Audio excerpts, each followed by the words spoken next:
enemies of humanity get their comeuppance even for a little bit. And we're going to be talking about all of that. That was, of course, Mohammed Assaf's Dammi Falastini. Okay, we got Bolsonaro indicted. Oh my God. Oh my God. Oh my God. I should just, for the rest of the day, I should just only play crab music. You know what I mean? We should, oof. Like, I should just play the crab dance all day, every day. The International Criminal Court. Wow.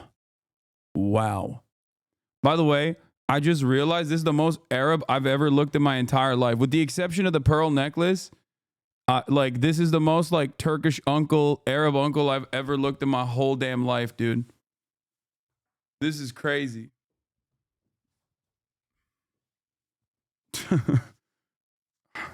I need to tone it down. Anyway, ladies and gentlemen, good things come in threes, I guess. And there's a lot happening. Are you wearing cologne? Of course, I wear a shit ton of cologne. AKP seçim mitinginde sahneye çıkacak gibi duruyorsun. Aynen ha. Tam öyle bir halim var yani. How's Kai? Did she get space? She did not. Well, but yeah, before I get to the news and all the celebration and whatnot, this is the part of the broadcast where I tell you about my personal news. Of course, it is Thursday, November 21st, 2024. I am a little late and I apologize for the delay, and there's a good reason for it. I had to do a bunch of phone calls and stuff, and I also had to take Kaya to the vet this morning. I took Kaya to the vet this morning because I wanted to get her spayed. I wanted to get her spayed before she actually goes on her period again, because holy fuck, I don't want to deal with her going on her period and then getting pseudo pregnant again like last time. So, new sponsor. Do we have a code? Paliroots sponsor? What? No. What? No. What is Paliroots? Anyway, I wanted to get her spayed, and I unfortunately couldn't, because vets are some of the biggest money hungry people out there. Like, no disrespect to all the vets and the vet techs and shit in the chat, but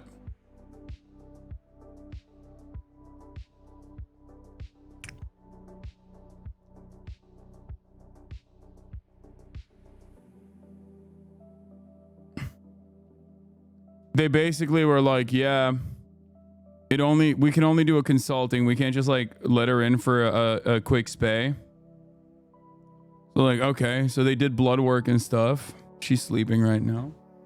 Well, you can probably see, hold on. You can see her little band-aid, her little bandage on the arm there.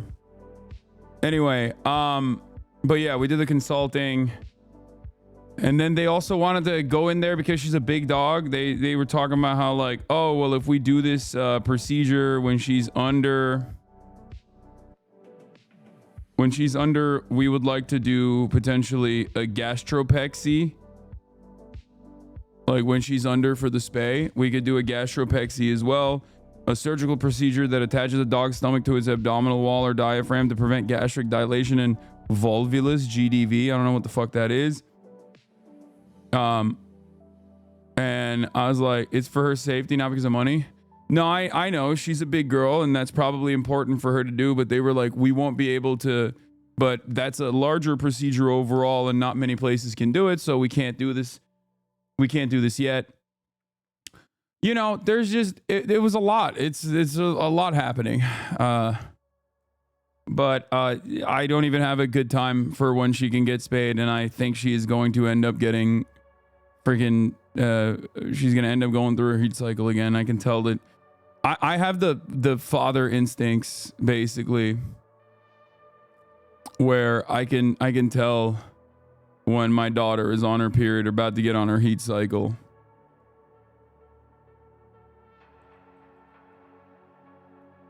You know?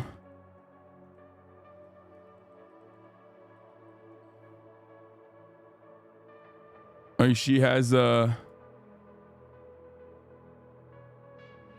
like you know, her attitude shifts a little bit. Your camera autofocus is bugging, is it?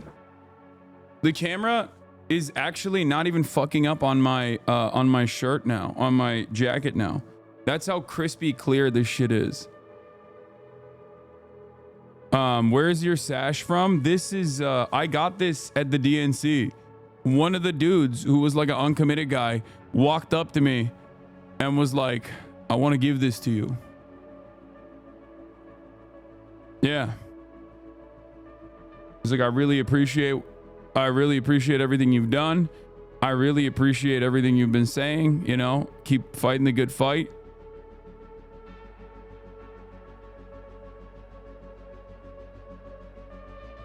His name? Barack Obama. Anyway.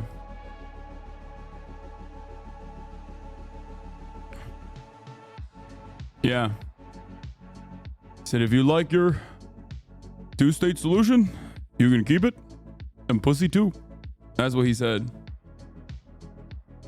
Yeah, I just and the recovery is gonna take a while for Kaya anyway, so considering that I'm going to fucking I'm going to England in a couple weeks. I'm gonna have to do it after. So she's gonna be on her period shit. She's gonna be a period girly for a little bit, I think.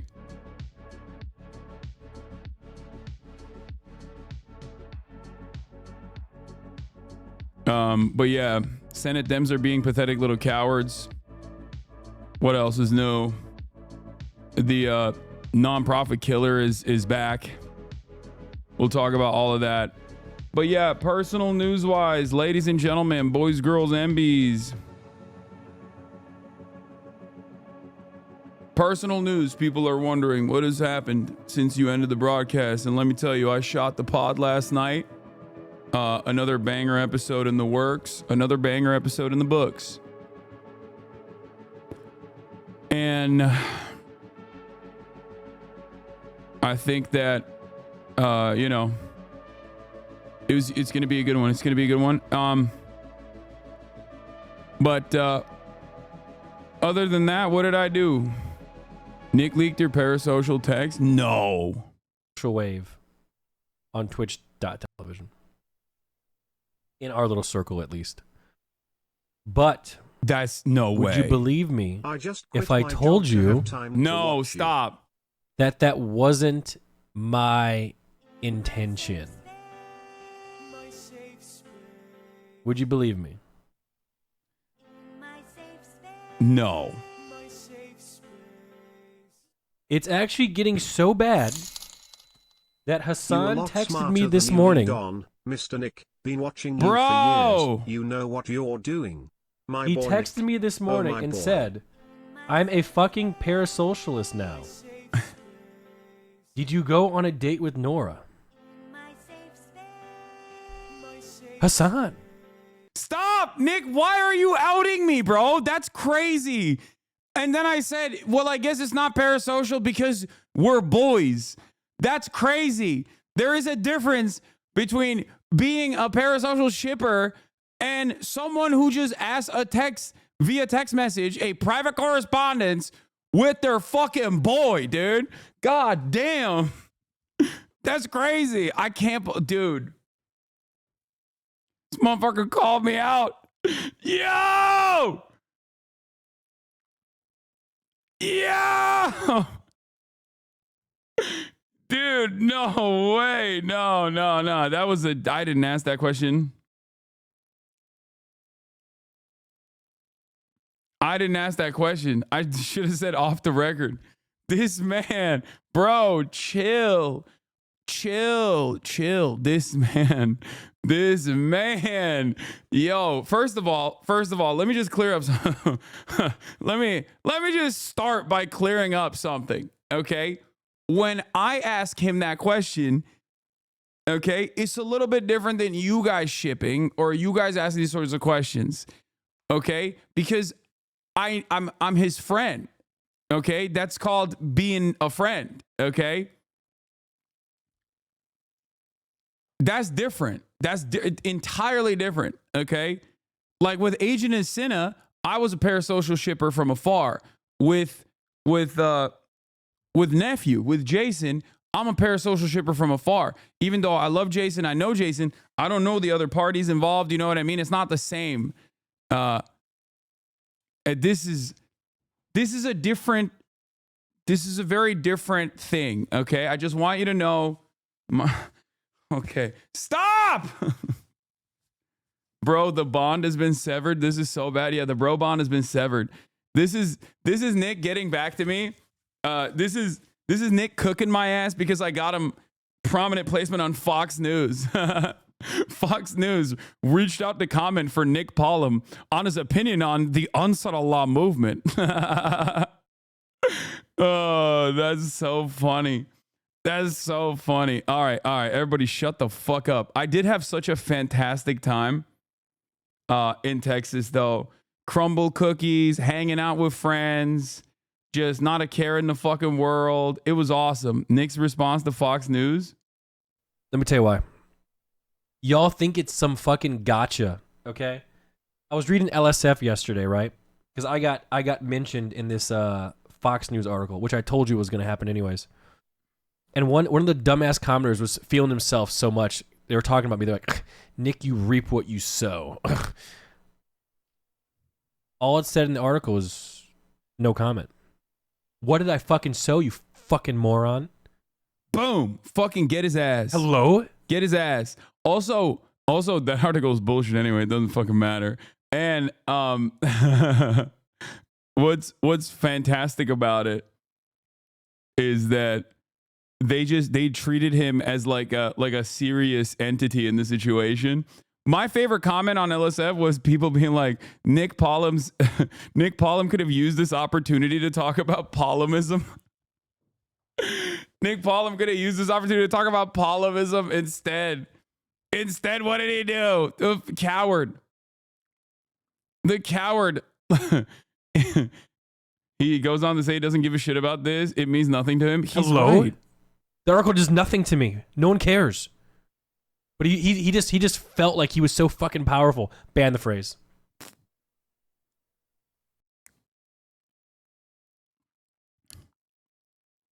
Streamer award fit soon, maybe. Okay. Good news. More good news, by the way, from Germany. Inveterate Holocaust denier Haverbeck dies at 96. Bro, how can you be German, 96 years old, and deny the Holocaust? What the fuck? Wait, you were there. Yeah, like, you probably participated in it. What are you talking about? It's gotta be. Is this like an Alzheimer's thing? Like, is that what it is? Where she just like only remembers a time from right before the Holocaust started and nothing else? She said, not my Adolf. Not mine Adolf. She's very well known. She went to jail a couple times for it. Dude, that is so funny. Okay, this is like a bit. Okay, God, that's hilarious, dude. This is the most unintentionally funny thing Germans have ever done. Having a 96-year-old Holocaust denier consistently going in and out of jail for routinely denying the Holocaust is hilarious. Bitch, you were there. Fuck you mean?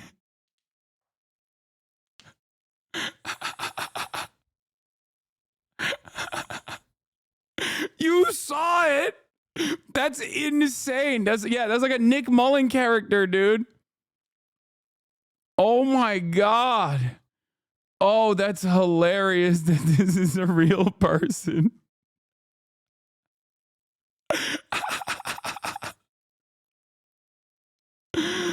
Oh, Jesus Christ, dude. She was also married to a former SS dude. Yeah, that's like half of Germany, dude. What are you talking about? If you're German over the age of like 80, yes, you either were a fucking Nazi or you were married to a fucking Nazi. Yes. every German's grandpappy to a certain degree was at least just kind of, you know, they're along for the ride. That's so funny that these are, oh God, Germany. What a, never change Germany, except change. Please change. You've been really weird lately, especially lately, Germany. Please change for the good, for the better. Permanently change. Okay. Oh my God. Matt Gaetz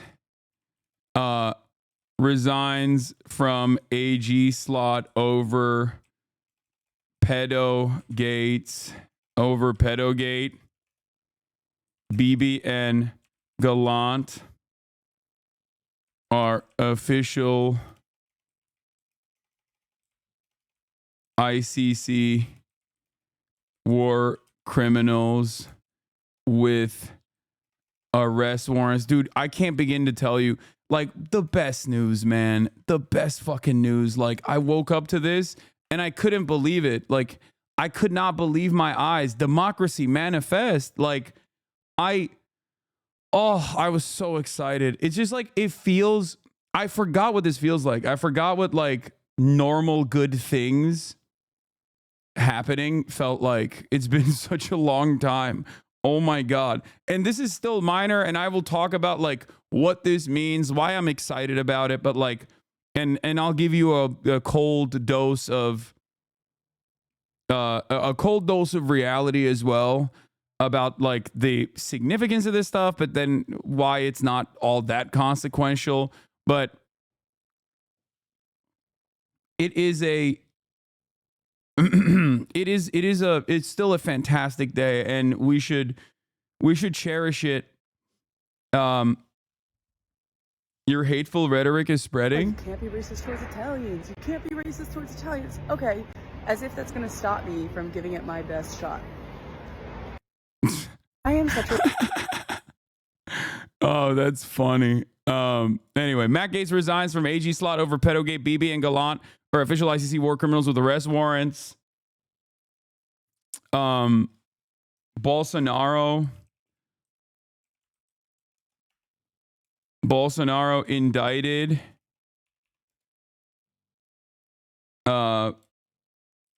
Dems are caving to GOP.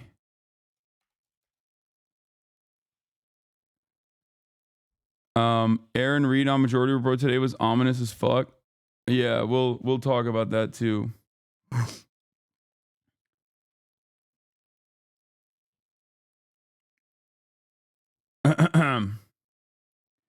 Trudeau on the warrant. Oh damn, he popped off on it. This lighting makes you look unwell, brother. Yeah, I know. We haven't figured it out. Pew didn't see you as a news influencer. Yeah, I saw. I don't give a shit.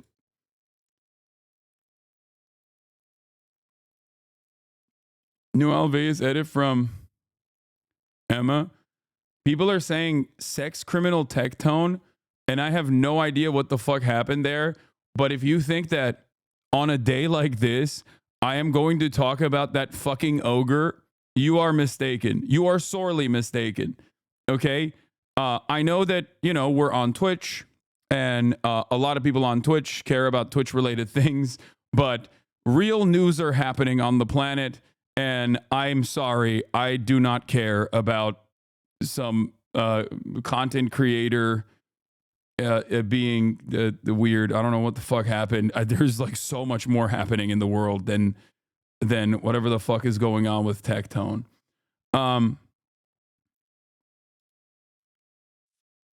There are credible rape accusations. Okay, even then, you know, no disrespect. Bro, is a SA allegation.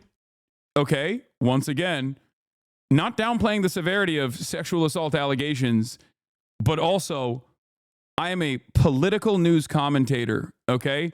This is a day for a lot of political news. Do you understand?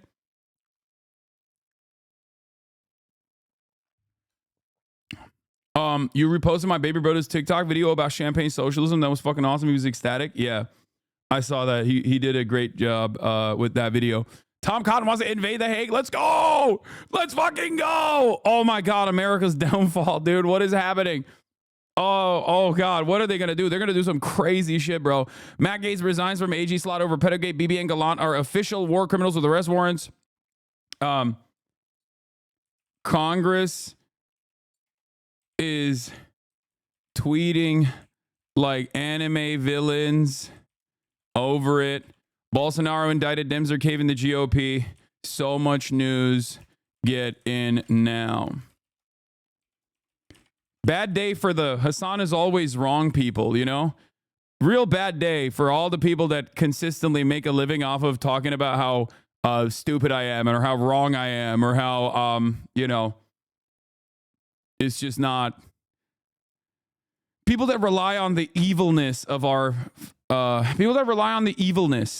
institutions that oftentimes never really get harassed or criticized over being wrong, but year of vindication is still upon us. Yes, I will discuss HR 9495 today. Yes, I will. I know exactly what it is. I've covered it a million fucking times over. Calm down. We're going to talk about it, okay?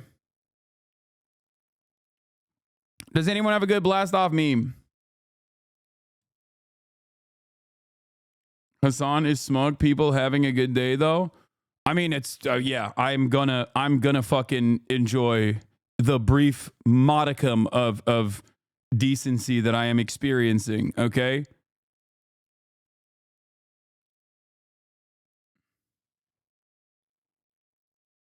Do we have it or not? Oh, we do. Okay. Okay, we'll use this. Falastini, Falastini, Falastini. No, no, no, no, no, no, no, no, no, no, no, no, no. Okay. Also, Dame Falastini is a fucking absolute banger. It's crazy. Yeah, Marie Glusenkamp Perez has a fucking stupid ass story as well. But oh my God, I don't know where to begin. I don't know where to begin. So much going on. So much going on. Woo! I forgot what like even a little bit of happiness feels like. I straight up forgot because everything is always so bad, so awful all the time. And, you know, you got horrifying Trump cabinet picks. Israel is doing man-made horrors beyond human comprehension every single day in Gaza and in Lebanon as well, with seemingly no legal recourse whatsoever, and seemingly no end. No one fucking cares about it in the Western world, and that's what it feels like at least. Or our politicians are like actively undermining the people that are speaking out against this sort of thing, and then all of a sudden you get these like news back to back to back. Okay. You get these fucking news back to back to back to back, and it's like, oh my God, let me be happy for a moment, you know, and you should too. You should too. You should experience a moment of joy and elation because this is a little bit of breathing room, you know. This is a little reminder, okay, a brief moment of humanity being restored, a reminder that like you're not insane, okay, that no. We are led by villains, okay? We are led by bad people. We are led by villains who are actively undermining their own humanity, who are actively making it seem like, you know, Israel's actions are not significant nor consequential, that no punishments will ever be dished out towards them. Today is the first step towards hope, okay? Satan Yahoo, baby. Pack watch. Okay. I forgot. 3 Rosmian, thank you for the 100 gifted. Stop giving a shite. Thank you for the 20 gifted subs. It's definitely a good day for humanity moving in the direction, albeit marginally. Okay. Albeit marginally moving in the correct direction. Now, let's just get started on we're gonna do reactions in a second, but I think honestly, one more time, I think.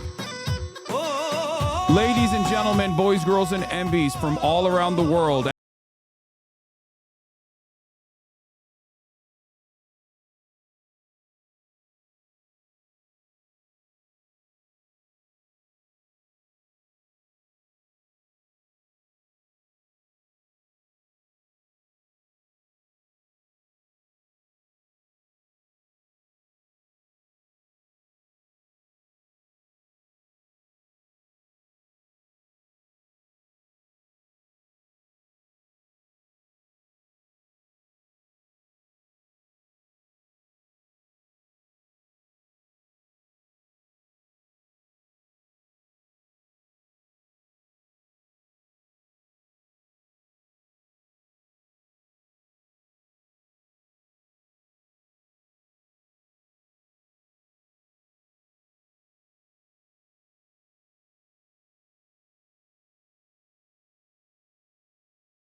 So you look extra Turkish today. I know. I noticed that. I am looking particularly like very Arab unk coded.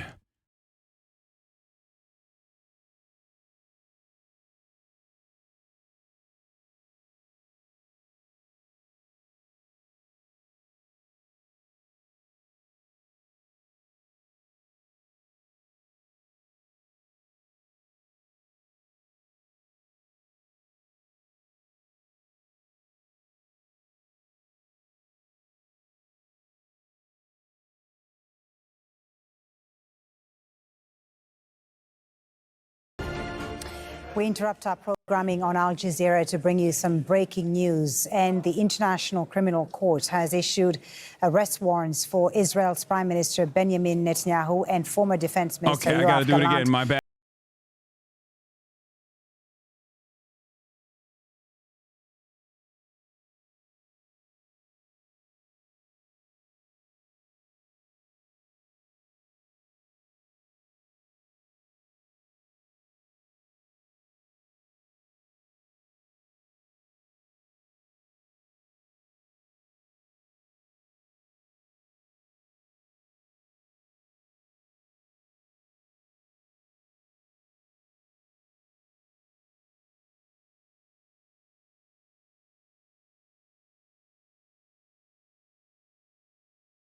And war crime committed from at least October 8, 2023, until the request for the arrest warrants was issued by the prosecutor 6 months ago on May the 20th.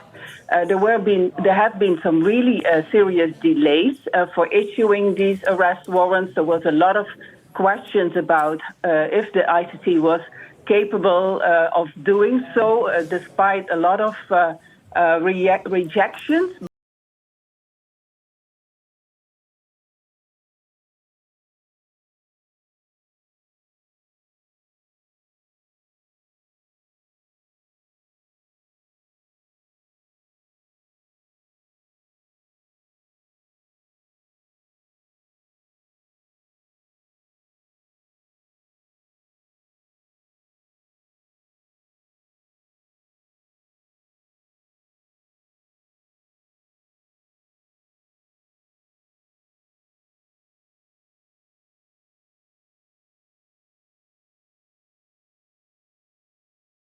Of the pre-trial chamber that was issuing these arrest warrants.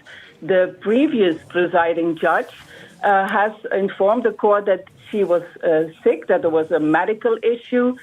So she recently stepped down after months of basically investigating the case, and suddenly she disappeared from the case. And then a new presiding judge, a French judge, is now holding this case, and very quickly after the previous judge stepped down, this decision has now been taken. So this also gives us some answers on these delays, where basically also... Real me dumb American, but why the fuck isn't the U.S. a part of the ICC? What do you mean, dog? International organs of justice and the United Nations are simple tools of American hegemonic power, okay? Or at least historically, they have been used as tools for the West to enact whatever its agenda is. Unequal extraction of natural resources from the global South, permanent war against America's enemies or against enemies of the West.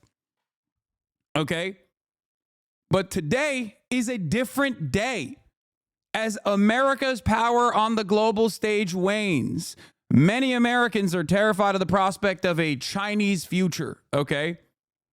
But in the interim period, given Israel's unconscionable actions, given the Israeli government's inhumanity and consistent violence, unending violence, regardless of America's protection, America's attack dog gets at least one mark on its track record, on its otherwise stainless history.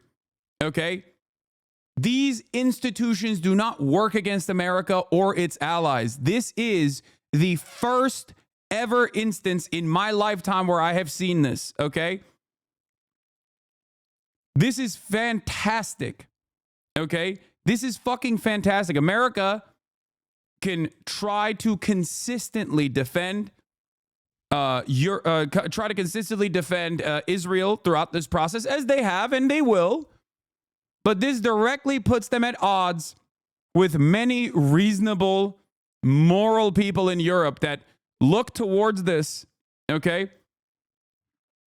Not just in your lifetime. It's the first time since World War II it's been used against a Western nation.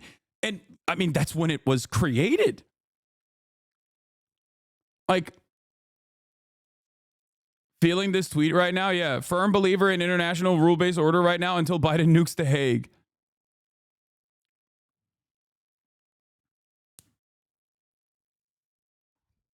It is regarding Fox News characterizing you as an American hater. It's funny because you express strong critiques for all manners of nations, including China, Russia, and Saudi Arabia.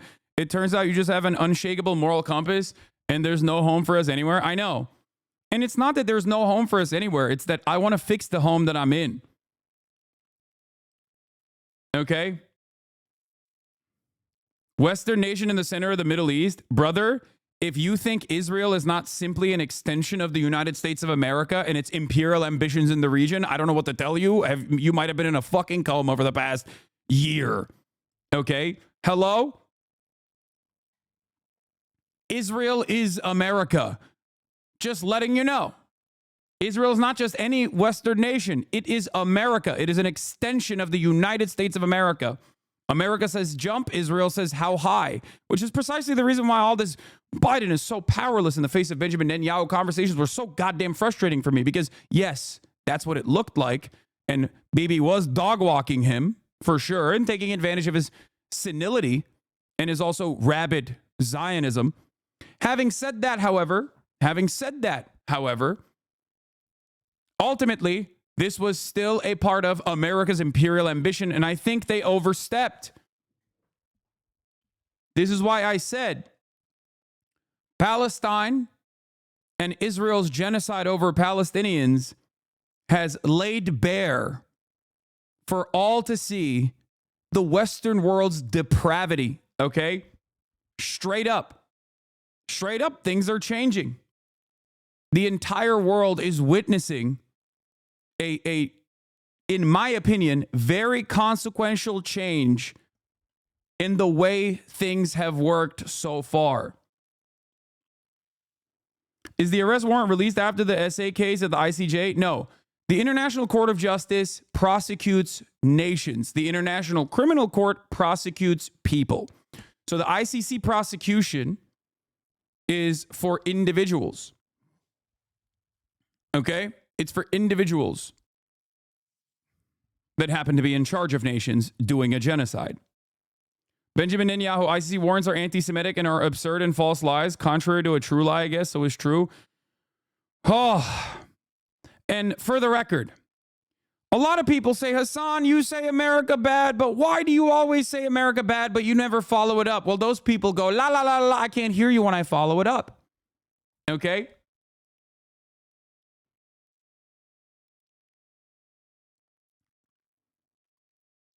You must understand something very important right now. It is not an accident that every single fucking senator and every single congressperson in the United States of America, with the exception of like a handful, are currently tweeting like they're fucking Sephiroth. They're all out there tweeting like anime villains. They're baying for blood. They're seeing red. They're like, we have to nuke the Hague. Down to the wire, down to the likes of Thomas Cotton. The ICC is a kangaroo court and Kareem Khan is a deranged fanatic. Woe to him and anyone who tries to enforce these outlaw warrants. Let me give them all a friendly reminder. The American law on the ICC is known as the Hague Invasion Act for a reason. Think about it.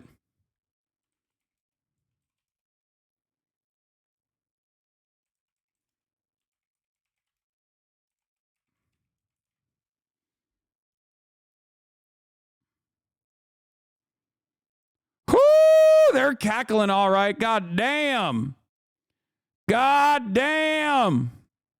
I misspelled villain because I was so excited. I fixed it. Shut up. Holy fucking shit, just saying that out loud. Tom Cotton has literally talked about using the military on Black Lives Matter protesters, wrote about it on the New York Times. Tom Cotton has also talked about killing pro-Palestinian protesters and climate change protesters. Tom Cotton does not give a fuck. He is a straightforward Nazi. Tom Cotton, very famously, if you guys recall, was the guy who pulled up the Singaporean CEO of TikTok to be like, what kind of Chinese are you, boy? How Chinese are you, boy? You know, that sort of thing. He is a fucking virulent, racist piece of shit. Now, I will not be posting the Shinzo Abe tweet that I very famously once posted about Tom Cotton because I don't want to get in trouble.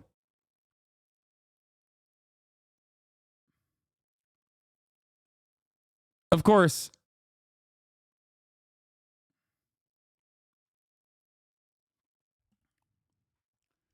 Only Americans believe they are the good guys, even in Europe, across all political spectrum. I've seen people shit on the USA. Yes, and it is well deserved. It is well fucking deserved. For those who like to, for all the America good actually understanders, this is going to be a very hard day of cope. They will turn around and say, oh, America's still good. The ICC, maybe they are anti-Semitic. Maybe they're Hamas. Maybe they got Hamas tunnels under there. You know?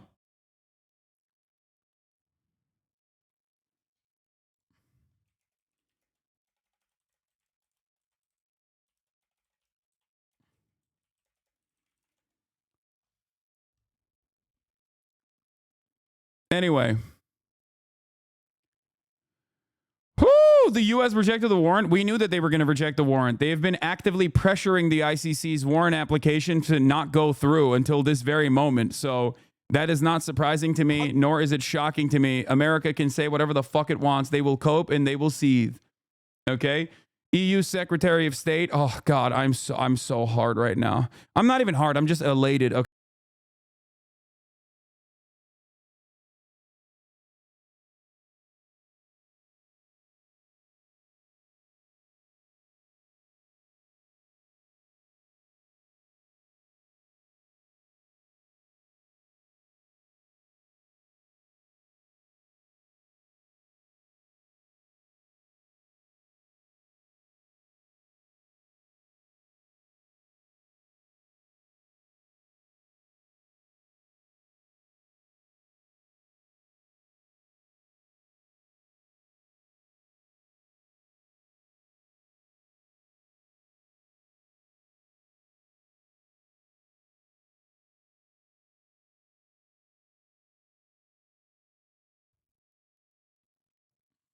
Oh, so good. So fucking good. Oh, I feel so fucking good. We're playing propaganda again? Yes. This is a very famous pro-Palestinian song. So, of course, it's inherently going to be considered anti-Semitic because the existence of Palestine and the existence of Palestinians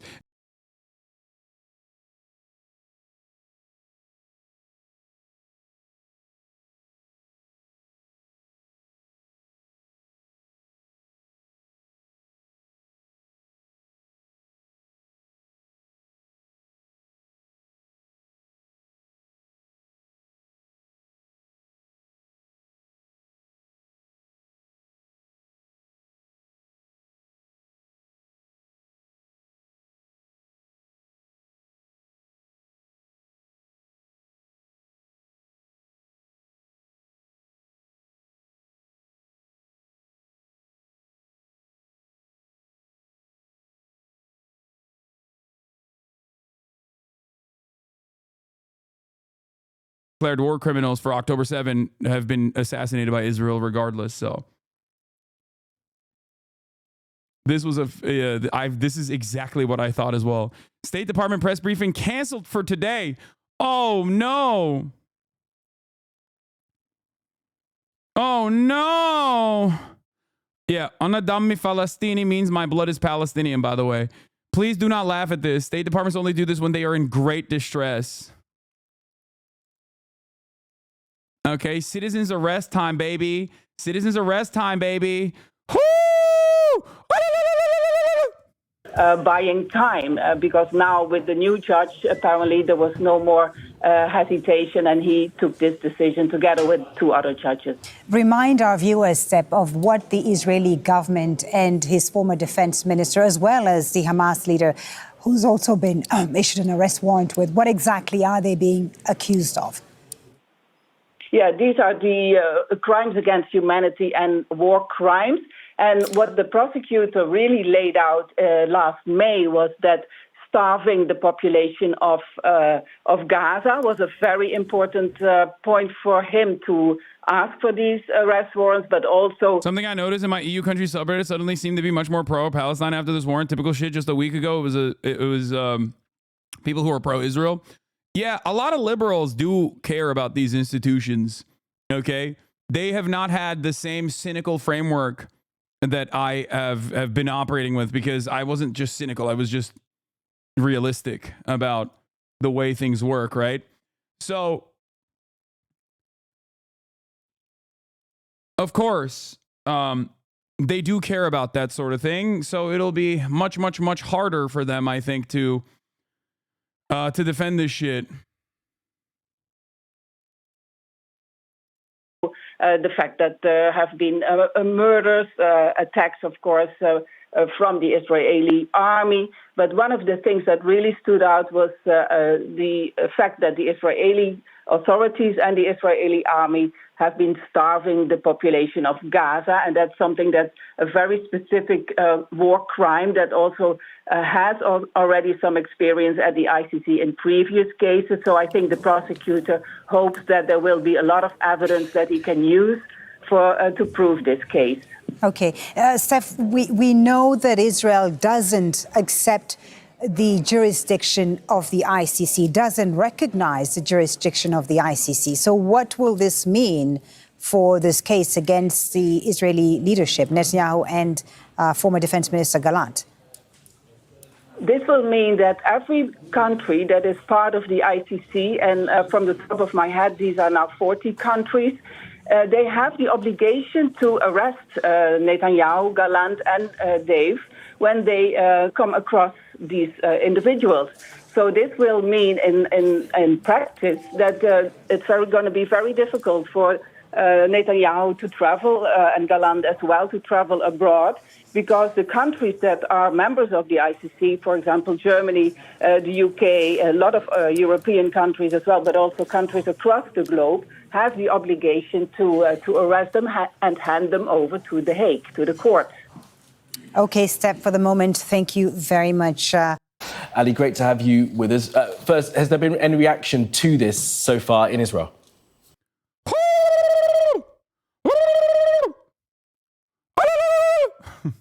I'm losing my fucking mind, dude. I'm losing my fucking mind. I'm shocked, okay? I'm shocked. I'm actually straight up surprised in the most pleasant way possible.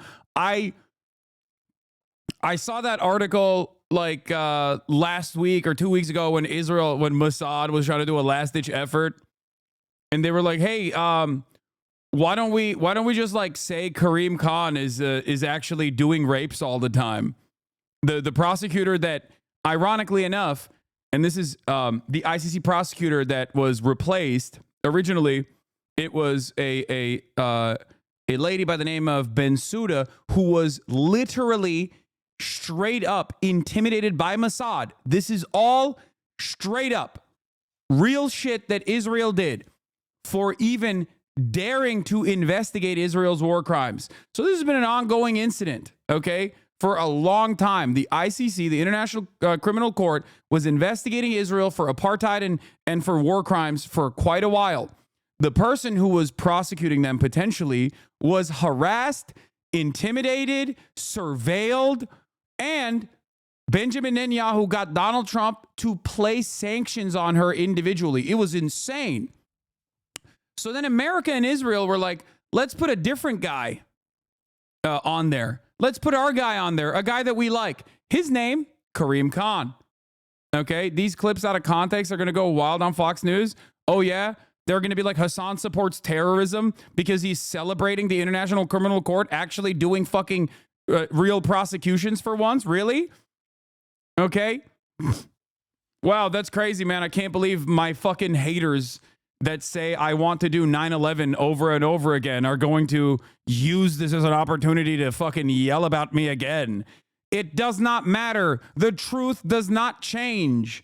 This is what I tried to explain to people yesterday when we were reading the Fox News cancel piece, the hit piece.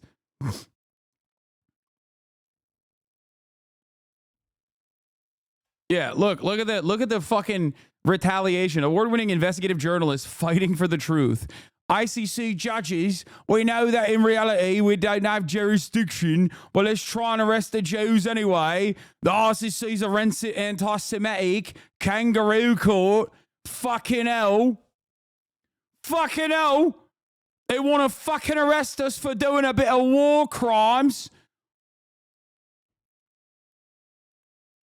Oh, Fucking hell, innit? I'm an investigative reporter. By the way, we're going to be covering the harrowing nature of Israel's crimes once again.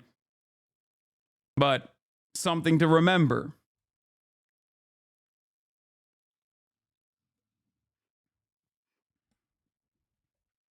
Israeli Prime Minister also called it a anti-Semitic. The anti-Semitic decision of the International Criminal Court is a modern Dreyfus trial and will end the same way. Israel utterly rejects the false and absurd charges of the International Criminal Court, a biased and discriminatory political body.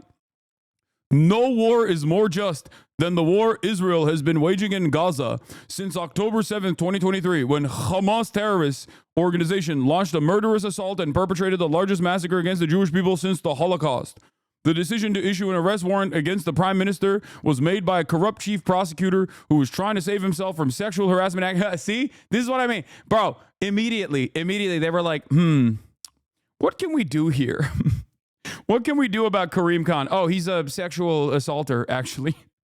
And it was funny because, like, even Western media that normally would, jump to cover these sorts of things because they love this sort of shit, were like, yeah, while we want to take the allegations seriously, the timing of them were quite interesting, and it could be potentially a made up by Israel.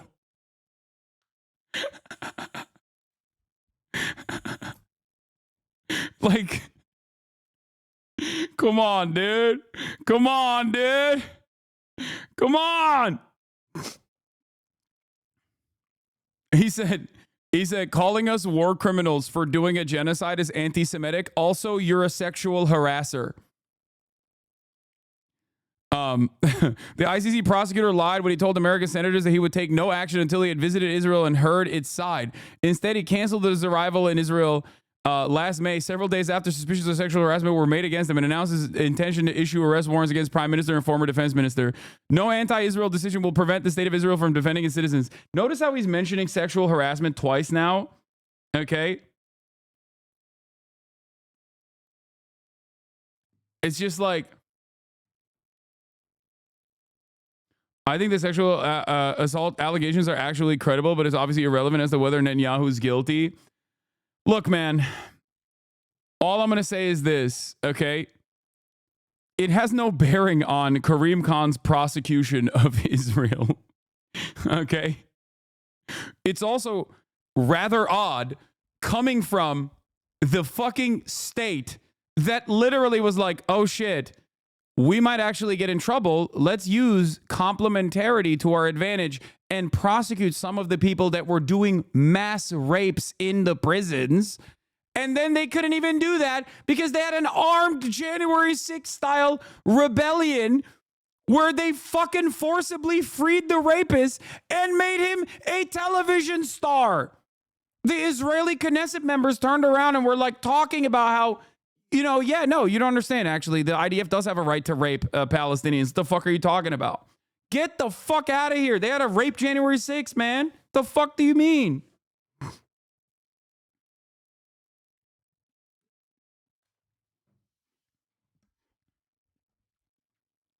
Some of you motherfuckers have no way of looking at a situation like this and immediately jump. And immediately jump to like whatever. Like it works. It works for a lot of you. Look, I've never read a Western report, a Western media report, okay, that immediately was like, there was sexual harassment allegations, but the timing of that is very suspicious, considering how much Israel has tried to intervene in the ICC. Like, I'm sorry. They could be credible. They could, okay? But if you think this has any bearing on this prosecution, you are fucking delusional and you're the biggest goddamn mark, the biggest sucker, the biggest rube of all time, okay? Ridiculous. Fucking ridiculous. Anyway, it's like the former prosecutor, they literally personally harassed the former prosecutor before Karim Khan. You understand that, right? Like they surveilled the former prosecutor before Karim Khan. They got America to place sanctions on the former prosecutor before Karim Khan.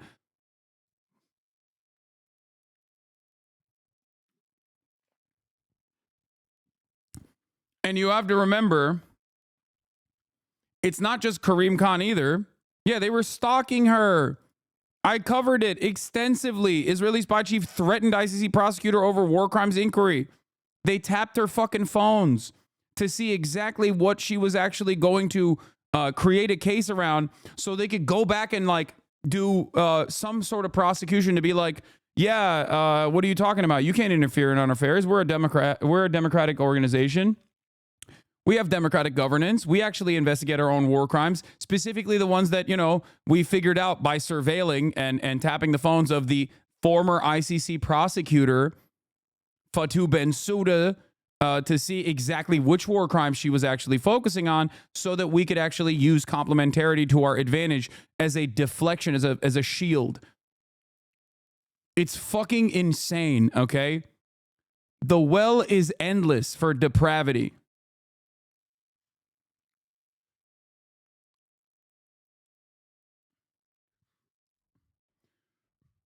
Okay, dude, you're fucking insane. Anyway.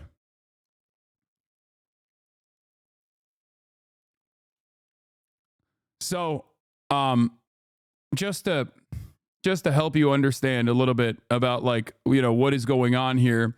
And there's a lot to talk about, but here, let's see what the ICC warrants mean. There hasn't been any reaction officially from Netanyahu's office. I have texted officials close to the Israeli Prime Minister, but there's been no reaction yet. But we know, or we can predict, how they will react, given that when the chief prosecutor for the International Criminal Court, Karim Khan, who's a British lawyer, first sought these arrest warrants, it was met with a lot of anger and, frankly, disbelief by senior members of the Israeli government and a lot of people in Israel as well.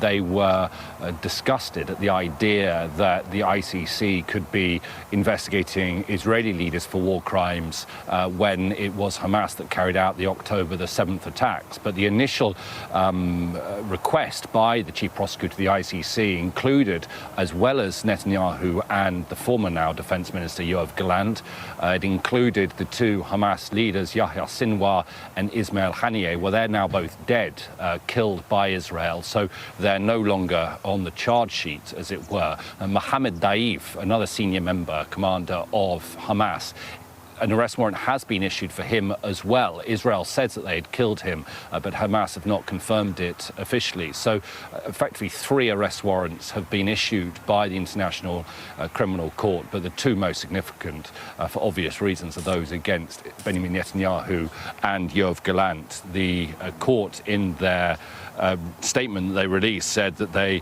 have reasonable grounds to believe that those 2 men have been carrying out the war crime of starvation as a method of warfare and the crimes against humanity of murder, persecution, and other inhumane acts. Now, it's been quite a lengthy process to get to this point ever since the arrest warrants were first sought about 6 or 7 months ago. There have been a lot of legal challenges, in particular by the Israelis, against firstly the authority of the court to do this. The Israelis argue that the court doesn't have an authority to pursue claims related to Israel because they're not a signatory, or the Palestinian. But the court rejected that and said they do have jurisdiction over Palestinian territory.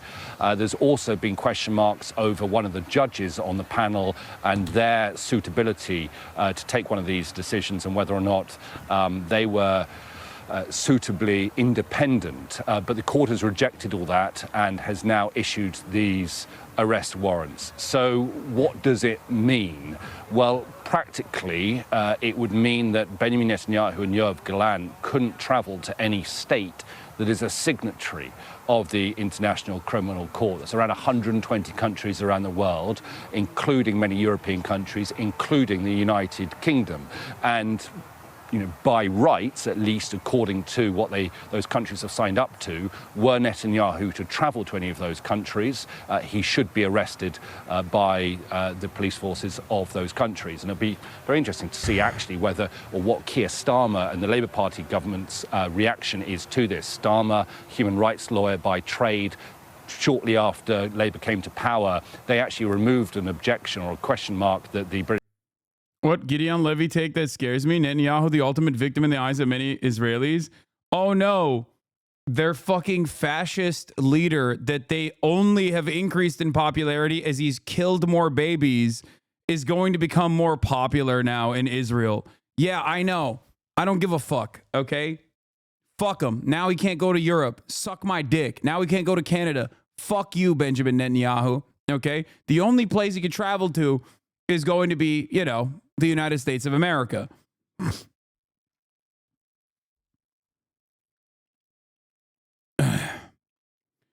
I guess they're sweating now. Gideon Levy told Al Jazeera, he said the warrants also have a much broader meaning for Israel, the Israeli army, for individual soldiers and officers, because they can snowball to include more people.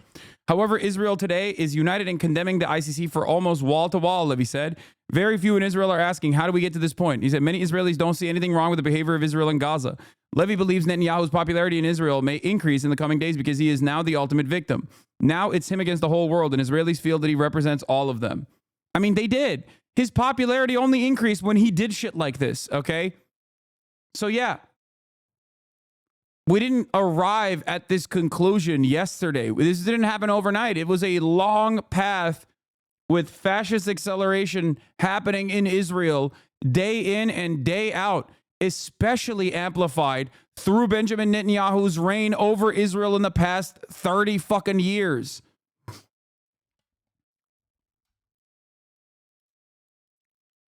If he actually tried to travel to those places, what are the odds he would actually be arrested? I would love to see it. No, I don't think it's zero. I think he's just not going to go to those places. I don't think it's zero.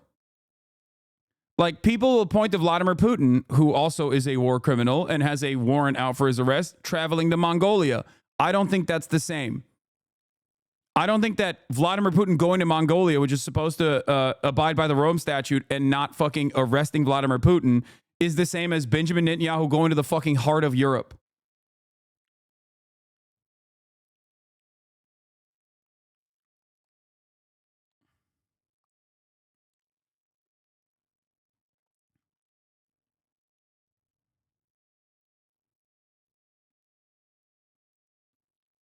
Mongolia is a little bit different than, I believe, South Africa, for example. Didn't Vladimir Putin not go to South Africa?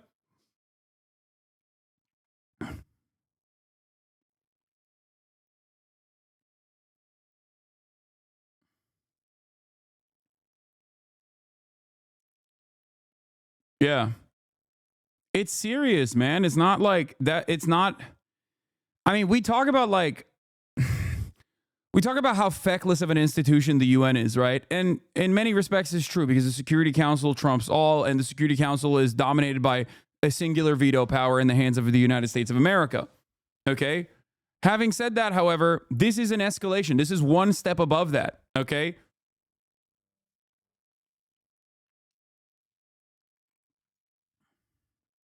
The ICC is a pretty, I mean, it's a pretty solid, well-respected institution. And while its influence can be limited in a place like fucking Mongolia, which is very limited in what it can and can't do, right?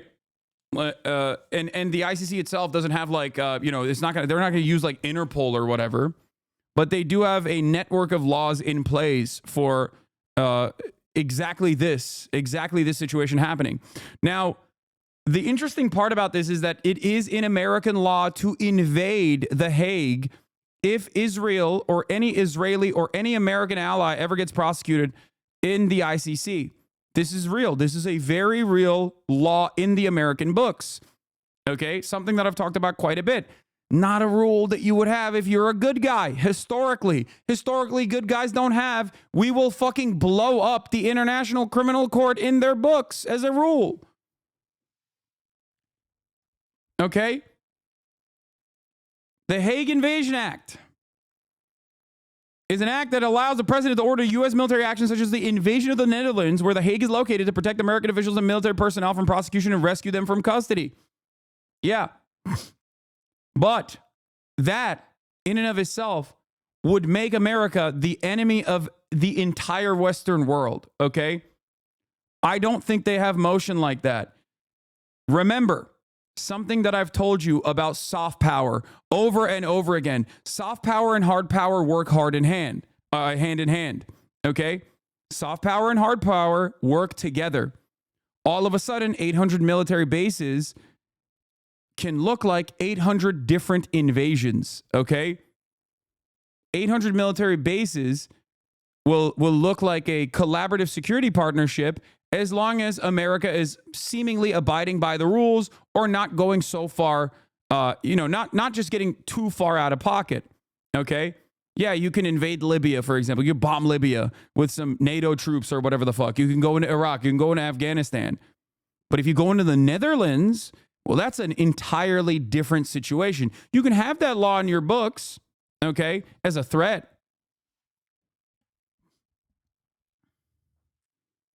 Okay, you can have that law in your books as a threat. Following through on that threat is entirely different. Now, do I think Donald Trump would do such a thing? Maybe. Who knows? He's a fucking psycho. Okay? He's an absolute psychopath. Perhaps a reasonable person who is maybe not demented, who cares about the future of this country and every other country, and maybe even maintaining a shred of decency for the United States of America, what remains, would try to pack this entire situation up before it gets completely out of hand. And then Donald Trump is the one with the reins of power. But they're not going to do that because Joe Biden is a ultra-nationalist for Israel. The previous British government had submitted to the International Criminal Court.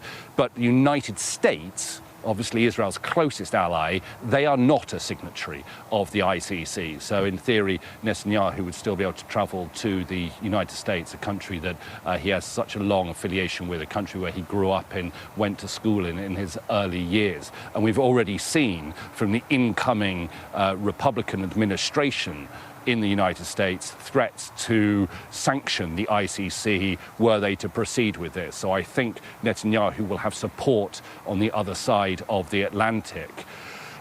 Also, these ICC arrest warrants don't always get carried out. We saw President Putin, who had an arrest warrant issued for him after the invasion of Ukraine, traveled to Mongolia a couple of months ago, and nothing was done about that. He wasn't arrested when he landed in Mongolia.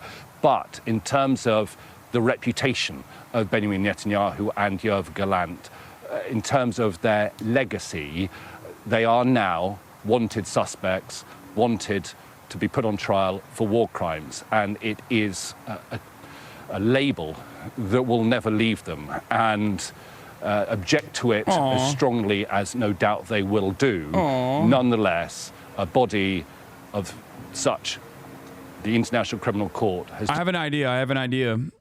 Okay, I have an idea. What if you didn't do any of the war crimes and you just stopped and then you volunteered yourself to be put in, some sort of confinement so that the prosecution could be conducted, and then went to jail for the rest of your life if that's, what they choose to do? I'm just saying, if you're innocent, go defend yourself. Go defend yourself in court. Right? I mean, that's what you would do, right, in this situation?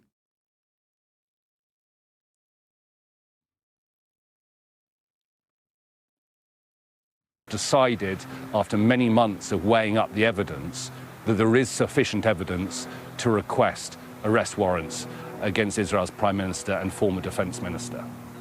And Ali, you say there's been no official reaction. This part is a little bit more tricky, but yes, Netanyahu would not be able to fly over Europe because they could potentially send jets, like fighter jets, to forcibly land his plane.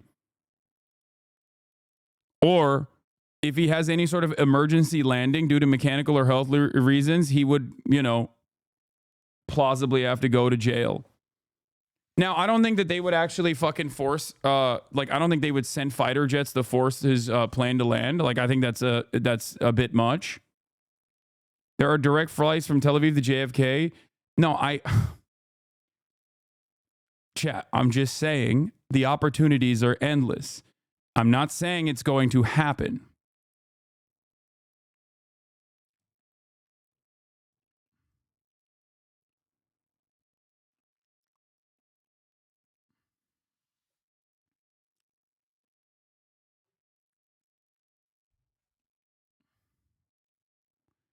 You should check the New York Times homepage right now. Oh, yeah, I'm sure they're not covering this story. It's probably not that important. It's probably like around, third, fourth, fifth most important. Matt Gaetz withdraws his attorney general pick. It was a big story, to be fair. Inside the lobbying career of Trump's new chief of staff. Okay, that's weird. Pete Hegseth. Clean energy. Putin threat to West. Oh, it's not even under the fold. It's like, oh, wow. Oh, wow. It's like multiple scrolls past. Wow, it's not even in the top 3 or 4 news stories in the country. It's the 5th. Netanyahu's arrest sought by International Criminal Court. Huh. That's interesting.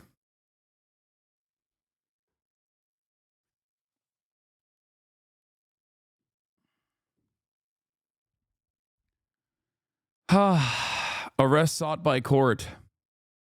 To it yet, but as you point out, when the arrest warrants were requested by Karim Khan back in May, there was a lot of pushback from the Israelis because, as we've seen, there were those 2 appeals that were put in place that the ICC rejected to date.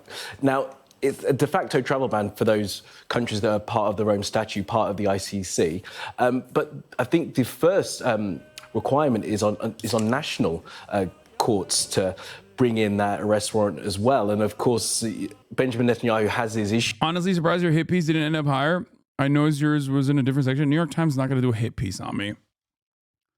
They're not that depraved. Okay, that's like, leave that shit to the fucking Fox News and the New York Post of the world, okay? That's a little bit different.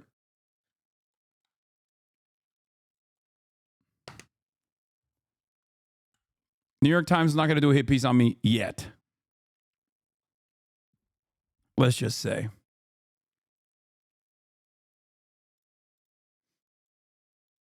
Boom. Easy money, baby. You come in here, you say some dumb shit, clap, get clap. One silly question I have for all the people that have just not been paying attention to anything that's going on in the world. I wonder if they will at any moment go, hey, maybe I should stop watching these fucking drama farmers who are either pro-Israel or noticeably absent from the conversation until there's an opportunity to shit on Hasan for being a critic of Israel. Probably not. What? Please ban me as well. I'll stop watching you then. No. You will not get banned until you say some bigoted shit. Issues with the Israeli courts at the moment. There are still those outstanding cases against him, and I'm not suggesting for a moment that an Israeli court would try and follow through on this arrest warrant from the ICC, but does this in any way build on some of the domestic pressure that Benjamin Netanyahu may be facing in that regard?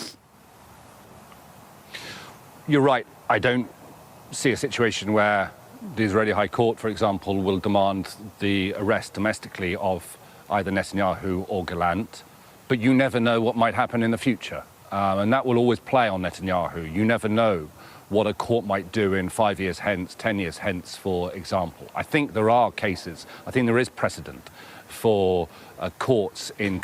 I told you that AOC was absolutely the enemy, should be shunned from the left, got a weak ban for it when she voted to make it illegal to not Sam Ham Israel Chai. I am vindicated. She voted to put you in jail, bro. What will it take for you to condemn her? Well, she didn't. She did not do that. She voted for I hate anti-Semitism messaging bill that was not even a bill, it was a resolution to urge to adopt the IHRA definition and codify it.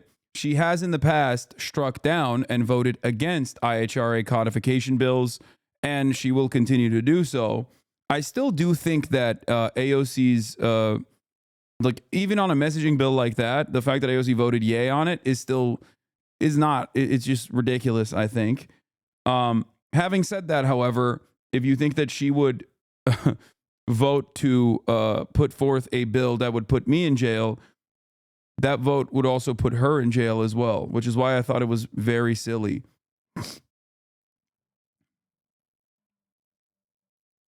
We talked about this yesterday.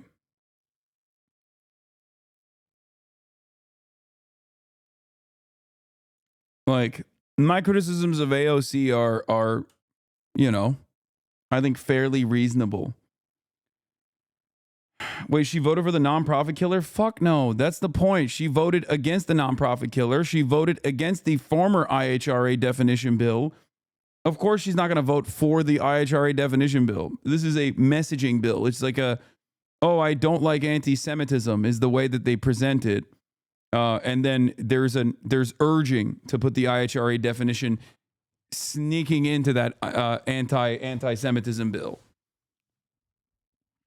I still maintain the position that she should not have voted yay on it. Okay. She should not have. But this is not a what do you call it? This is not like a binding bill that will implement the IHRA definition. The resolution that urges for there to be a binding bill that actually adopts the IHRA definition. And I don't think she would vote for that. And she has literally voted against it in the past, as we looked at yesterday. This is not a defense of AOC. I am still against her voting on this bill. Anyway, we'll get to that in a second. Stop defending. Shut the fuck up, dude. My job is to tell you the fucking truth. I do not appreciate, nor do I think she did the right thing. Why the fuck are we talking about AOC as a moment of happiness? Shut the fuck up. My job is to explain to you things so you don't get fucking geared because you saw a bunch of wonderful people that I also like, okay, on Twitter, immediately go, AOC wants to throw you in jail for criticizing Israel, okay? I don't want you to be airheaded leftists that get duped by fucking memes. So I'm going to tell you what the truth is. Okay? This is not a defense of AOC. I don't think she did the right thing there at all. I think she did the wrong thing by voting yay on this message bill.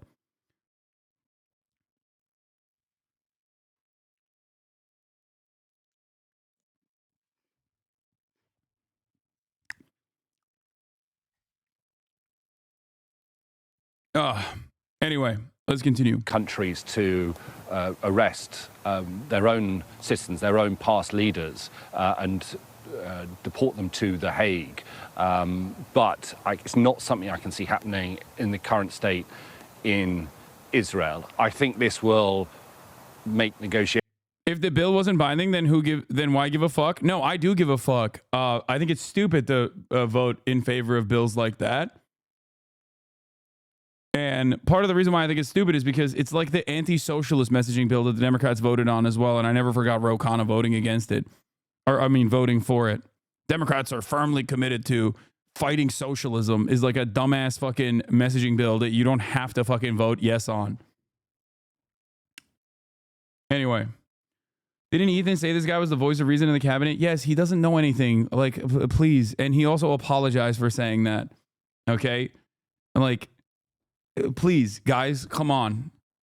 Yes, Ethan, regardless of the way he presents himself or has presented himself from in this entire process, is like, I think a lot of you think that he's just like actively,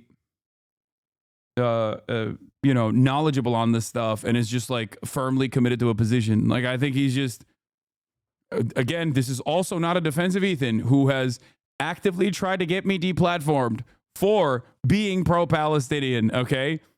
Consistently claiming that I am creating an environment for anti-Semitism. One of the most vicious smears coming from a person that I knew personally.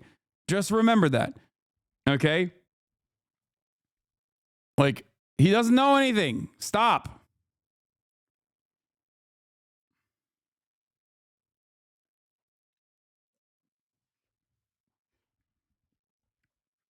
He didn't apologize, Zan. He doubled down. I thought he did. I thought he was like, yeah, we didn't know.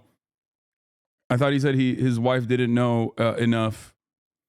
Which, you know, you can be like, what the fuck do you mean? It's been a year. But I thought it was more so. I just don't want to even bring up Ethan, man. It's a fucking distraction. It's so dumb. Shut up. Oh, God. It's an even bigger distraction and stupid thing to talk about in this moment. Please, let's move on and let's eyes on the prize, lock in. Negotiations to bring about a ceasefire in Gaza potentially harder. I mean, they're difficult enough as it is at the moment. In terms of the timing of this, I think there probably are two factors.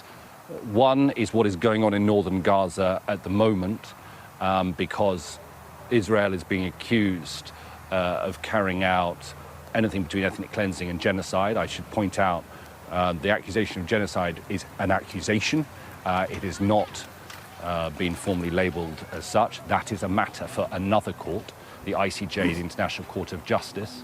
But those are the accusations that are being labelled at the Israeli government and the Israeli military for their actions in northern Gaza right now. And secondly, I do think that that incoming Trump administration might have played a factor into the timing for the release of this announcement as well. So it will probably complicate matters when it comes to trying to achieve a ceasefire in Gaza. We will have to see how Benjamin Netanyahu reacts. I can't think that he will leave it long before releasing some form of statement or something will come out from the Prime Minister's office. But in the past, he has been very defiant about his own actions. And a lot of Israelis, I would say, were appalled at the idea, even if they don't like or support Benjamin Netanyahu, they were appalled at the idea that Israel's leaders could be on the same. Oh, dude. Yeah, that's how you know motherfuckers are not with it, okay? Imagine the celebrations in this community if the ICC put forth an arrest warrant application for Joseph Robinette Brandon.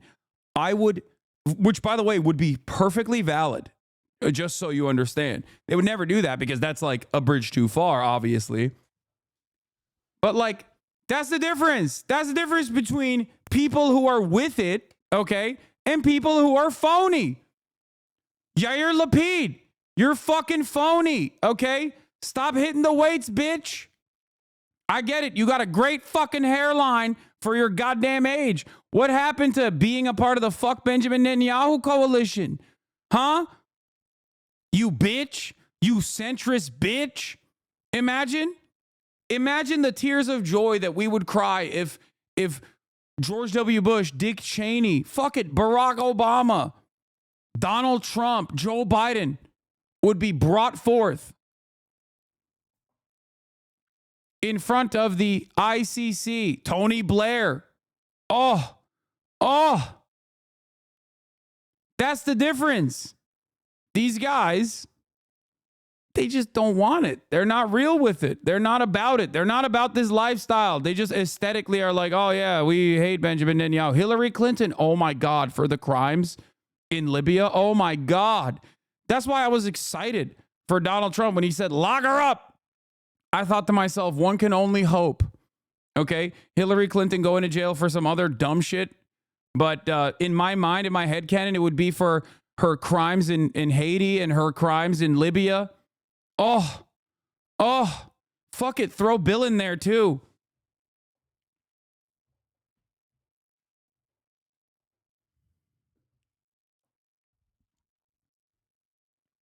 God damn.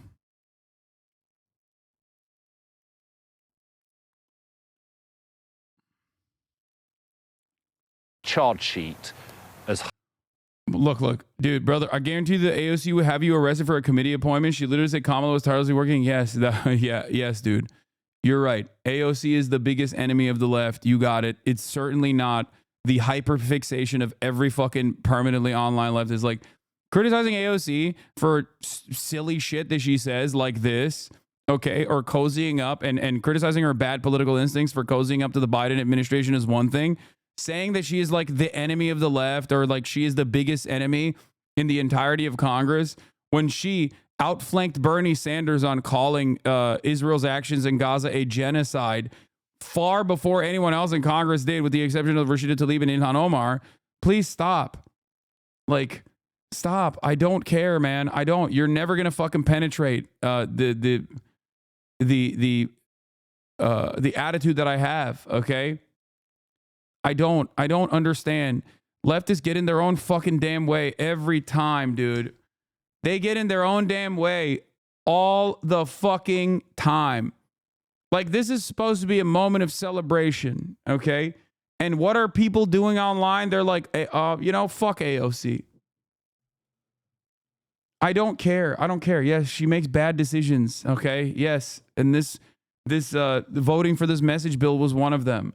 But if you think this is the same shit people say about you, chat, understand this? Yeah, I just, it's just noise, please.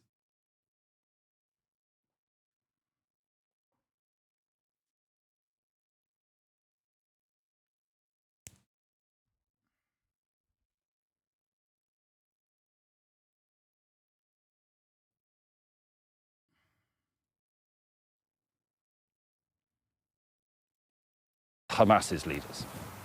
Okay, Ali, for now, in Israel, thank you very much for that update. Stop. All right, we're gonna do the channel 4. We're gonna do the channel 4 video now on the Israeli war crimes and what Benjamin Netanyahu is being prosecuted for. Oh my God, we have a lot to talk about. Holy moly! Before we do that though, accountability is dead, brother. I don't give a shit about AOC's messaging bill. Talk to me when she actually votes for adopting the IHRA definition, okay? That is a red line. I think the messaging bill is wrong. I think the messaging bill, voting yay on it, is wrong and bad. And it shows bad political instincts from where I'm standing, okay? But you got congresspersons literally being like, we have to assassinate the members of the International Criminal Court, and you guys are fucking yelling about AOC. Shut the fuck up. There's a level of accountability that is understandable, and then there's not rating on a curve because you don't understand how fucking insane American Congress across the board is. Mr. Benjamin Netanyahu and his former defense minister, Yoav Gallant, Canadian law enforcement is obligated to arrest them should they come to Canada. Will you allow that to happen, or will you step in to prevent an arrest? First of all, as Canada has always said, it's really important that everyone abide by international law. This is something we've been calling on from the beginning of the conflict. Would call this level of accountability unfair? No, I'm not saying it's unfair to fucking criticize AOC for voting on the messaging bill at all. Okay, I'm saying that eyes on the prize. There are more significant things that at play. Okay, it's just unproductive. Time and fucking place, dude. We are one of the founding members of the International Criminal Court, the International Court of Justice. We stand up for international law, and we will abide by all the regulations and rulings of the international courts. This is just who we are as Canadians. At the same time, we need to keep working to solve this terrible situation. We need to see aid flowing in to people who are facing famine and disease. We need to see all the hostages released. We need to see Hamas lay down its arms. We condemn Hamas for its continued actions. We need to see a ceasefire that protects civilians. We need to get back on track towards a two-state solution with a peaceful Israel living alongside a peaceful Palestinian state. These are the things that Canada has been working on. And at the same time, we have to recognize as Canadians that it's been very, very difficult for members of different communities in this country. We have to remember who we are, be there for each other, understand that people are angry and grieving, but remember that we are all pushing for peace and stability as hard as we can. Bro said, don't you dare come into my backyard. You will not be getting fucking maple syrup, baby. Wasn't there already a warrant issued for Bibi? No. So there was an application. There was an application for the arrest warrants, but they did not.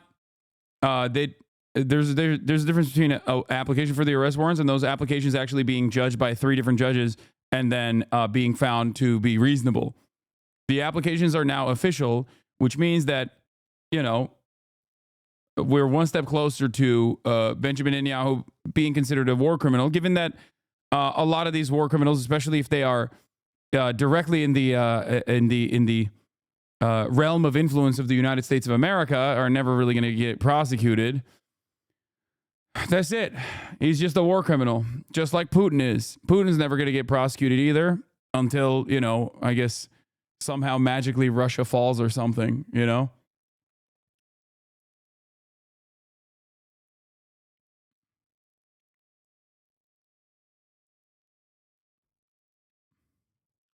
We're going to talk about the White House's response as well in a second. Actually, you know what? Let's finish this. Let's finish the Channel 4 thing, and then we'll talk about starving children, dangerously malnourished.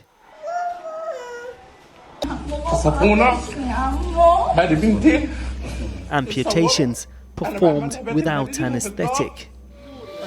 Yeah, remember, it's important to also remember why Benjamin Netanyahu is considered a war criminal now, and so is Yoav Gallant, and so is many members of the Israeli occupying forces, and many people who have offered them credence, offered them protection, offered them guidance.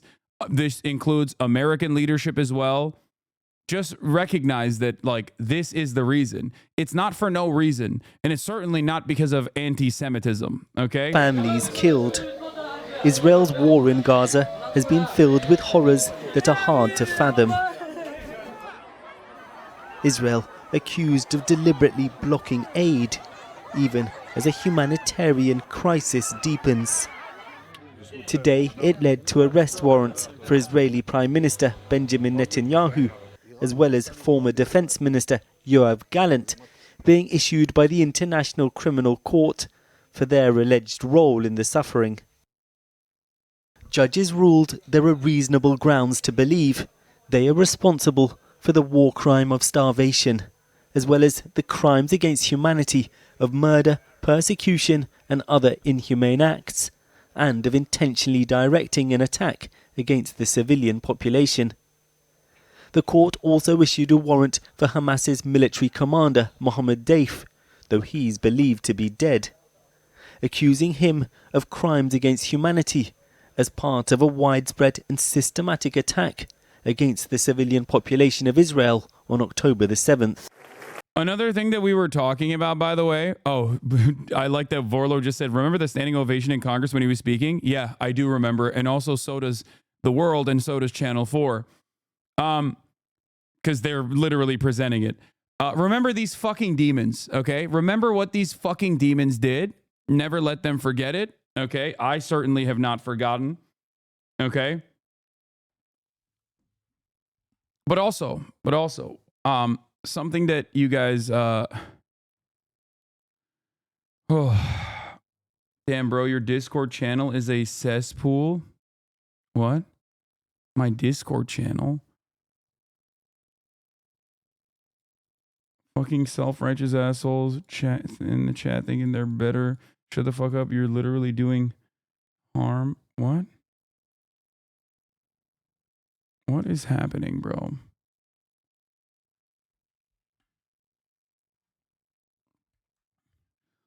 It's your fault for going in there.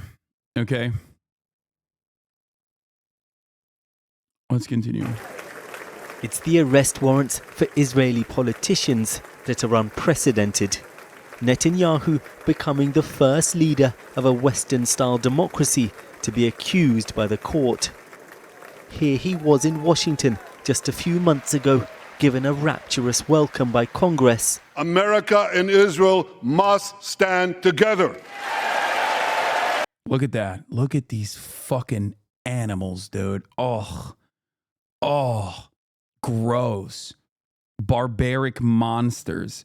But hey, they wear suits, so, you know, they're elite. They're above it all. Demons, all of them. Yeah, this is clapping for Adolf, dude. Straight up. Straight up. Clapping for Adolf. Look at that fucking ogre. He put a suit on for once. Disgusting.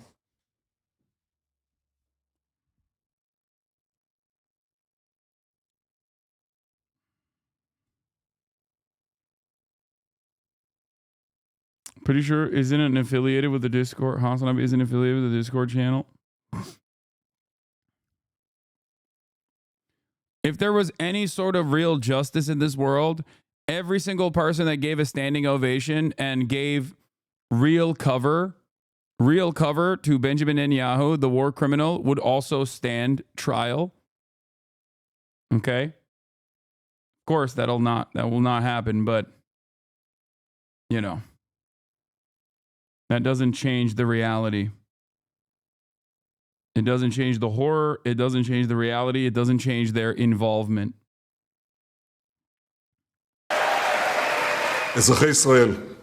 Today, he dismissed the charges as absurd, biased, and anti-Semitic. But public statements made by the men themselves form part of the evidence against them. At the start of the war, Gallant said food, water, and fuel would all be blocked from entering Gaza. Has the ADL called the ICC anti-Semitic yet? The Apartheid Defense League? I'm certain that they have already. This is their opportunity to shine, you know? In the face of international pressure, aid has been allowed in, but nowhere near enough. Today in Gaza, displaced Palestinians welcomed the charges, though many fear they'll have little impact. We hope that the decision issued today will serve the Palestinians and serve us here in particular in Gaza, and that it will not be like other decisions that have passed unnoticed. Will Netanyahu and Gallant ever face the judges at the ICC? Everyone knows it's unlikely. The court has no police force to arrest anyone. But trips like this to London before the war will now be much more difficult. Many of Israel's allies are members of the ICC and are now obliged to detain the men if they enter the country, though America is not and has rejected the warrants. In Israel, where focus remains on the hostages still held captive by Hamas, even staunch critics of Netanyahu spoke out in his defense. Oh, staunch critics of Netanyahu. Get the fuck out of here. Then you're not. Okay? You're not a staunch critic of Netanyahu. You're just not. If you're defending him in this moment, then you're not a critic of Netanyahu at all. You love him. You just, much like our liberals, want to have the fucking moral high ground. He does all of your wishes, but then you still get the chirp. Speaking of the ADL, 49 likes on this. Damn. The International Criminal Court's arrest warrant for Israeli Prime Minister Netanyahu and former Defense Minister Gallant is a shameful and wholly political action on the part of the court. The ICC's rationale is rooted in the unsubstantiated and specious claims which run counter to the realities of the ground in Gaza and send a disturbing message equating Israel's war of self-defense with Hamas's terrorism. The court has ignored its own principles and practices in service of a political ruling. The court's moral lapse only serves to further embolden extremists and incite violence against Jews in Israel. We urge global leaders to unequivocally reject the ICC's wrong and dangerous decision. Remember when I said they got no motion? This is what I mean. All they can do is fucking chirp, okay? All they can do is chirp about this kind of shit and cry about it. The only motion they got, the only motion they got is when they're fucking complaining that, some content creators said Sabra hummus is shitty. The grossest anti-Semitic crime of all.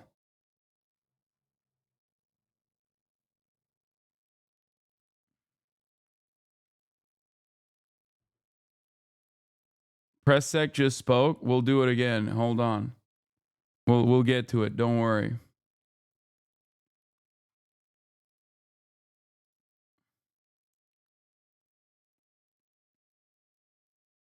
Yeah.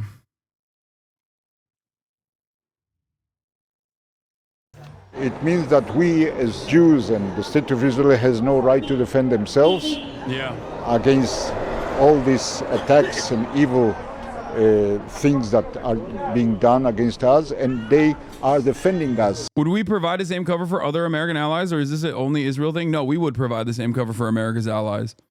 I mean, depending on if they're still within the framework of allegiance.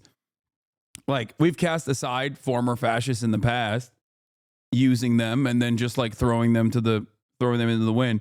But if some shit like this happened to Saudi Arabia, I think America would defend them. Not Saudi Arabia. No, I think America would defend Saudi Arabia. I think America would defend NATO nation Turkey as well.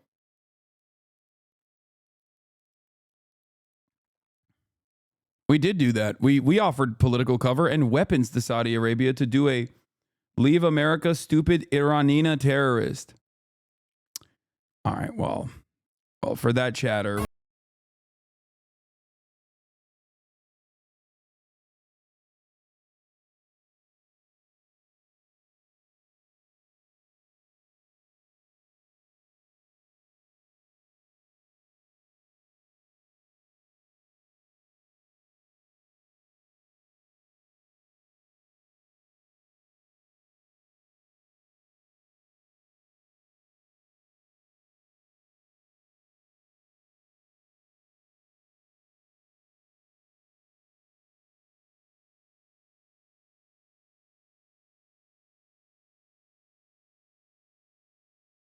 Anyway, is this on Apple Music dead ass? I think it's on a bunch of different platforms on YouTube, but the distributors themselves pulled it off of Spotify, and Israel did do a pressure campaign. Not only did Israel steal the song and recreate it to make it pro-Israel because it's an absolute banger, but they also actively tried to get the song removed from all of the platforms, claiming it's anti-Semitic. It's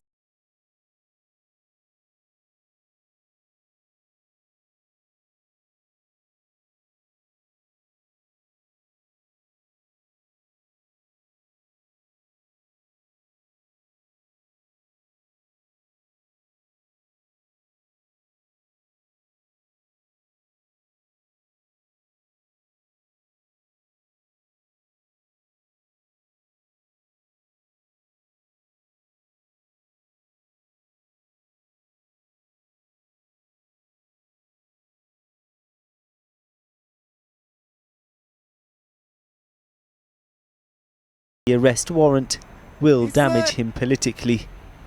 I think there will be a shift from defending what they say the prime minister, what he represents as the most powerful position in Israel politics, into a little bit of soul searching about how Israel got to this point.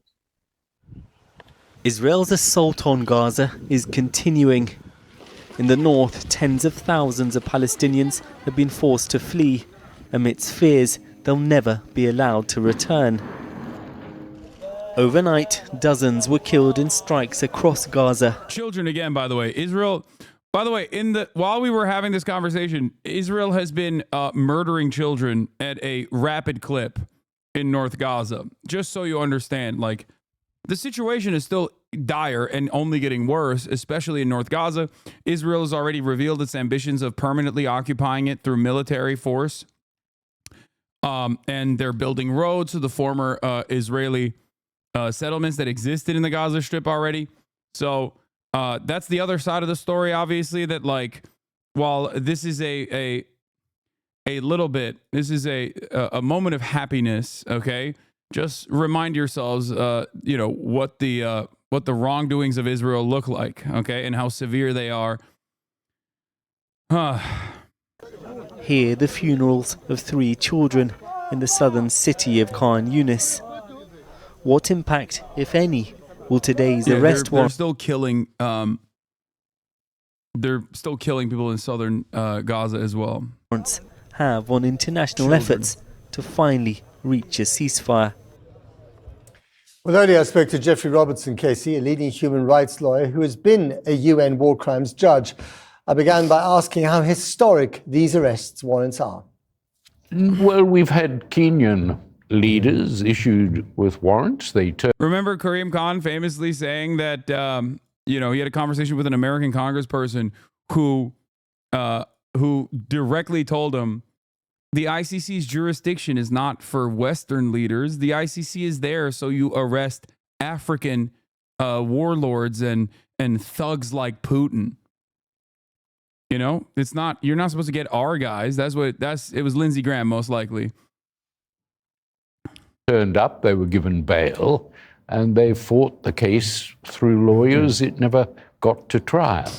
But so there are precedents, but never perhaps a leader that is so blindly backed by America, which is not a member of the court, but will bring pressure upon it. And we just hope that the judges are independent enough, and they've shown independence by issuing this arrest warrant today.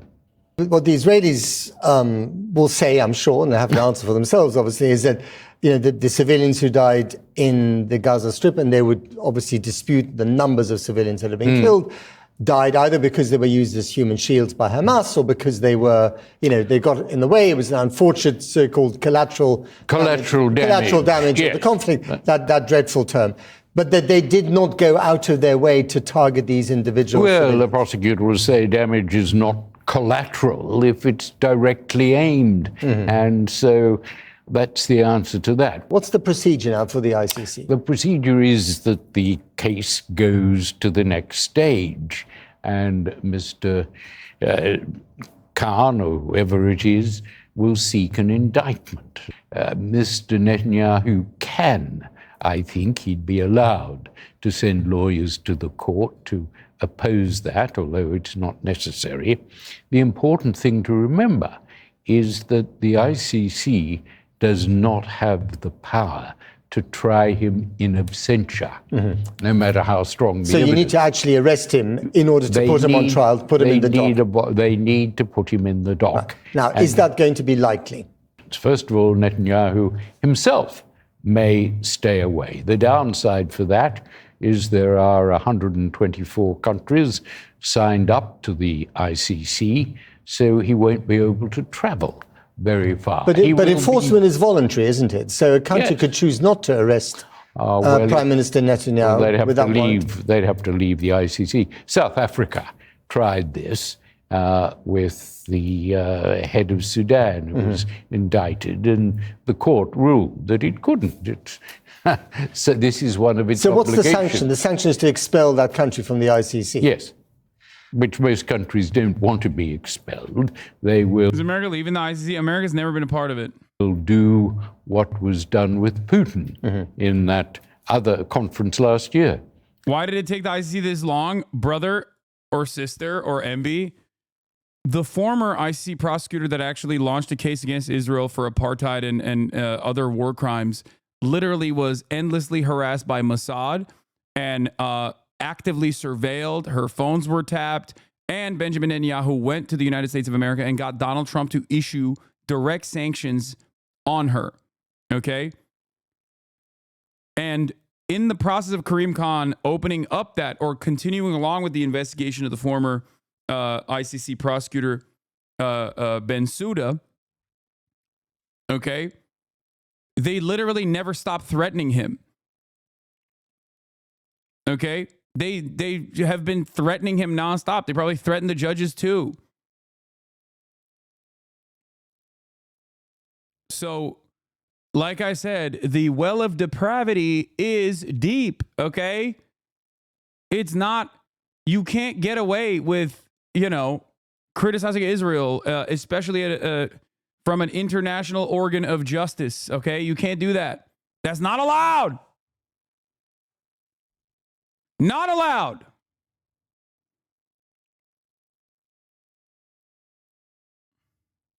And for the record, when you go, I don't really understand. Why did it take so long? I mean, dude, look at what the American leadership is saying currently about the warrants, that they sent multiple letters with the congressional letterhead saying if the ICC takes this decision and actually files the warrants for arresting Benjamin Netanyahu, we will literally take military action.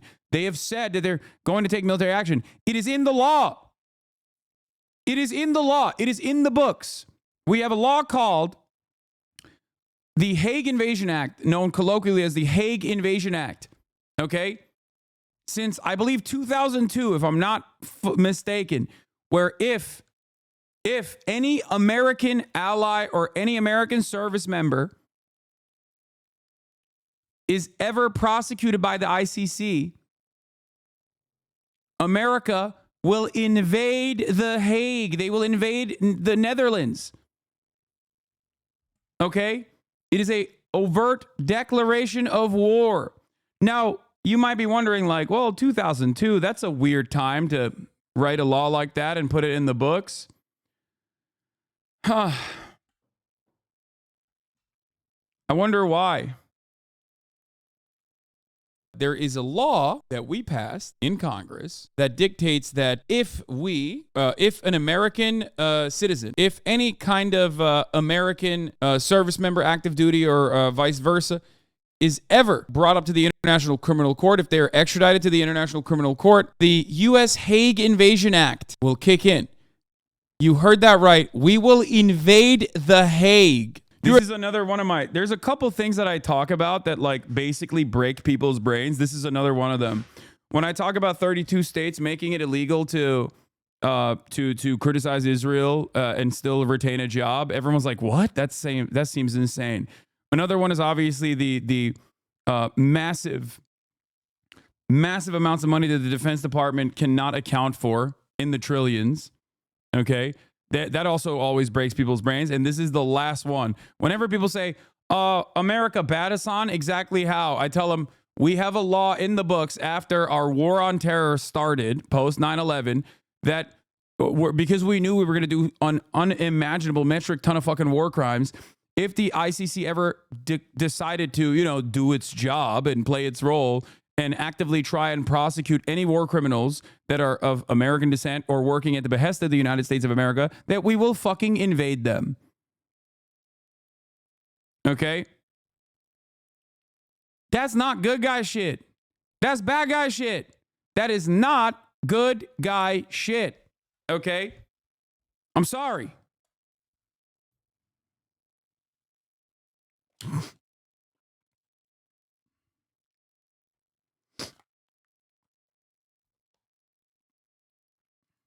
U.S. President George Bush today signed into law the American Service Members Protection Act. That's what that's what it was called, which is intended to intimidate countries that ratify the treaty for the International Criminal Court. The new law authorizes the use of military force to liberate any American or citizen of a U.S. allied country being held by the court, which is located in The Hague. This provision, dubbed the Hague Invasion Clause, has a strong reaction from U.S. allies around the world, particularly in the Netherlands. This is real. This is still in action. Maybe that's one of the reasons why you can't really prosecute American war crimes in the International Criminal Court. Oh, this was pretty funny too. Of course, this pairs along nicely with this. Pentagon blocks sharing evidence of possible Russian war crimes with the Hague Court. I wonder why. Perhaps because it would set a bad precedent. And then lastly, International Criminal Court officials sanctioned by the United States. This was back in the 2nd of September 2020, the U.S. court has imposed sanctions on senior officials in the International Criminal Court, including Chief Prosecutor Fatou Bensouda. Secretary of State Mike Pompeo accused the court of illegitimate attempts to subject Americans to his jurisdiction. How wonderful that this related. Iraq amputee, I can hug my son with my feet. Related to this, okay? All of this is somehow related to one another, I suspect. I haven't even read the article, but, wonder how that happened to that guy. But yeah, the U.S. has criticized the court since its foundation and is one of is one of a dozen states which have not signed up. Balkis Jarrah, a senior counsel of the non-governmental organization Human Rights Watch, condemned the sanctions as a shameful new low for U.S. commitments to justice for victims of the worst crimes. Once again, the Geneva Suggestion, not the Geneva Convention, or any matter of international law is merely just a weapon against America's foreign adversaries. That's it. That is it. There are no... Damn, bro. People say, Hasan Abi, you've changed. It's like, motherfucker, I haven't changed. You did, bitch. There's literally, go back in time and listen to me talk about any number of different things that America has done to serve its own capital interests. Okay? I have always been a long-standing critic of American imperialism, Western chauvinism, American exceptionalism. That's why it's so funny when motherfuckers are like, bro, you've changed, dude. No, I have not changed. Okay? You watched a couple fucking drama pervert videos, and because you were hopped up on American exceptionalist fumes to begin with, and that's an understandable starting position for you, and you refused to interrogate how you arrived at these positions, and possibly out of fear that, a Chinese century of dominance would be terrifying, okay, decided to lean into American exceptionalism and Western chauvinism and American imperialism being a force for good. That's it. That's it. Yes, there's ambulances at Mar-a-Lago. I don't know what's going on, but this has been a fucking glorious day so far. I'm going to lose my goddamn mind if some other glorious shits are happening. Per pool, 2 ambulances and several vans that appear full of Secret Service have left Mar-a-Lago in the last few minutes. Yeah, the only thing that changed from back then is I'm no longer wearing Teddy Fresh shit. No rules for America. Only rules for who America has declared their enemies. Oh.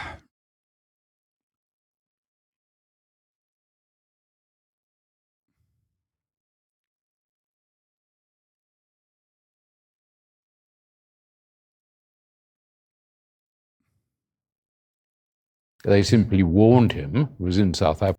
I don't think people understand. People who are excited at the prospect of like Donald Trump, getting crippled by a heart attack or dying or some shit, don't realize that means it's President J.D. Vance, which is horrific. Okay? I mean, Trump is also horrific. President J.D. Vance will be equally horrific, if not worse, because that means now you have a competent fascist that is directly aligned. Like Peter Thiel owns the country now. Do you understand? It's basically President Peter Thiel.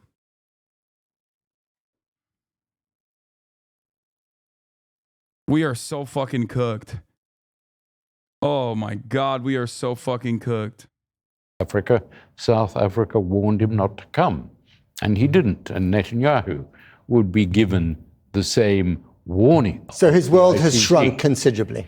It has, and he would be seen as an international fugitive. Finally, and very briefly, Jeffrey Robertson, how likely from your experience, and given who else has turned up in the dock when people said it was impossible, how likely do you think it is that he and the other people who've been issued with this warrant will end up on trial? Well, everyone said Milosevic, indict him. He'll never turn up. And yet his people handed him over. I think it is not impossible if he fell from power. So the most likely people to hand him over would be the Israelis themselves, rather than him getting arrested on the streets of London or Paris. It would be an easy way of disposing of him, were he to fail at the next elections, sent off to defend himself. But that's not likely. The likelihood is there'll be enormous American pressure to protect him, and we'll just have to wait and hope to see this court showing its independence. It's not anti-Semitic. That's an outrageous lie by Israel. There's nothing anti-Semitic about it. We can see on our television the war crimes every night as residential areas are bombed and children dug out of the rubble. Yeah. Jeffrey Ronson, thank you very much indeed.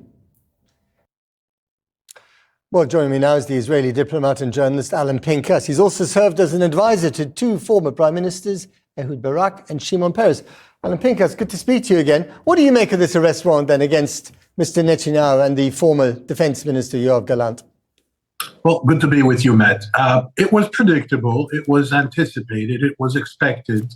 It was fantastic. The chief prosecutor, Karim Khan, requested. It was also fantastic.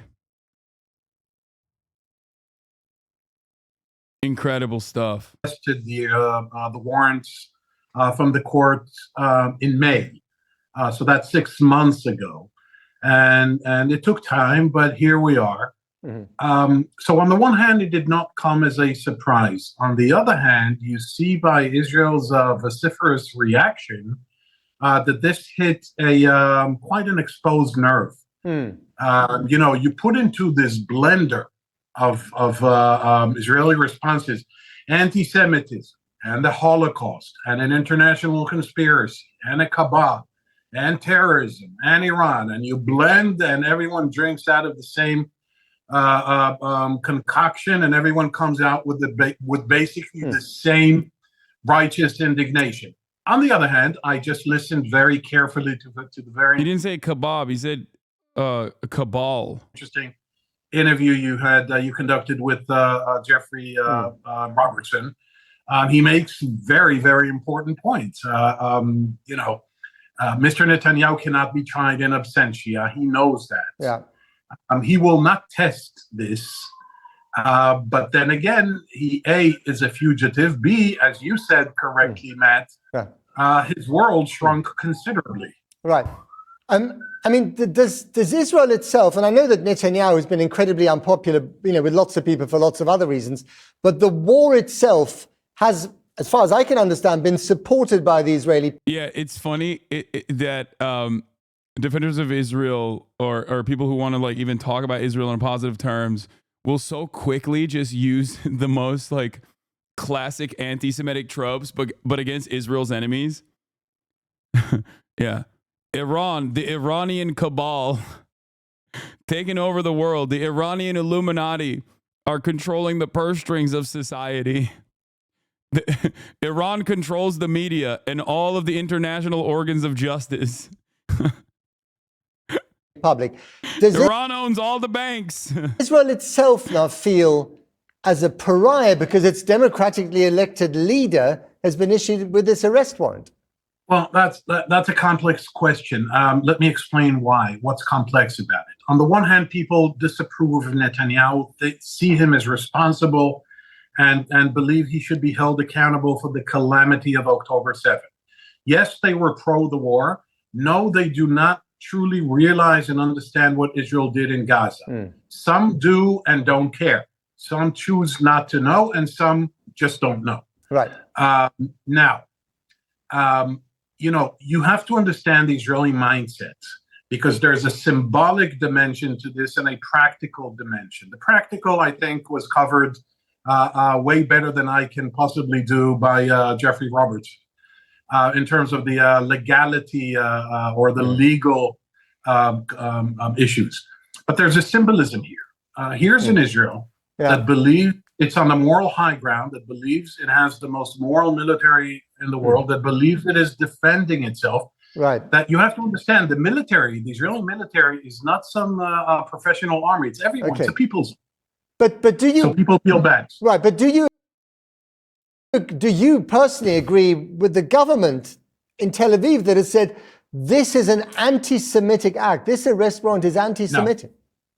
No, I do not. I mean, that is clearly what they're trying to do here. Well, they're doing two things, Matt. First of all, Mr. Netanyahu, who suffers from a long time Louis XIV syndrome, identifying the state with himself and himself with the state, turns this into everyone's problem. We are being attacked by anti-Semites. We are the victims of a global conspiracy centered in The Hague, blah, blah, et cetera, et cetera. Right. The second thing is that look. It's yeah. Mike from Pennsylvania, aka Central Committee, is right. This is a bad day for pieces of shit. Okay, a real bad day. All the way from like those who are conducting genocide down to like fucking Twitch streamers. Okay, and maybe even kick streamers, as a matter of fact. It's crazy. It's crazy how tides turn so fucking fast. The prime minister of my country is accused of war crimes. There's no question in my mind that he will not stand up trial. But just briefly, sorry to interrupt you because we've slightly run out of time, Alan. Just one final one, briefly. Yeah. Do you think it's possible, as Jeffrey Robertson has suggested, that actually maybe the Israelis themselves might arrest him and hand him over to the ICC? No. Or is that never going to happen? No, no, for a very practical reason. If the prime minister of your country is accused of war crimes, crimes against humanity, as is the defense minister, it inevitably entails that about 200 other brigadier generals, major generals, lieutenant generals, and even colonels will be accused of similar crimes. No, I don't think that will happen. Alan, we've run out of time. Alan Pincus, thank you very much. One can only imagine. Much indeed for joining us on such a complex issue. Matt. Thank you. The anti-Semitic decision of the international bitch, you ugly ass bitch. National Court in The Hague is a modern Dreyfus trial, and it will end the same way. 130 years ago, the French Jewish officer Alfred Dreyfus was falsely accused of treason by a biased French court. In response to these false accusations, the great French writer Émile Zola wrote his monumental essay, J'accuse. He accused the French court of anti-Semitic lies against an innocent officer who was later exonerated of all guilt. Now it just sucks because, you can't go to France no more, bitch. You know? You can invoke Dreyfus, but you can't go to France anymore. No more fucking French countryside vacations for you, bitch. Oh. Pack watch. Oh, so good. It feels fucking good. International Court in The Hague, also headed by a French judge, is repeating this outrageous offense. Yeah, if Dreyfus was exonerated, why doesn't he go to The Hague to get exonerated? Yeah. Just take a trip. Take a trip to Paris. Land your plane on French soil. And then maybe take another trip to The Hague.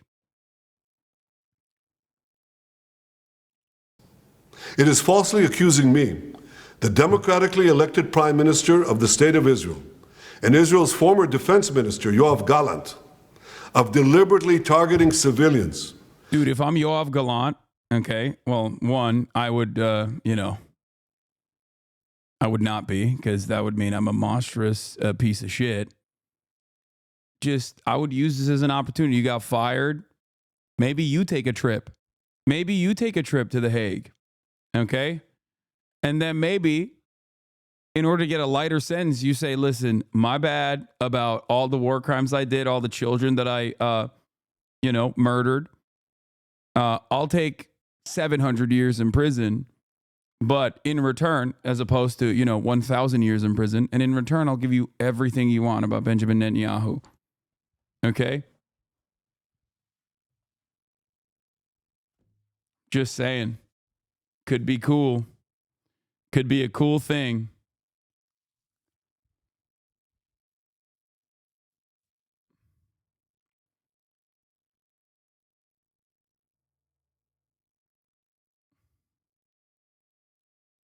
What is this? Yeah, right-wing Cope, by the way. Yeah, he's busy talking about Hitler dead, potentially, but his opinion on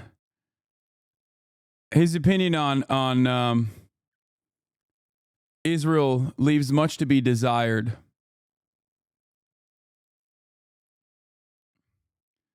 Yeah, that right-wing Cope is has disappointed me, let's just say, over this past year. Like, yeah, I love shitting on right-wingers. It's my favorite fucking pastime. But I've seen the way he operates. Crazy how much this quote of you popped off on Twitter. Oh yeah, I saw this. 105,000 likes. You want every single Palestinian to be fucking executed ruthlessly on the streets so they can build another fucking theme park on Gaza, you fucking baying pig.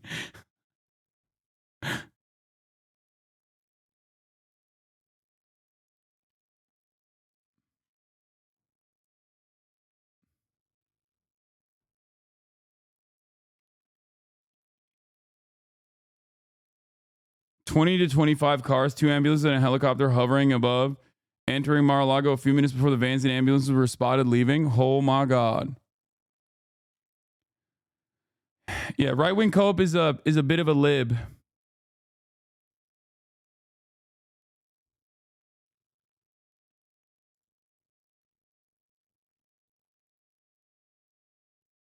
Netanyahu can still visit America, right? Yeah. This when we do everything in our power to avoid civilian casualties. Yeah, Right Wing Watch has posted about me being pro-terror. Yeah. He's, I think, a Bonarelli orbiter.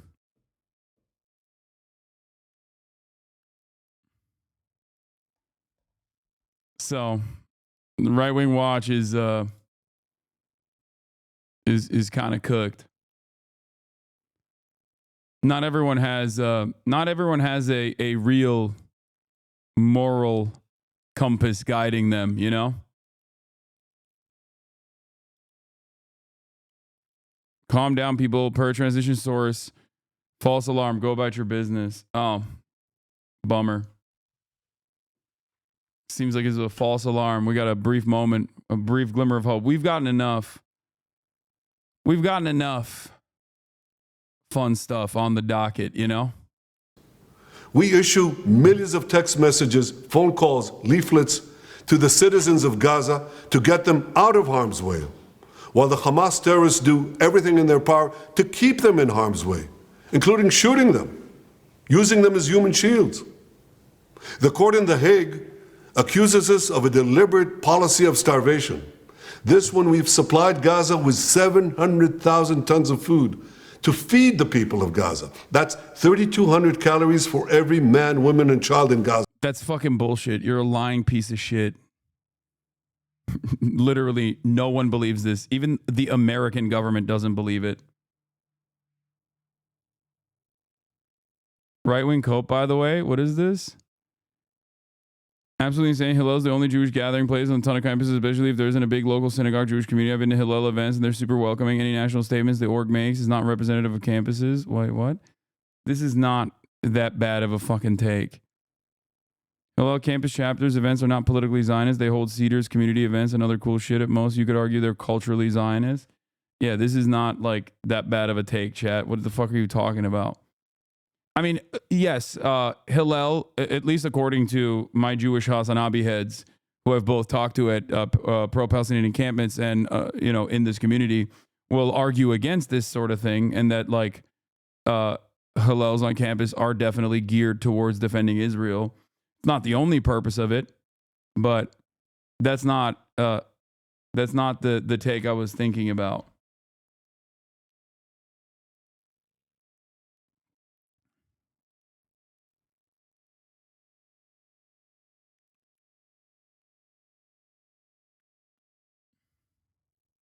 Anyway. Please don't talk about Hillel. Wait, what?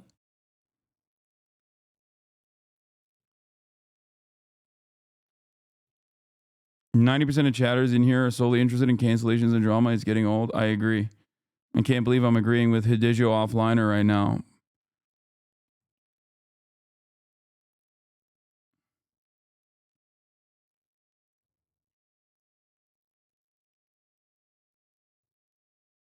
Anyway, let's finish this. And these supplies are routinely looted by Hamas terrorists who deprive their people of much needed food.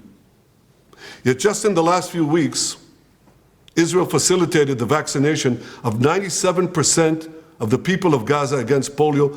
This doesn't prevent the court of accusing us of genocide. What in God's name are they talking about in The Hague? We give them polio vaccines and then we kill them. Like, this is a week out from aid trucks being allowed to enter. This is a week out from aid trucks being allowed to enter. Only to then fucking turn around and lighting the school on fire. Bro is worse at lying than content creators? Yeah, I mean. Yeah, they also have allowed anti-Hamas militant groups within like actual fucking roving gangs.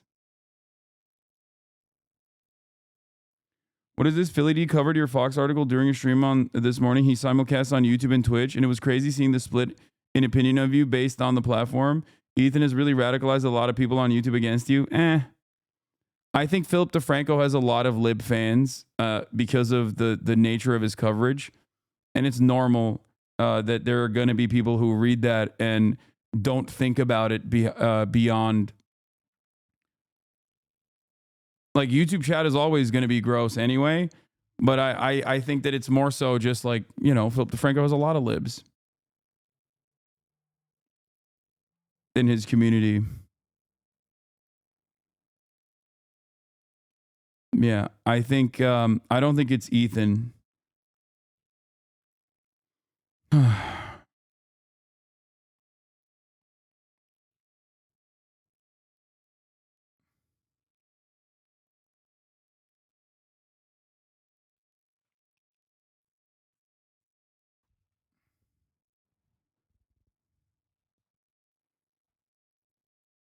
What is a lib to you? You throw this around often. A liberal is someone who is pro-capitalism, someone who at least like is conciliatory to the demands being made by people who are progressive, but only as long as it is inoffensive, and will regularly trade away rights for marginalized people at the behest of maintaining a veneer of civility.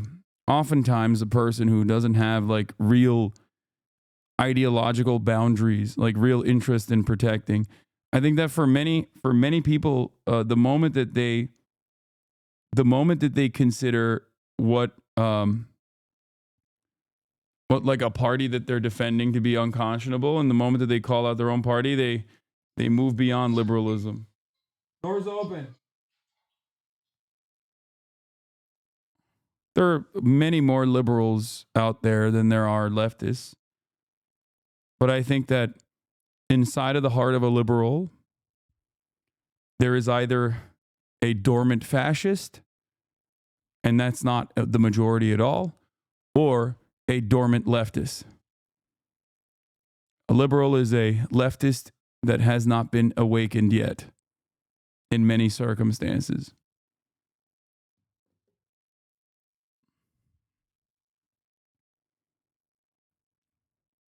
Some people hold on to liberalism as this valid ideology.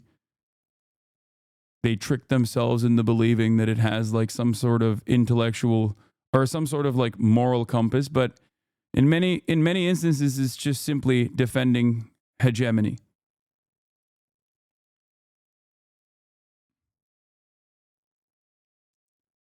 Depending on how much you would like to defend the current systems of oppression in the interest of maintaining civility and maintaining order, liberals can find themselves in the throes of fascist sentiment.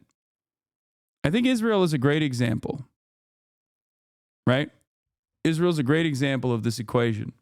if you see man-made horrors beyond human comprehension every single day and you look away from it and you say to yourself, there's a good reason for this happening. And that is because Hamas did October 7 and they have an ancient anti-Semitic gene in their hearts. And that, you know, unfortunately, some Palestinians are dying as a consequence of that, but that's just Hamas's fault. Then you might be a liberal who is a dormant fascist. If you see homeless people and you think to yourself, oh, these criminals, they must be thrown into prison immediately because they're grossing me out, rather than look at them and say, wow, these are victims of circumstance and they must get the help necessary. It is unconscionable that the wealthiest nation on earth has 600,000 plus homeless people sleeping outside every night.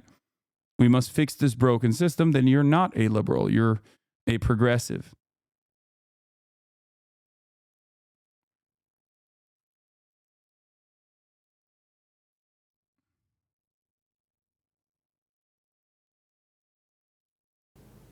The truth is simple.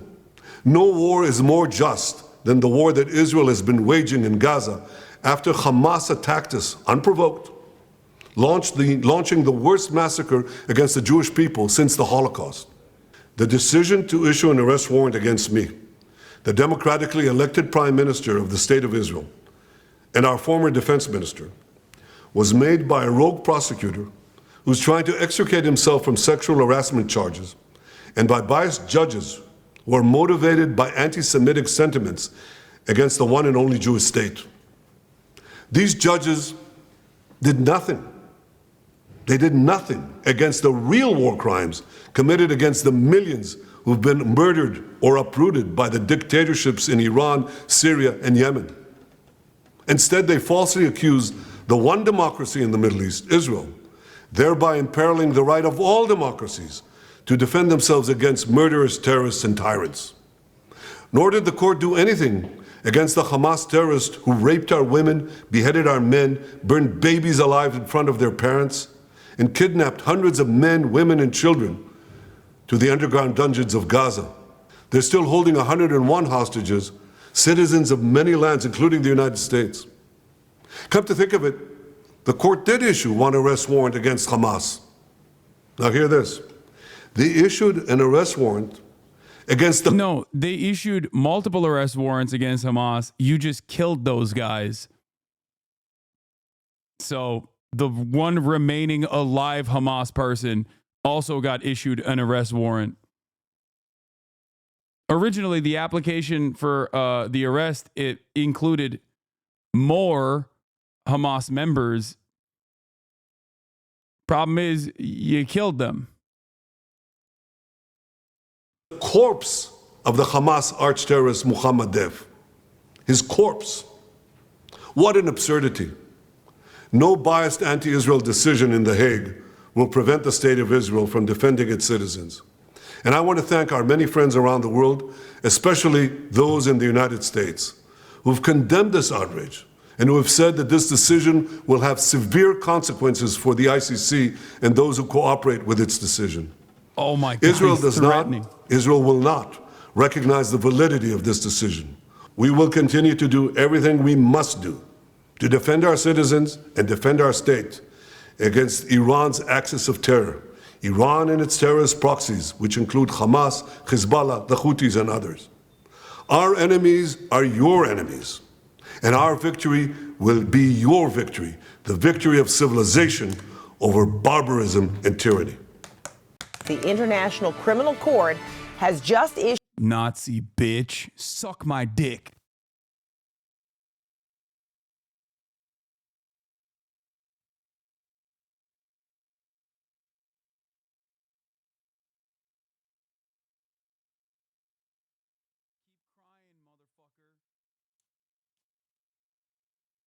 Yeah, everyone is an anti-Semite, including all the Jewish people that participated in the prosecution of Benjamin Netanyahu and this war criminal tribunal and this war criminal prosecution.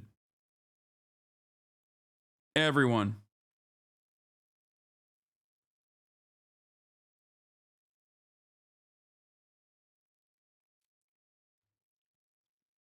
including the Pope. The Pope is Hamas. It's just crazy. It's just crazy that, man, it's crazy that every single person that's always against Israel is just Hamas. It's wild. What a track record, dude. What a crazy track record. Wait, what do you mean Mike is low as fuck? Issued arrest warrants for Israeli Prime Minister Benjamin Netanyahu and former Israeli Defense Minister Yoav Gallant, accusing them of war crimes in Gaza, and also for a top Hamas commander, also known as Mohammed Deif, who is believed to be dead. The court says it found reasonable grounds to believe the prime minister bears criminal responsibility for war crimes, including starvation as a method of warfare. And it rejected Israel's challenge of the court's jurisdiction over the matter. CNN's Nick Robertson joins us now from Jerusalem. Nick, what more can you tell us? Well, this is a very, very significant escalation. It was first announced by Karim Khan, the ICC chief prosecutor, back in May, that he was going to seek to request arrest warrants for Benjamin Netanyahu and Yoav Gallant, who was the defense minister at the time, as well as 3 other senior Hamas officials, including Mohammed Deif, Ismail Haniyeh, Yahya Sinwar, the other. Those 3 are all dead. Deif believed to have been killed in July, so unclear why they've issued an arrest warrant now for him. But by overturning Israel's rejection of the jurisdiction and the allegations by the court, this clears the way for something very, very significant, which Prime Minister Benjamin Netanyahu and Israel have never, ever faced before. These are very, very serious charges and allegations. Yeah, it's called consequences for your actions.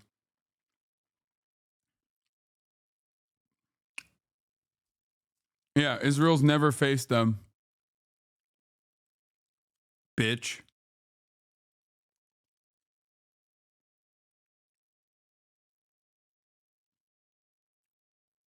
As you read them out there, that the court believes they have grounds to believe that he bears criminal responsibility for war crimes, as you said, including starvation as a method of warfare, and of crimes against humanity, of murder, persecution, and of other crimes.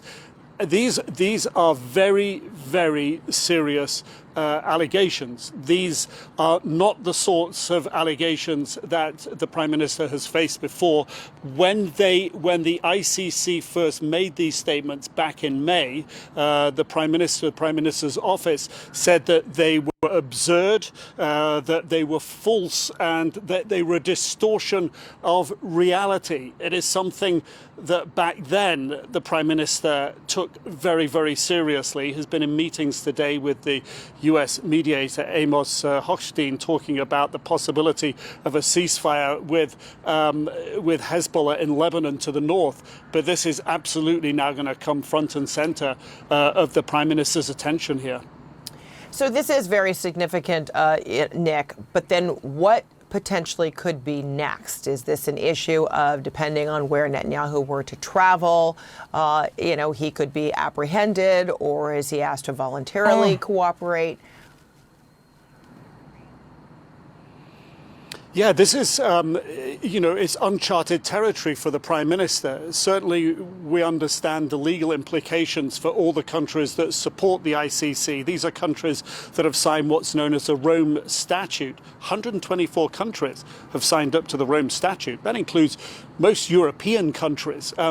There are other leaders, current and former, like Bashir of Sudan, who has essentially been on the lam from the ICC for several years since they issued an arrest warrant for him. An arrest warrant issued just in the past year or so for President Vladimir Putin of Russia, who continues to run his country and fight the war in Ukraine. But we have seen, in the case of Vladimir Putin, that there are countries that he has avoided visiting.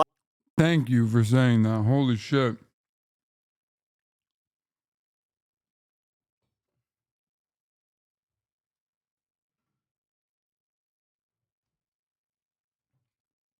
It's serious enough that even Putin didn't go to South Africa.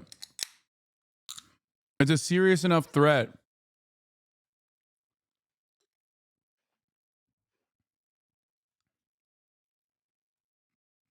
like South Africa for a BRICS summit where potentially, because South Africa is a signatory to the Rome Statute, he could have technically been arrested and taken to The Hague. So will the same fate or limitations on travel face Prime Minister Benjamin Netanyahu?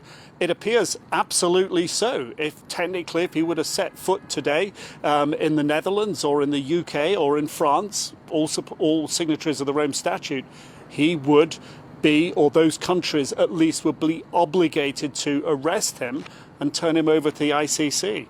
All right, and now we want to give you an update on this breaking news. The Israeli Prime Minister's office has just responded to the International Criminal Court's arrest warrants. Benjamin Netanyahu's office calls the warrants for him and Defense Minister Yoav Gallant absurd. The statement says Israel utterly rejects the absurd and false actions and accusations against it by the International Criminal Court, which is a politically biased and discriminatory body. Prime Minister Benjamin Netanyahu will not yield to pressure. Countries like Iran or Russia are already outside of the sphere of influence of the United States of America. So it's not like they get, they've already designed their world around avoiding America's sphere of influence. Israel is not the same. Do you understand? It's very different for Israel.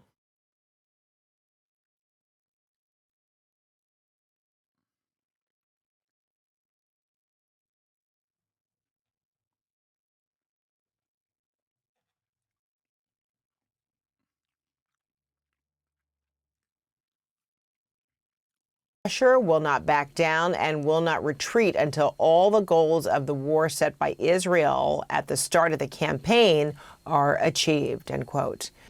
Now, we are following developments out of northern Gaza, where one medical official says Israel launched deadly strikes overnight on the city of Beit Lahia. A director of the Kamal Adwan Hospital says 65 bodies have been pulled from the rubble. He says doctors and medical staff are digging with their bare hands because there are no rescue teams and no ambulances to provide assistance. And he expects the death toll to rise. He's making a desperate request to international organizations to bring in much-needed medical supplies. Meanwhile, the US has vetoed a UN Security Council resolution that called for an immediate and unconditional ceasefire in Gaza. Will those in favour of the draft resolution contained in document S/2024-835 please raise their hand?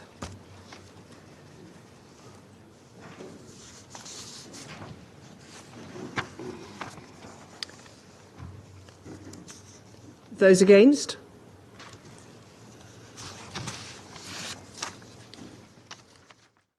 Well, only the US voted against the resolution on Wednesday. Ambassador Robert Wood said the US has made clear it could not support a ceasefire that failed to secure the release of hostages still being held by Hamas.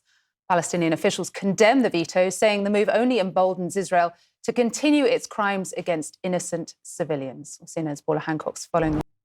I mean, that is the reason why they vetoed it.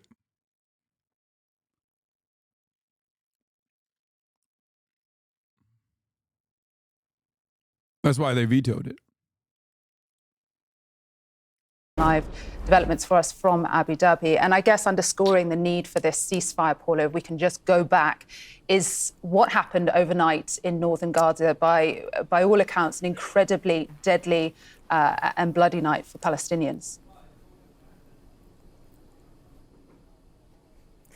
Yeah, Christina, this latest strike, which has claimed many lives, happened in Beit Lahia. This is in the northern part of Gaza. It's an area which has been, for those who have been living there, say it has been under siege for about 6 weeks now, since the Israeli military decided that they needed to carry out further military operations there because they believed that Hamas was regrouping in the area. So we have seen... The people on the ground say they're being murdered, but also Israel has to be there and murder them. By the way, the UN resolution directly mentioned the immediate release of hostages. The one that America vetoed.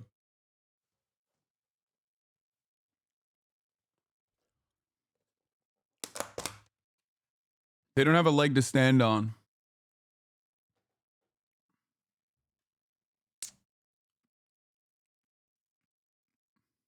Pieces of shit.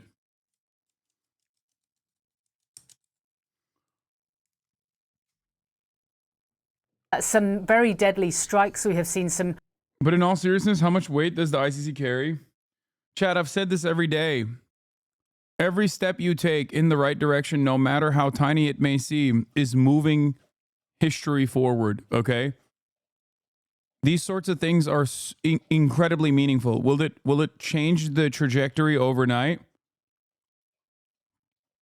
Will it change the genocide tomorrow? No.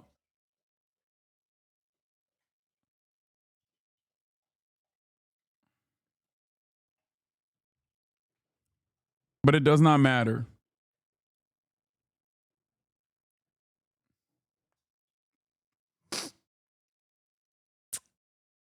What you are watching is history unfolding. This is like historically incredibly relevant and very new events. This has not happened before. Believe me when I say that this is new. There's never been a moment where America's ally, like someone that America has defended so staunchly, has ever been in the crosshairs of international organs of justice. If you think it's insignificant, you're falling prey to what people want you to think, like what naysayers want you to feel like. This is a massively consequential decision. Does it mean that like overnight Benjamin Netanyahu gets arrested and goes to jail? No, of course not.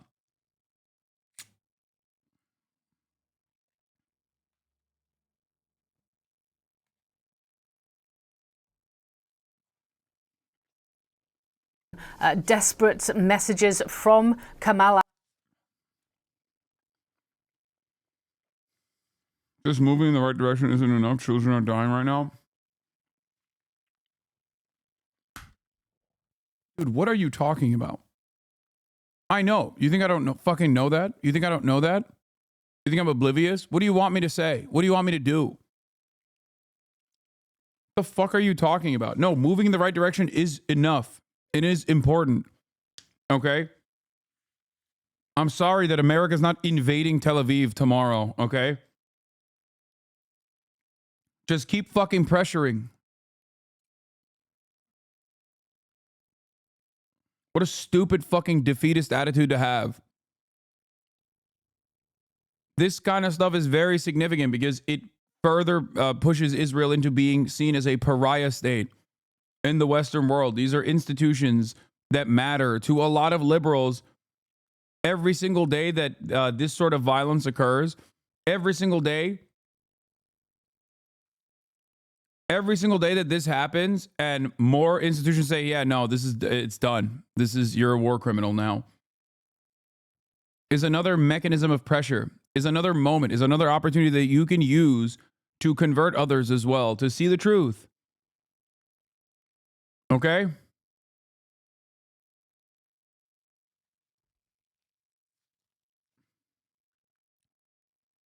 Adwan Hospital, for example, saying that they don't have what they need to be able to save lives. And this is what we're hearing again. A lot of you are new. Like, a lot of you are fucking new. All right?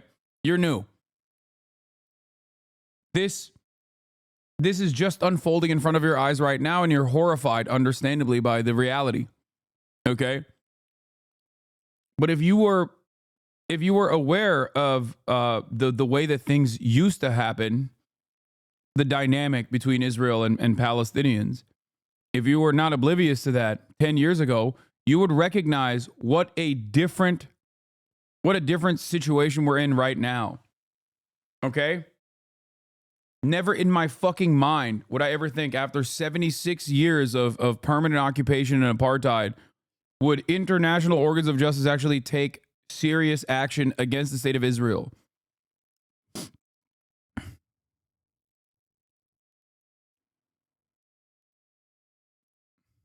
Airstrike hit a building near that hospital. The director of the hospital says some 200 people were sheltering there. He believes or has been told at the time of the airstrike, and at least 65 people have been killed at this point. Now, he says that those are bodies that are brought into the hospital. They are also receiving injured, but he says that that death toll is more than likely to rise. They don't have heavy equipment in this area. The Gaza Civil Defense is unable to operate in this area, and he says that doctors and medical staff are using their bare hands to try and find further casualties within the rubble itself. Now, we have asked the IDF about this strike specifically, but what they have said about previous strikes in this area is that this is where Hamas is operating, and they have been calling for civilians to evacuate the area. We heard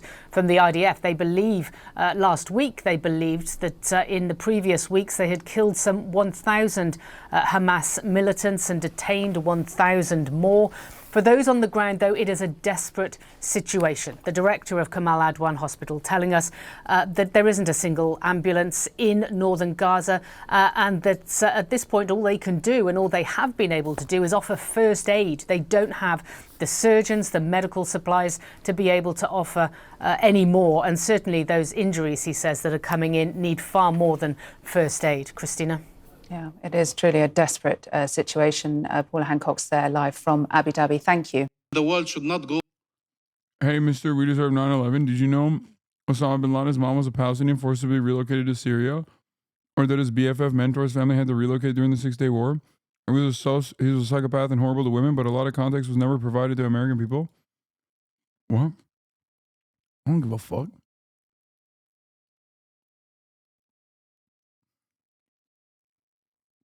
Yeah, dude, you're right. 9/11 happened because of Palestinians, because Osama bin Laden wrote it.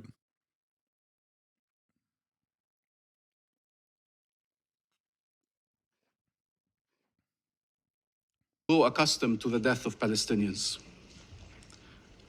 to seeing Palestinian children starving,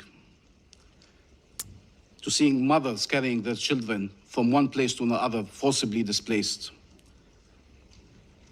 They should not get accustomed to seeing journalists killed and humanitarians killed, to see Palestinians detained, abducted, carried on trucks to go be tortured, sexually abused, and raped. The fact we are Palestinians does not make that less shocking or less outrageous. Maybe for some we have the wrong nationality, the wrong faith, the wrong skin color. But we are humans, and we should be treated as such. Is there a UN charter for Israel that is different from the charter you all have? Tell us. Is there an international law for them, an international law for us? Do they have the right to kill, and the only right we have is to die? What the hell does Israel need to do more for this council to act under Chapter 7? What more can they do for this council to act under Chapter 7? Or will this council be the last place on earth that cannot recognize a threat to peace when they see it? When it is so glaring, so undeniable? You are witnessing the attempt to annihilate a nation, destroy a nation. It is not even hidden, it is in plain sight. And yet the very tools designed to respond to these situations are not being used. So which one is it? Are Palestinian lives not worth saving? Or does Israel have a license to kill? I truly do not understand, and you're saying we cannot be for an unconditional ceasefire. What that means in effect now is that we are for a war. Oh yeah, you want to see the Hamas militants in air quotes that they're arresting? By the way, images like this happen in Gaza every night, by the way. Photos are circulating on social media alongside reports that the Israeli army is rounding up and blindfolding Palestinian doctors, nurses, and patients outside of the hospital in northern Gaza. Some of those detained are seen with catheter bags, nasogastric tubes, IV drips, and crutches.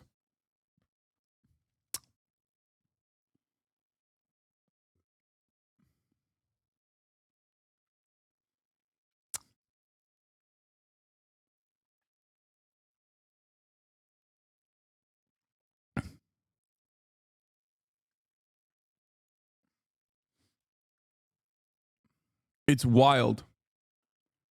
To associate images like that with Judaism is so disgusting. Images that are invoking the Holocaust. To associate those acts of gross violence and barbarity with Judaism is unacceptable. So no matter how much my naysayers try to fucking claim that Israel is actually the only safe space for Jews and all Jews care about is Israel and yada, yada, yada, I will not allow it and I will never agree with it.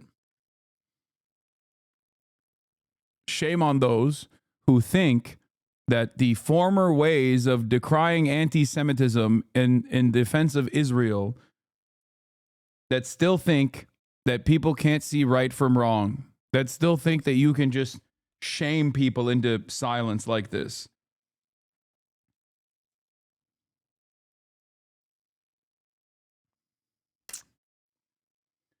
This is how supporters are justifying these images. This is what defeat looks like. Massive Hamas surrender in northern Gaza last night. And before you ask, they're stripped down to their underwear so Israel can ensure they're not strapped with explosives. But also, every time I post a picture like this, all the social warriors come out to play with it. They are humans. They deserve dignity. Why does Israel have to humiliate them like this? Stupidity.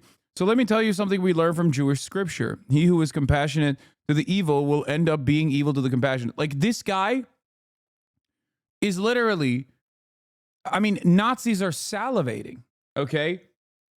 This is what I mean.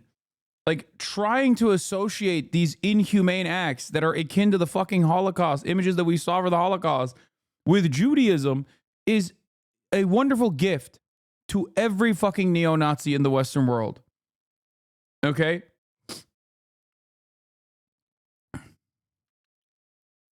Like, that's crazy. These genocidal maniacs deserve zero compassion. I don't think I need to remind you what Hamas did on October 7.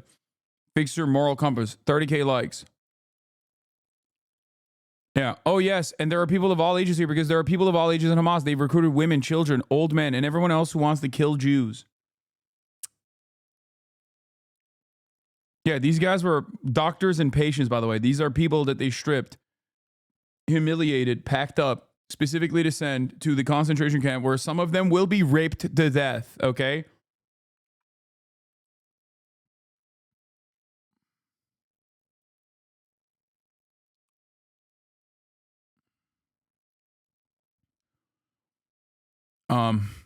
Anyway, let's finish. Saying we cannot be for an unconditional ceasefire that does not release the hostages. Is this war releasing the hostages? Is it even trying to release the hostages? So what does it mean? We accept this war that is killing hostages and that is killing, maiming, terrorizing, destroying an entire nation? When is it enough? When is it the point where we say, no, we mean ceasefire now? Does this guy speak Hebrew? I know he's a Palestinian Authority guy, but it's really interesting how he says his R's. It's not. I know many Palestinians do, but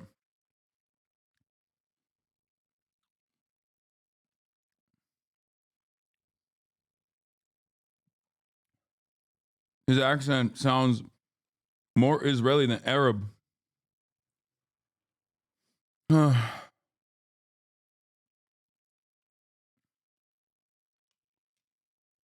But he is a Palestinian Authority guy, so West Bank might have had a Israeli teacher, like an Israeli English teacher. And that's why he sounds like that. Just something interesting.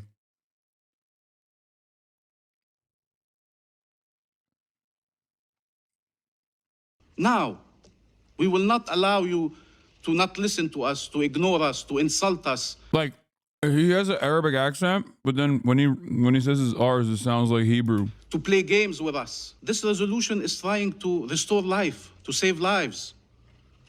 It's not a dangerous message. The draft resolution is not a dangerous message. This veto is a dangerous message to Israel that it can continue executing its plans. The very plans you oppose. What does it mean? that release of the hostages should be unconditional. This is what the Council has said repeatedly now for a year. Release of hostages should be unconditional. But stopping killing Palestinians is conditional.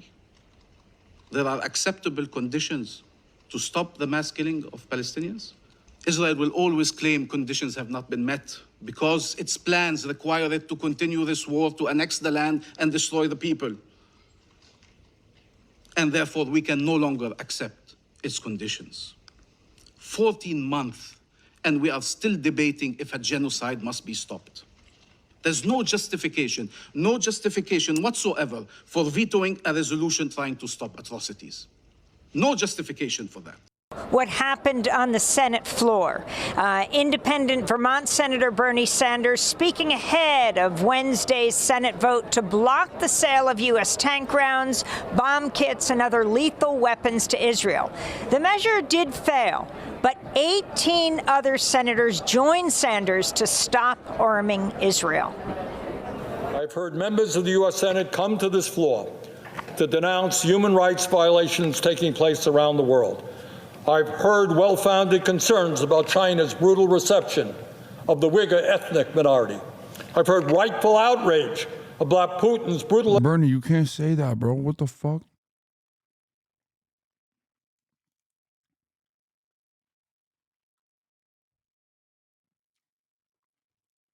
That's crazy. Bernie said there's hella fucking white guys with ankle shorts in Xinjiang wearing like fitted caps, riding high on the brim. Ohio gas station Andes.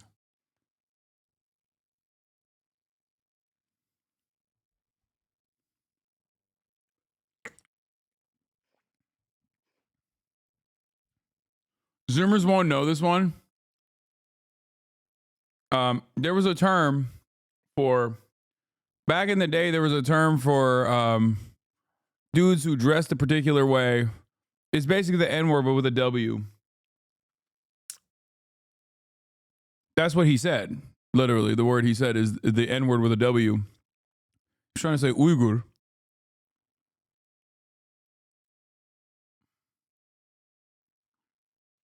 Insane clown posse fans.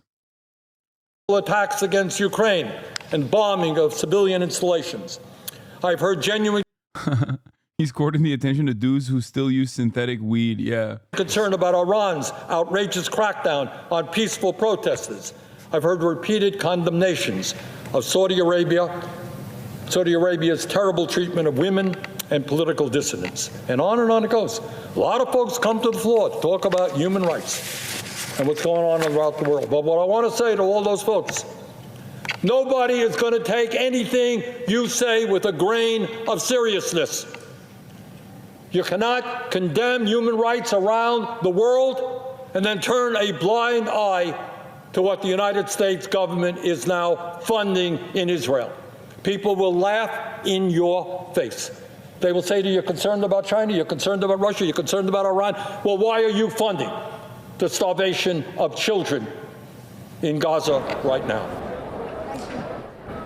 So that's Senator Bernie Sanders. While this move did fail, it was the largest grouping of senators to vote against arming Israel. Akbar Shahed Ahmed, if you can talk about the significance of this and the latest piece you did on what happened in the White House and how they were threatening these senators. Your exclusive White House says Democrats who oppose weapons to Israel are aiding Hamas. Absolutely, Amy. And I'll just start by noting that what Ambassador Bamia and Senator Sanders said that really speaks to the salience of this issue, right, and why it's not going away, something that the Biden administration has failed to grapple with. In their thinking, they think, well, people will get over this like they've gotten over foreign policy slights and missteps by the U.S. before. I think this is a fundamentally different issue. And what the Biden administration tried to do to kind of not just tackle and continue support for Israel, but to reject scrutiny and kind of threaten senators was really striking yesterday.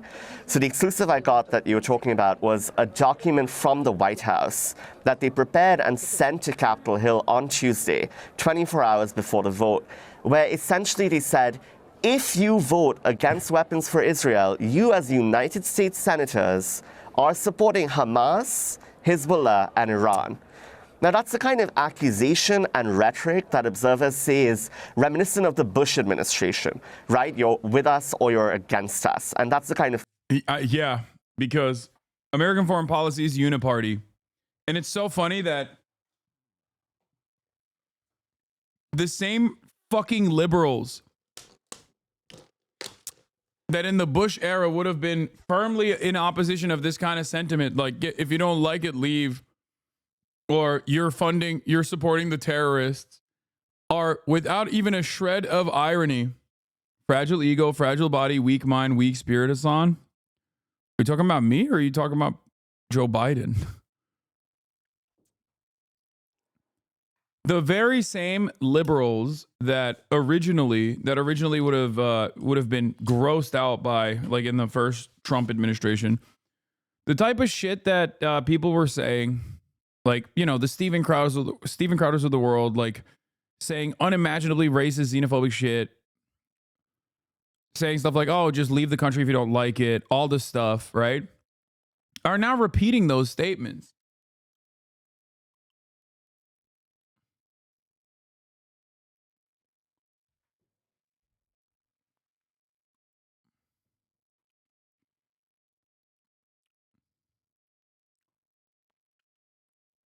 Like, it's shocking. What is this?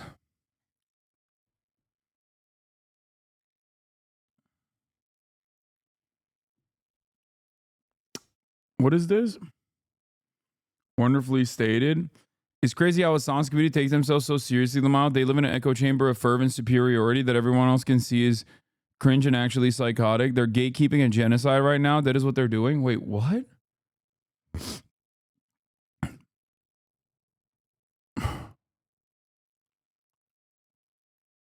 Wonderfully stated. People like that are the biggest obstacles of Palestinian emancipation right now. They look and sound like fucking freaks and make their cause sound unimaginable and unrealistic. This person is literally a former Fallen fan. He's saying unimaginable, talking about Palestinian emancipation. This 100% is a former Hasan Abi head. The person who wrote this.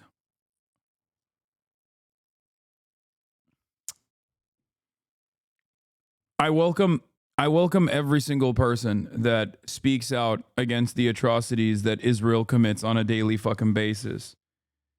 I, however, don't think that it is valid to routinely go after one of the largest communities that combats anti-Semitism and Islamophobia with the same fucking severity while maintaining an anti-Zionist position. This is not gatekeeping. This is simply people who are being far too fucking gracious. People who are being far too gracious to those who have no grace left to give to any other person. He literally posted on the D-Reddit. This comment was posted by another Destiny fan. This is a former Hasan fan who's a Destiny fan now. Or maybe Destiny fans have been watching me so much that they literally fucking sound like me now.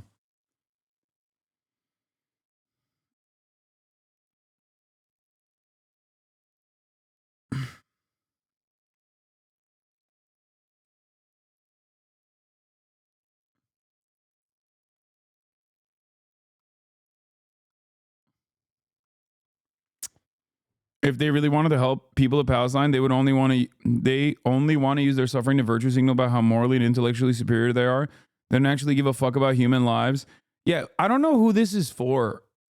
Like, I'm gonna be honest with you. I don't know who the fuck this is for. I don't know why he like wrote this. Because I don't think anybody believes this. If you believe anything that happened here, that I'm not trying to desperately bring on more people to recognize the truth about what Israel is doing. or that I've been viciously fucking attacked by random drama perverts who can't just, can't just stop making themselves the centerpiece of an ongoing genocide. Like, if that's gatekeeping, I don't know what to tell you. But I don't know. I don't know who this is for. Like, no one is going to read this and be like, you know what? You're right. I actually don't think Hasan and his community are sufficiently pro-Palestine. They're just there to morally and intellectually feel superior. Yeah.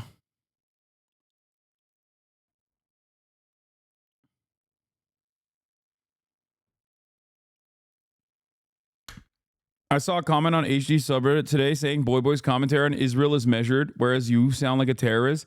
I love the Aussies, but that's so blatantly Islamophobic. You can say many things about Alexa's commentary, but measured is not a word I'd use, and I love him for it. He's also very much openly racial or radical than most YouTube leftists. Yeah. Saying that my commentary on Palestine is infinitely more radical than Boy is so funny. Because Alexa is a million times more radical than me. He's Australian. Okay? Aussies don't have the same fucking limiters on, okay? And of course, I love them. I love them to death.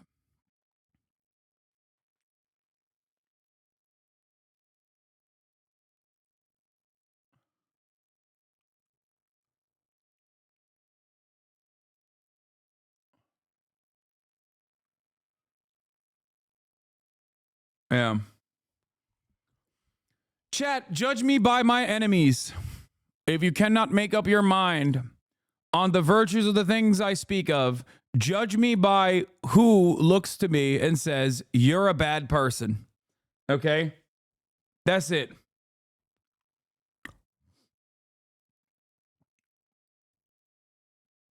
This is an attempt to get you to collab. It's an attempt to say you should collab with Nazis so they can say you're a Nazi too, lol. Wait, what? I will never collaborate with Nazis. The fuck?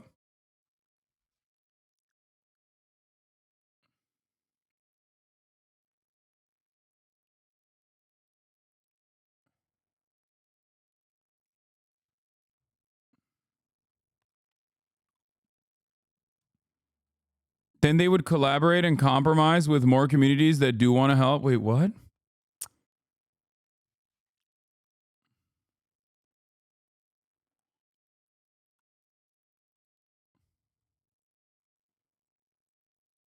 I do.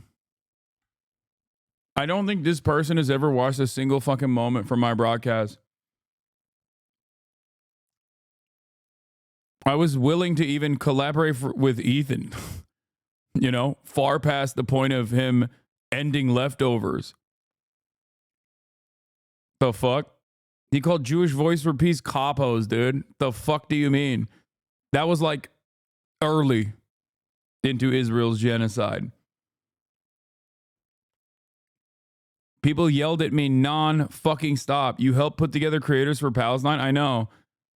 People yelled at me non-stop for being far too gracious to Ethan over and over again.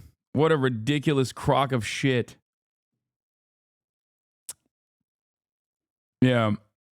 Collaborate and compromise with more communities like the Try Guys, Smosh, like the Campus Encampments, like the Uncommitted Movement, like having Rashida Tlaib and Ta-Nehisi Coates and Motaz Aziza on stream. Like, I've had literal fucking genocide survivors on stream.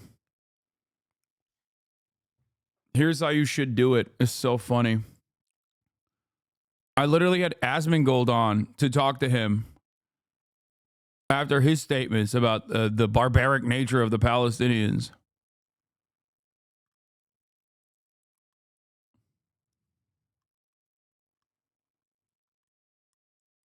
Yeah, I saw this. AB, I think this guy is, he's on Ethan Klein's show. I think he's Arab, I believe, and he can't win.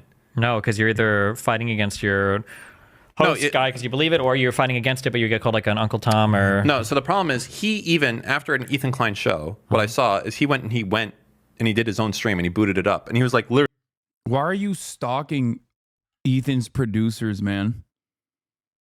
What kind of freak shit is that Really just watching Hamas DDGers, yeah, propaganda, right? And his audience still turned. It wasn't. This man said AB was watching Hamas propaganda. Literally just watching Hamas propaganda, right? And his audience still turned. It wasn't enough. Oh, Jesus. Because you're working for, you know, the King Zionist, yeah. You know, the Kleinenstein. True. You work for the Kleinenstein. You got to stand up. You can't do anything there. This guy AB.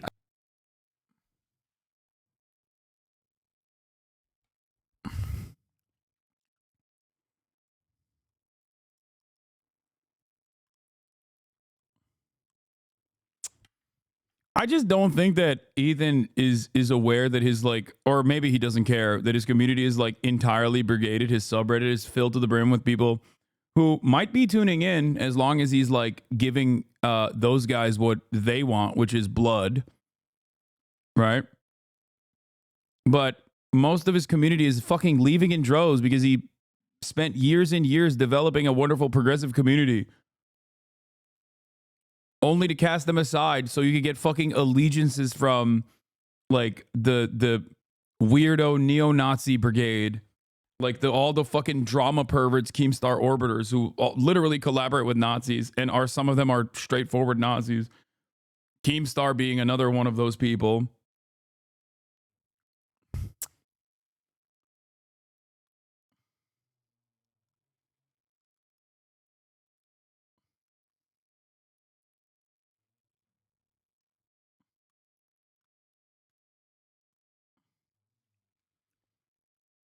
I don't know. I don't know how he just doesn't understand. Anyway. Thinking with which the Biden administration continues to approach critics. There's no way he lost 480 subscribers, 80,000 subscribers since last year. That's insane. What?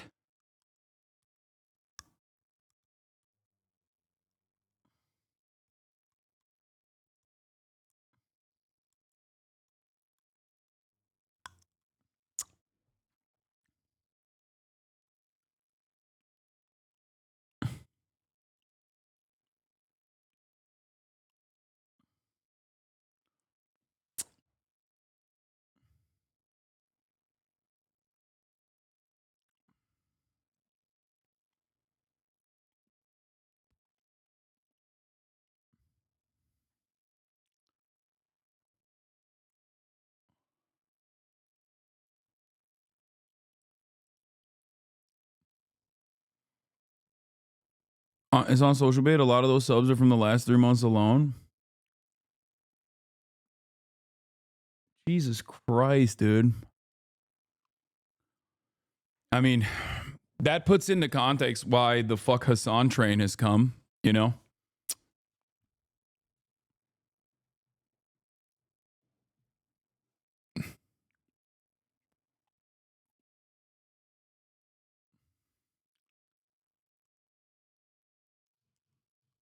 Would you be open to talking to him again if there was someone moderating it like Sam Cedar? Yes. But I don't think he would like that. I don't think he would want that. I asked him to talk to Sam Cedar privately, and he said it was anti-Semitic. So.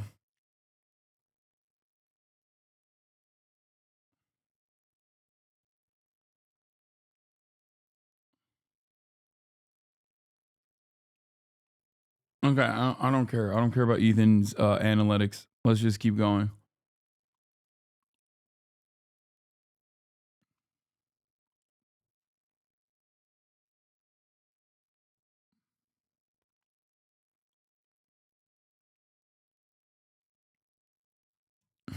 Let's keep going. All right. Gaetz is officially withdrawn from Attorney General. But before we do Matt Gaetz, I do want to talk about the way that people have responded. The way that people have responded on the American side to this story. Here's what the White House press secretary had to say about the ICC and its jurisdiction over Israel. I wanted to ask you also about the ICC's issuing arrest warrants for several top officials, including Netanyahu, over Israel's conduct in this war. I know that the U.S. rejected this decision. Does the administration see this ruling as a threat to Israel's ability to defend itself, and also? They coming for you, Hasan. Beware. Why do people say stuff like this in my chat?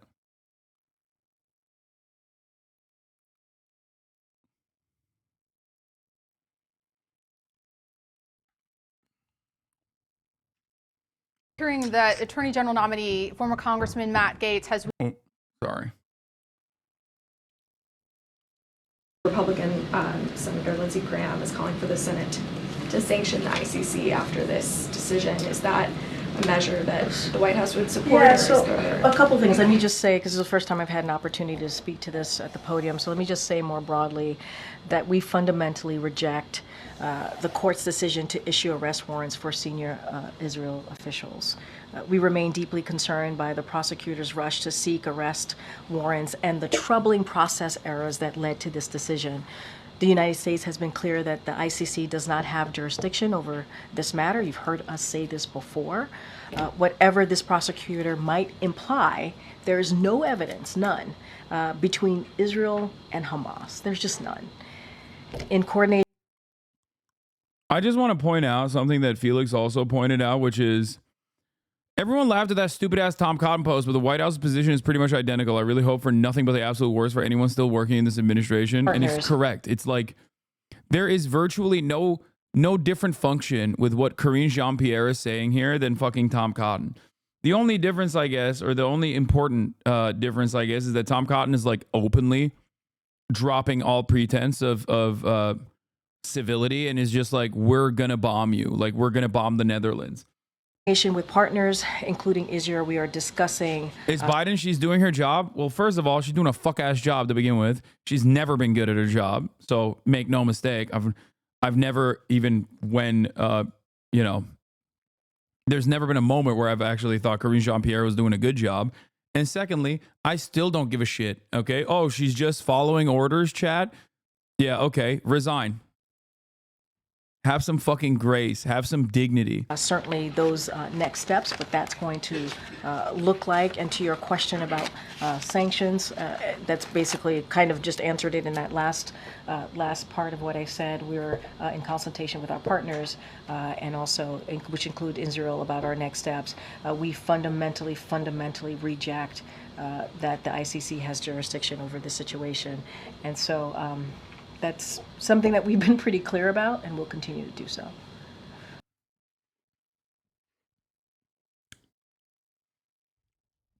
Calling a black woman a DEI pig is wild.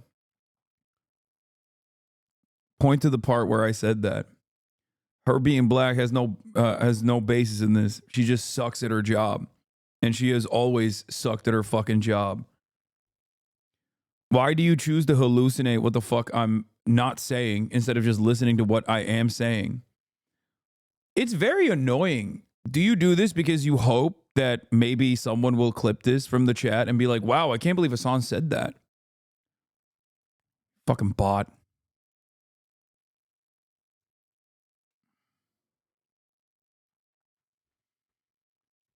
Ninety percent of my haters just fucking imagine what I'm saying and then just get mad at their own imagination. It's like, hey, sorry, man.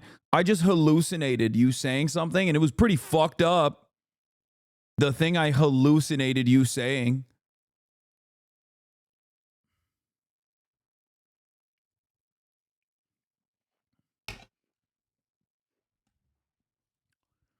I love how your haters can't decide if you're a far left terrorist or a right winger. It's because my haters are almost always coming from very similar areas of the internet where they fancy themselves to be the perfect center.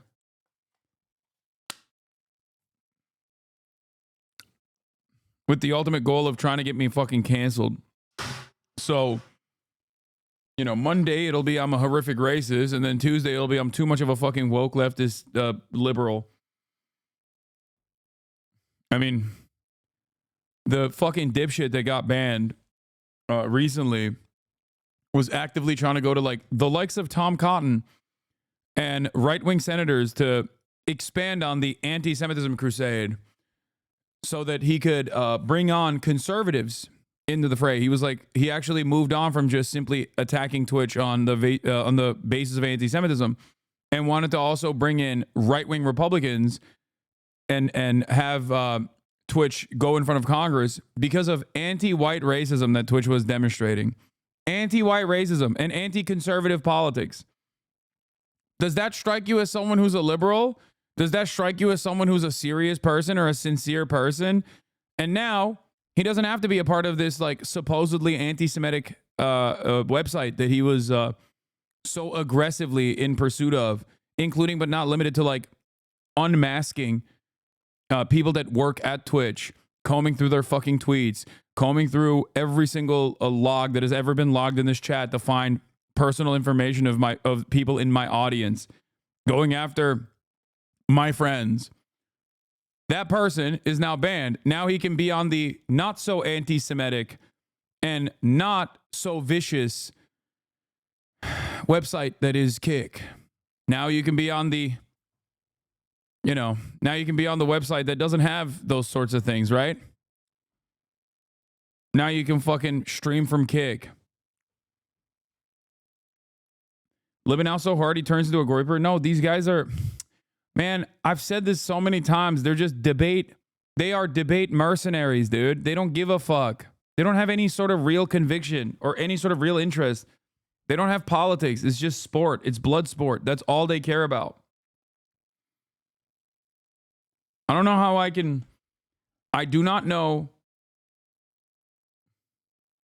so much Hasan hate on the main H3 sub. All alts that post. As a black man, I find H3 brave and Hasan a terrorist. Yeah, I don't care.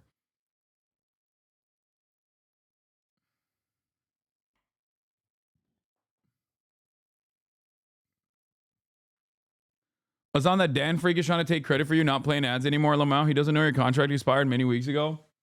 Yeah, that's also very funny because like I have very openly talked about how I hated fucking running ads to begin with. And while I still retain the position and the right to potentially run ads in the future, like I was not interested in running ads post my contract, which I think is very funny. Yeah, right. Yes, I know. You will never understand someone with real convictions. And that's precisely the reason why you always will project. You will always think I'm cynically advocating for the things I'm advocating for. Your favorite content creator will never say no to $1 million deal to advertise on this broadcast on election day. Your favorite content creator will never do that. Your favorite content creator shit on NFTs openly and then took the bag from an NFT company. But you don't care because he's a deity in your eyes. You're in a cult. Okay?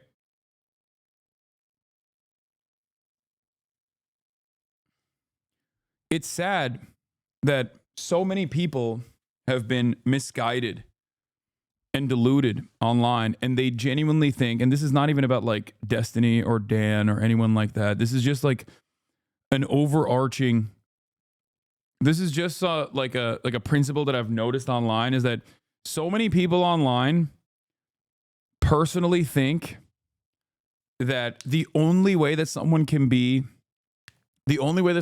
honest or truthful is if they're being a scumbag. Like we are stripped away of our humanity online so significantly. And everybody just thinks like, oh, that guy's a real guy. He's just saying it like it is. He's just saying things that I agree with. And the only way that people online can think that a content creator is authentic is if they're being a fucking scumbag, if they're being an asshole, if they're being fucking bigoted. It's so mind-boggling. And that's why I see this all the time from people, from my naysayers who are like, he doesn't really believe any of that shit. He's doing it for a fucking grift. He doesn't believe any of that shit. He must be saying it because he's audience captured. It's like, I built this fucking audience, man. Okay? Every single person in this community at a certain point had a firmly held conviction that was directly at odds with the way I see the world. Every single one. And that's normal. And there are still a shit ton of people in this community that don't see eye to eye with the way I see the world. Okay?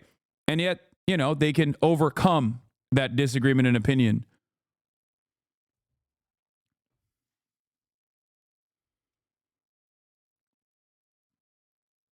I would not be as successful as I am right now if I wasn't fucking ruthlessly and brutally honest and stubborn to a fucking fault.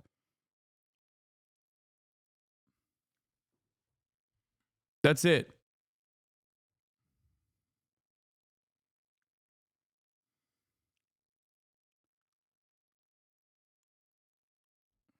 My job here, my primary function here is to try to walk people away from the cliff of radicalization, right-wing radicalization. And I think I do a very good job at that. And I think that's precisely the reason why many people are fearful and they're angry and resentful. One, because they refuse to listen to the words and instead try to find some other cynical purpose behind these words to say, oh, you must be grifting. Okay, there must be some alternative reason as to why you're saying these things. No one could possibly think these things. You're rich. Okay, I said the same shit when I was poor. What do you want? Me to change my entire worldview now that I've seen financial success? What the fuck? Wouldn't that be dishonesty? That's what I don't understand is this demand, this endless demand of dishonesty from my naysayers. They're like, please be dishonest. The biggest validation your haters give you is the level of tongue twisting they have to do to make you out as a scumbag. I know. The question I have for a lot of people is this. Would you ever grift to the left? Does it seem like a good audience to captivate if you were to grift? Or would you go to the right?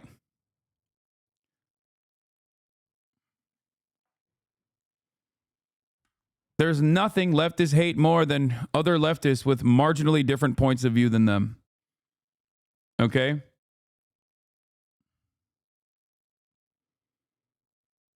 If I'm such a bad person, then why, oh why, do you have to constantly massage the truth with clips out of context? Why do you feel the need? Why can't you let my commentary stand on its own? Are you afraid that people will see the truth?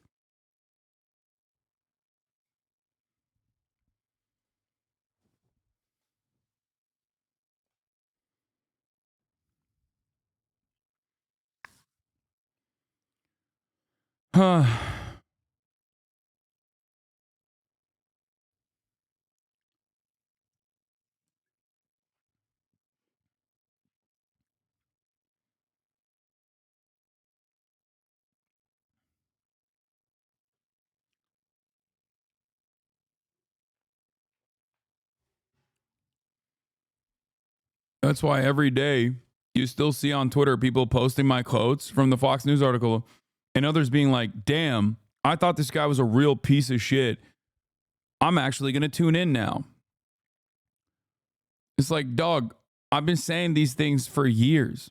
It's not new. That is precisely the reason why you can always go back in time and look to my commentary. Okay? And recognize that I've been saying the same shit for years. You must not have been paying attention. Okay?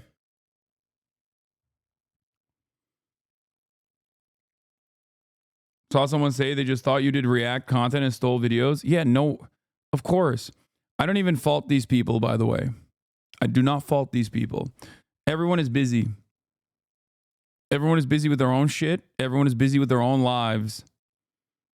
So they watch one drama video and they make up their own minds. I don't expect them to scratch the surface and try to understand whether or not this is like a false framing, whether or not this is a serious person who made a YouTube video.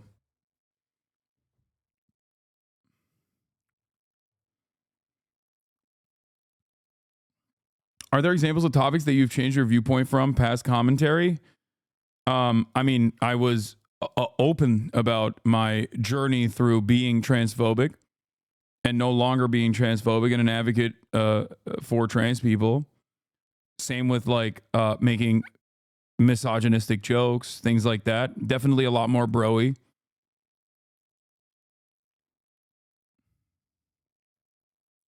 I was committed to a 2-state solution. I was wrong. That's another one. I said Russia would never invade. You know what's really funny? I said Russia would never invade Ukraine.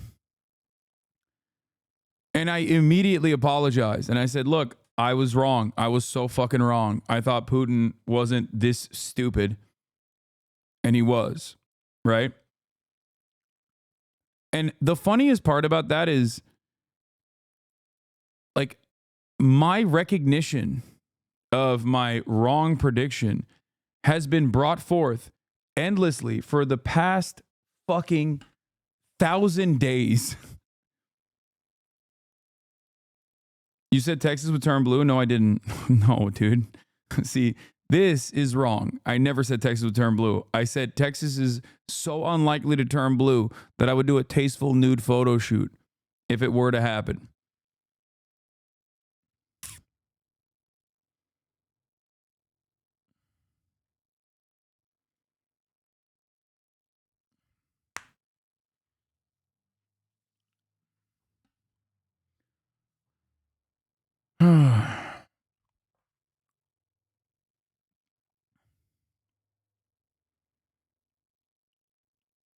Anyway.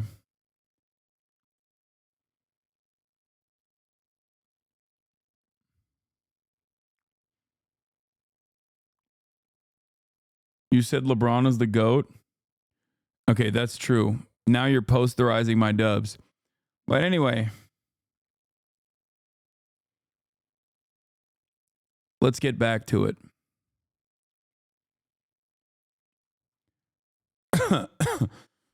Tracking state reactions to the ICC arrest warrants against Netanyahu, Gallant, and Dave. Methodology notes. Except for key actors, Israel, Palestine, US, I will only track MFA, HOS, and HOG statements. Simple retweets of the ICC press releases are not counted. Israel said dark moment. Foreign minister said dark moment at the International Criminal Court, The Hague, and has lost all legitimacy. This is a dark day for justice, says Israel's president Isaac Herzog, who is anti-miscegenation. Taken in bad faith, outrageous decision of the ICC turned universal justice into universal laughingstock.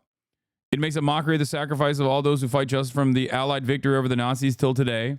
Invoking the Nazis while you are the Nazis is crazy work. Okay, absolutely crazy work. I think that overall, if the International Criminal Court had not taken this stance, if the International Criminal Court had not taken this fucking stance, then they would be a laughingstock for many people. Maybe not the institutions, but for many people. You should talk more about being educated in a country that teaches genocide denial at school and how you can overcome that by shedding whatever sort of cultural entitlement and reinforces seeing and empathizing with others. I think it's very relevant to the world at present. Yeah, I don't know what my turning point was, but I always thought like that it just seemed not great reasoning at best, even from an early age. And this chatter is talking about the Armenian genocide, which is, taught as false, taught as a falsehood in Turkey. So I feel like it's probably similar to the way that like the indigenous genocide is taught in some schools in America, maybe. You know what I mean? Where you just kind of look at it and you're like, this doesn't make a lot of sense. This doesn't really add up.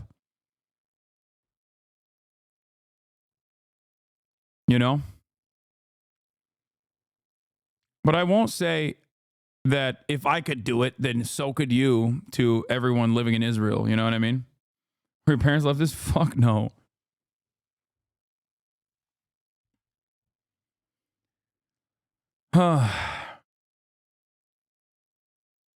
Israeli ambassador was on Sky News. He said 1 Hamas per minute. Well, after the ICC's decision, I put their... Let's go. Well, after the ICC's decision, I put their claims of war crimes to Israel's ambassador to the UN, Danny Danon. When you look at the past resolutions of the ICC, For the first time in history, you have a resolution against a democracy. You know, in the past, the I love these guys. used to apply those decisions against murderers, against regimes where there was no democracy, no judiciary systems. But Israel is a strong democracy. We have our own institution, and the fact that they chose to side with the terrorists, that's shameful. And it's proved that they use double standards. So when you use double standards against Israel, you show that you are biased. And that's why we call the countries not to collaborate with this shameful resolution.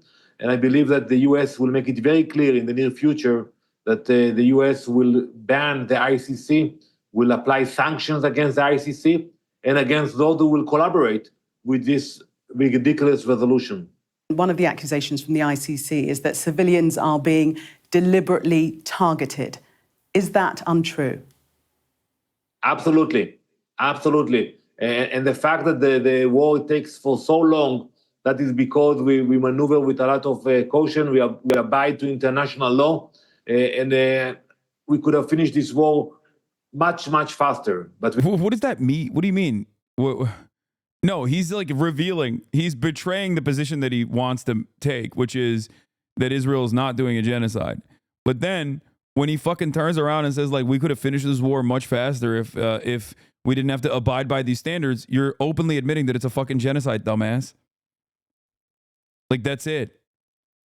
Like, the intent, this is intentionality, that you're revealing the intent.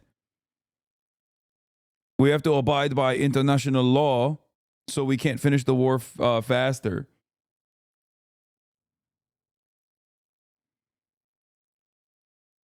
This is the quilt, yes.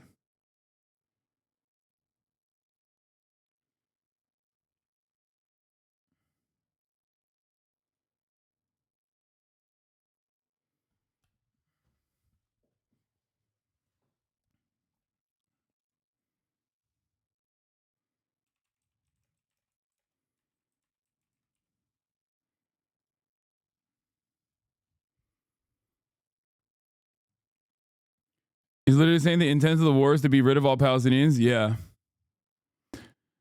Okay. I don't want to watch this fucking loser any further. A threat of states that have said they will honor and or welcome ICC warrants issued for Israeli officials Netanyahu and Gallant. Netherlands is ready to enforce the ICC warrant against Netanyahu. The Netherlands obviously respects the independence of the ICC. We are obliged to cooperate with the ICC and will do that. We abide 100% by the Rome Statute. French Foreign Ministry says France will implement the ICC's warrants. Belgium, Deputy Prime Minister calls for sanctions against Israel too. Whoo! South Africa, of course, welcomes the ICC's recent warrants for Prime Minister Benjamin Netanyahu. Jordan's Foreign Minister Ayman Safadi says the decision for the warrants must be respected and implemented. Note, Jordan failed in this regard when they did in effect an ICC arrest warrant for Sudan's Omar al-Bashir in 2017. European Union, EU Foreign Affairs Chief Joseph Borrell F. says decisions of the court have to be implemented and all 27 EU member states must enforce it. Oh my God. And Jordan. Jordan is an indispensable partner. Ireland is a strong supporter of the ICC and calls on all states to respect its independence and impartiality, with no attempts made to undermine the court. Hungary, worth noting, states that are willing to disgrace themselves at such a crucial period and epoch, despite overwhelming evidence that justifies the warrants. Oh, Hungary. Hungary says no.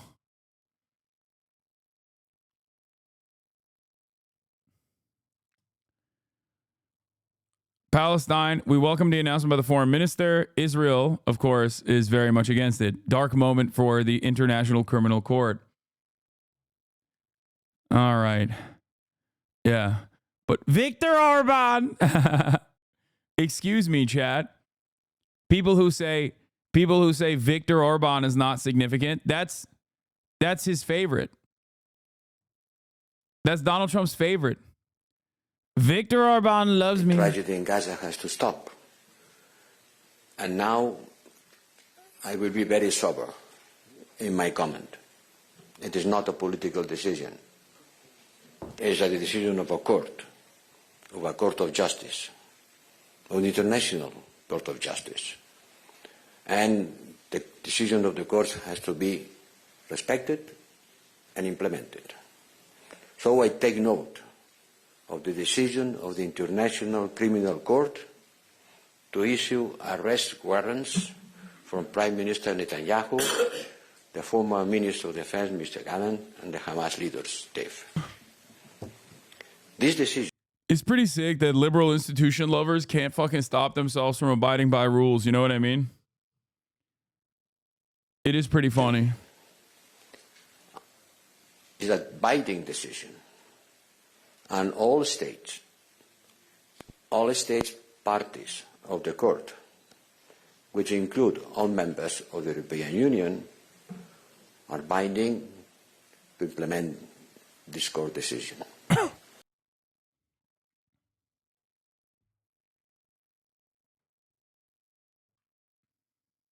Javier Milei said he will not respect it. Yeah. Wow. I'm shocked that Argentina would not. I'm shocked that Argentina would offer safe haven to fascist war criminals.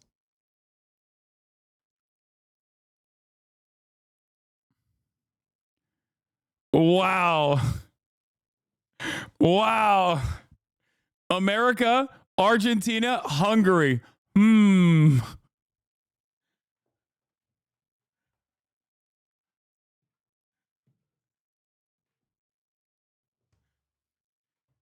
This is literally the post-World War II nightmare rotation, dude.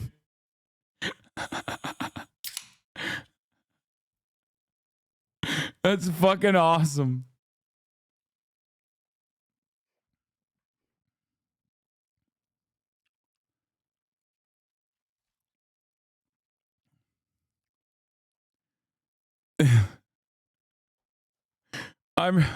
Guys, color me surprised that Argentina said, excuse me, we have a long history. We have a long standing tradition of offering safe haven to Nazi fucking perverts, okay? And it does not matter. This will not change.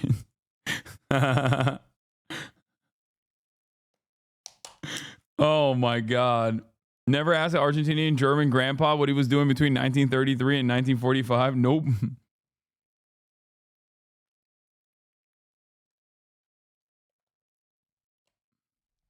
If I had a nickel for every time Hungary, the United States, and Argentina offer refuge to fascist war criminals, I'd have 2 nickels, which isn't a lot, but a weird happened twice. I mean, it's especially Argentina and America, okay? Yes, Canada also supports the ICC. As far as the Trump Mar-a-Lago ambulance story goes, unfortunately, nothing cool. Nothing cool happened over there. Israel indicts a Netanyahu aide over a leaked document on Hamas. Israeli prosecutors indicted one of Prime Minister Benjamin Netanyahu's aides on Thursday, charging the aide with leaking classified information on Hamas and most likely harming national security. The latest development in a web of scandals, illegal scandals that has entangled the country's leader.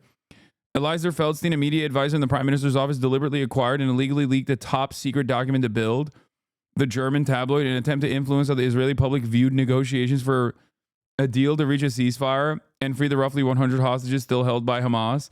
The leak exposed Israeli intelligence capabilities to Hamas, which was likely to harm national security and the functioning of security agencies. It would also likely put people in life-threatening danger, particularly at a time of war. Yeah. Wait, am I crazy? Or did this happen like last week, but not for Bild, but for Jewish Currents? Or not Jewish Currents, Jewish Insider.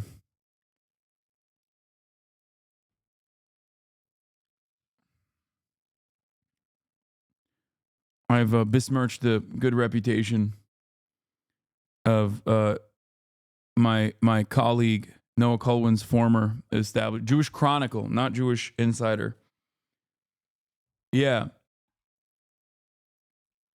No, you're saying the leakers ago? No, dude, they don't leak information to the Jewish Insider or Build because they want to compromise national security. They leak it because they want to manipulate the international community's attitude in favor.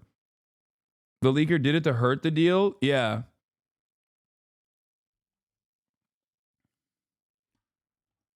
Yeah. You think Benjamin Netanyahu's aides are going to fucking leak national security secrets in an effort to like hurt Benjamin Netanyahu? Fuck no. No, they were collaborating, brother. They were not fucking leaking that information completely separate from Benjamin Netanyahu. They were probably fucking leaking that shit. If you see like a Jewish Insider or an article from like Jewish Chronicle or an article from Build or an article from New York Post, these are not reputable papers.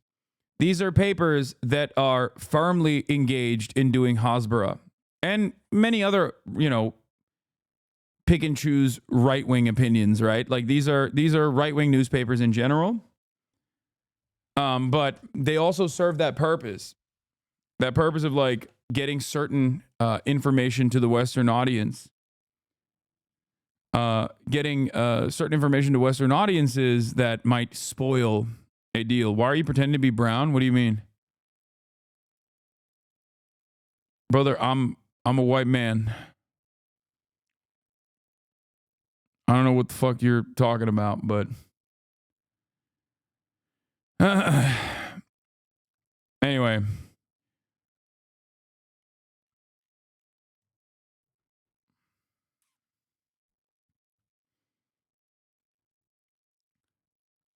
Good stuff. I just wanted to briefly touch on some of these fucking rabid freaks and the way that they're talking about this. Okay. Here's an ICC issuing a warrant for Russia versus ICC issuing a warrant for Israel. I hope the international community will continue to support the ICC in their endeavors to hold Putin accountable for the brutal invasion of Ukraine, says Lindsey Graham. Okay. While I have no illusions that Putin will ever turn himself in, this arrest warrant is extremely significant because it's an action of an international evidence-based body that will stand the test of history. It will also make Putin's travel options in the future very limited. Okay, let's take a look at what he had to say when it's Israel. The International Corrupt Criminal Court has acted in the most absurd and irresponsible manner possible by issuing arrest warrants against the Prime Minister and former Defense Minister of Israel. While there is a serious cloud of allegations hanging over the prosecutor who sought these warrants, the court is a dangerous joke. It is now time for the U.S. Senate to act and sanction this irresponsible body. The court defied every concept of fundamental fairness and legitimized the corrupt prosecutor's actions. What's really interesting is I haven't heard from Donald Trump on this. I've never been more worried about our people than I am right now. What they're doing against Israel reeks of politics, and the system at the ICC is corrupt at its core. He looks like he's been crying. How in the world can you legitimize the work product of somebody you believe needs to be investigated? Does ICC still have Jews of countries like Hungary and South Africa and blatantly say they ignore it? Wait, what are you talking about? South Africa?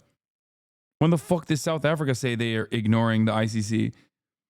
They're ignoring the ICC. They're not ignoring the ICC. They're so in favor with the ICC that they have a separate case, a genocide case against Israel, against the state of Israel in the International Court of Justice.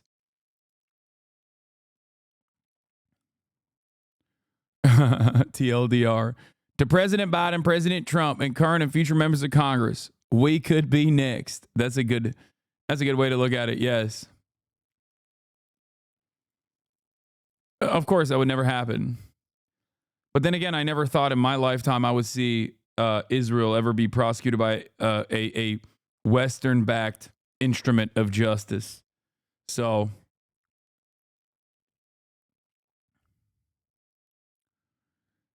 Israel's not a member of the ICC, nor is the United States. Israel has a very robust legal system, and so does the United States. If we do not fight back against ICC's attacks on Israel, it is as if we are conceding that they have jurisdiction over the United States. Oh my God.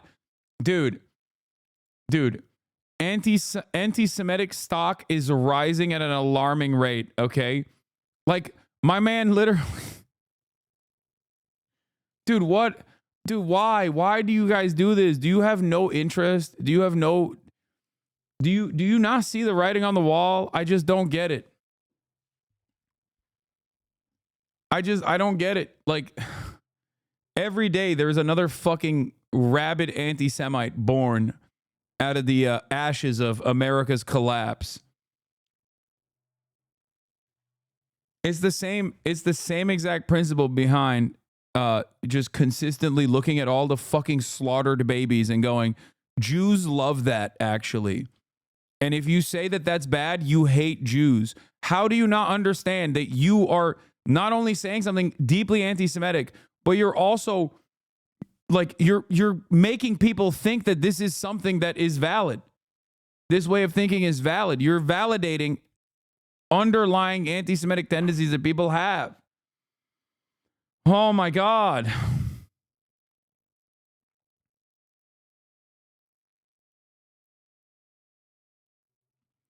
We cannot let the world believe for a moment that this is a legitimate exercise of jurisdiction by the court against Israel, because to do so means we could be next. Yes. South Africa for the ICC warrant? No, that was Jordan. And no, they didn't fucking ignore it with Putin either. They told Putin not to come. Oh my God, Neek Skit, you changed your fucking name, but your stupidity still remains. I'll be introducing legislation that puts other countries on notice. If you aid and abet the ICC after their action against the state of Israel, you can expect consequences from the United States. Any nation, dude, evil, okay? Just straight up. This is just bad guy shit, okay? This is summarized as bad guy shit. Good guys don't say this stuff, okay?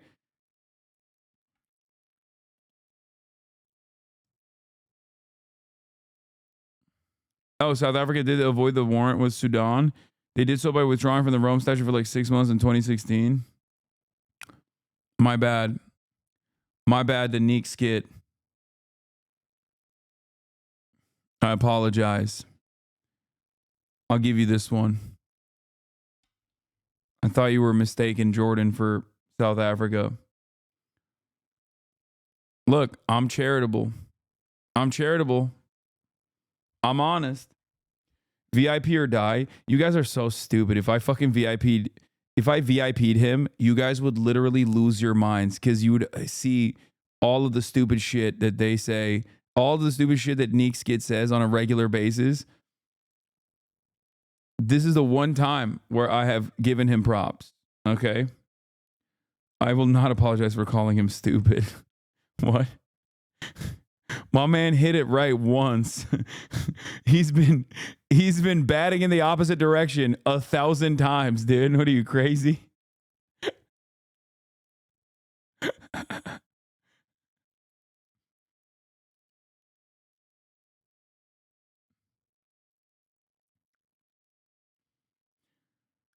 He's clearly trolling. Why don't you ban him? Because I will not ban people just for fucking being silly, okay? Or for trolling. We can even make the person a character in the community, okay? Even if they're fucking annoying. I will ban you if you annoy me to a certain degree that it's like, I can't. You're constantly like seeking my attention over and over again. Or I'll ban you if you are being hateful and bigoted. That's it.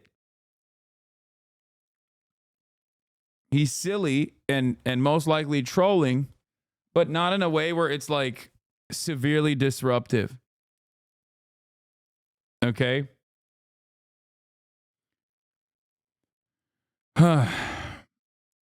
Anyway. All right, we're moving on from this glorious moment.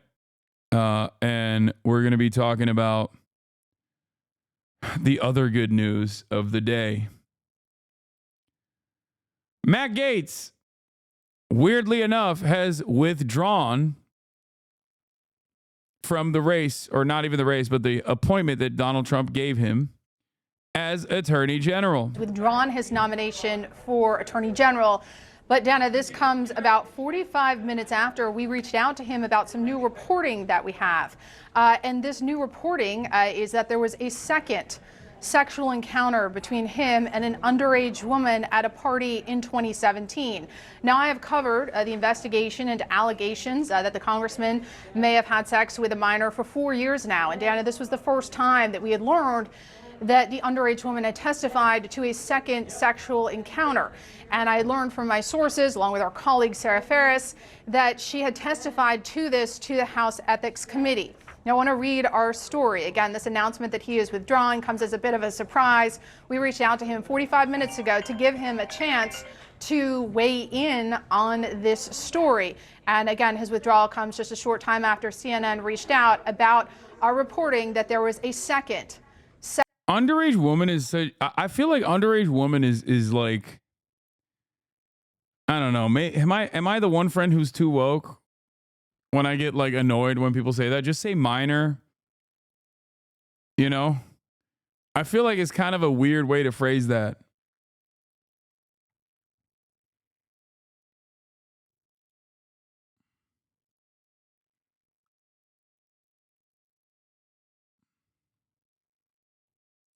It's like, why are you saying underage woman? Just say minor.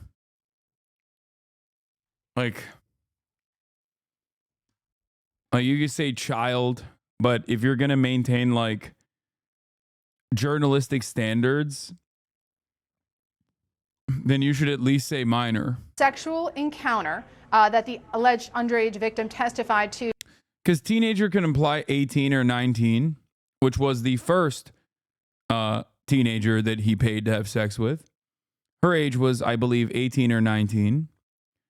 But the second one that the first girl actually came out and alleged to was 17.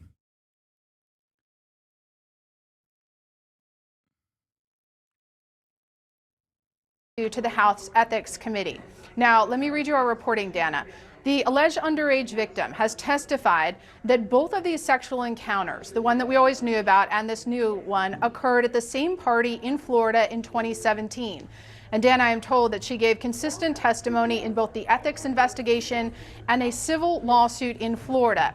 Now, I want to note that the Justice Department investigated these allegations that Gaetz had sex with a minor and did not charge him. He has always denied wrongdoing, and we reached out to him 45 minutes ago to get a reaction to this. He did not offer us a statement. Instead, we're seeing that he is now withdrawing. Now, I want to note that what's notable about this testimony is that the underage woman testified that the second sexual encounter also involved another adult woman. Now, the adult woman has denied that there was a threesome. Gaetz has always denied that he had sex with a minor. But of course, this new reporting was coming as President-elect Trump was trying to shore up support on Capitol Hill to get Gaetz confirmed. I think this is also important, this new reporting, because it reminds people that there are things about this investigation that are still not public. But again, we reached out 45 minutes ago to Gaetz's team to tell them that we were going to go public with this story. We told them it would go public around 12:30, and before he got a statement, he announced that he is withdrawing from his Attorney General nomination. Wow. Wow, we were waiting for that reporting, Paula. We were on pins and needles here, quietly. I had it all typed up, yeah. Quietly in the studio, waiting for you to come with that reporting, and this is certainly. Will be really funny when Trump pardons him just in case. I don't think you can do a preemptive pardon. Huge, huge news that Matt Gaetz, we had just been talking. So they're saying there is a 17-year-old girl, 17-year-old woman who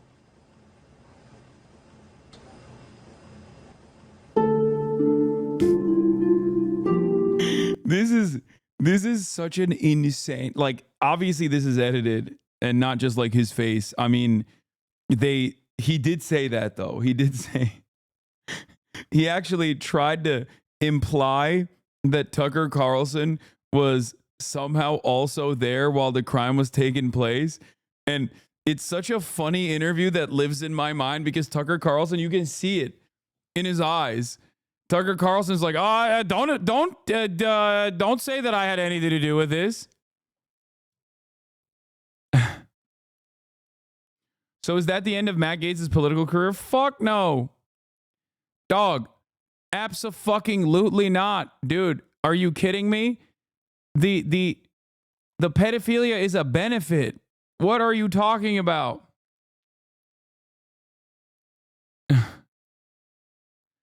Gaetz says you met her at a dinner and Tucker stops and says, I have no recollection of that. What's going on?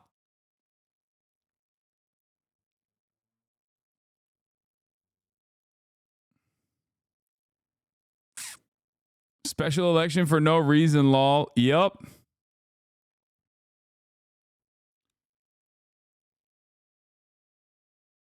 Oh, this was also funny. I saw this. For all my Republican colleagues in the House and Senate, if we are going to release ethics reports and rip apart our own that Trump has appointed, then put it all out there for the American people to see. Okay? All the ethics reports and claims, including the one I filed, all your sexual harassment and assault claims that were secretly settled, paying off victims with taxpayer money, the entire Jeffrey Epstein files, tapes, recordings, witness interviews, but not just those, there is more. Epstein wasn't/isn't the only asset. If we're going to dance, let's all dance in the sunlight. I'll make sure we do. So this is the only time where I have ever found myself agreeing 100% with Marjorie Taylor Greene, which is shocking, I know, but in the interest of bipartisanship, and civility, I must say, I agree with this fucking Titan. Having said that, however, the implication here is also damning for Marjorie Titan Greene. Why is it damning for her? Because she's now admitting that, like, she knows of a litany of sexual misconduct cases that her colleagues have engaged with. It's like, bitch, release it then. What do you mean? Bipartisanship, you're a Republican? Yes.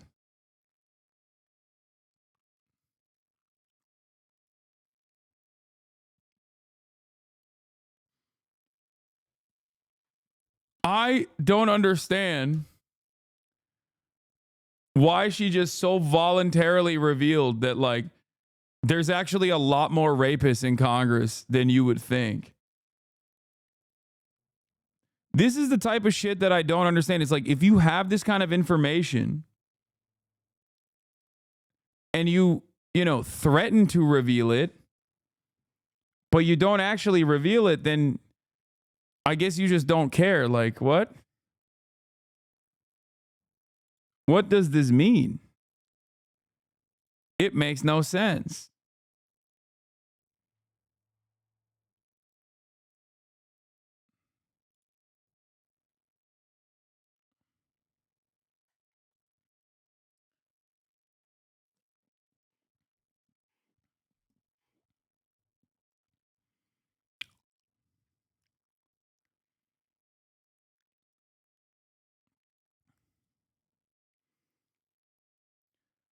QAnon representative covering for pedophiles for political gain. Who could have imagined? Yeah. Saying this, by the way, in the interest of defending one other pedophile is also nasty work.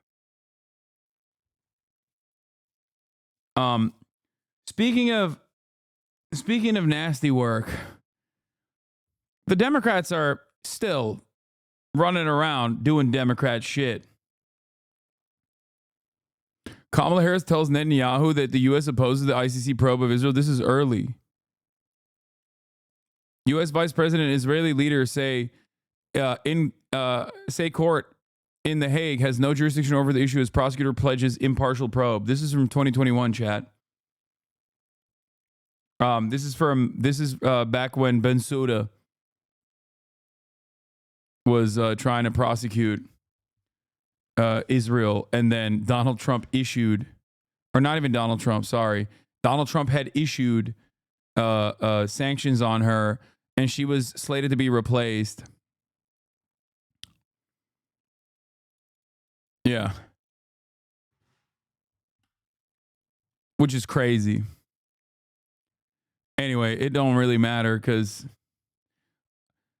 while I don't think Matt Gaetz's political career is over, Kamala Harris is certainly over. If the Democratic Party elevates Kamala Harris to another thing, to another position, I'm so done. Oh God, they're going to do it. They're going to try to like make her run for California governor or some shit, or maybe make her run again. They're going to make Kamala Harris run again.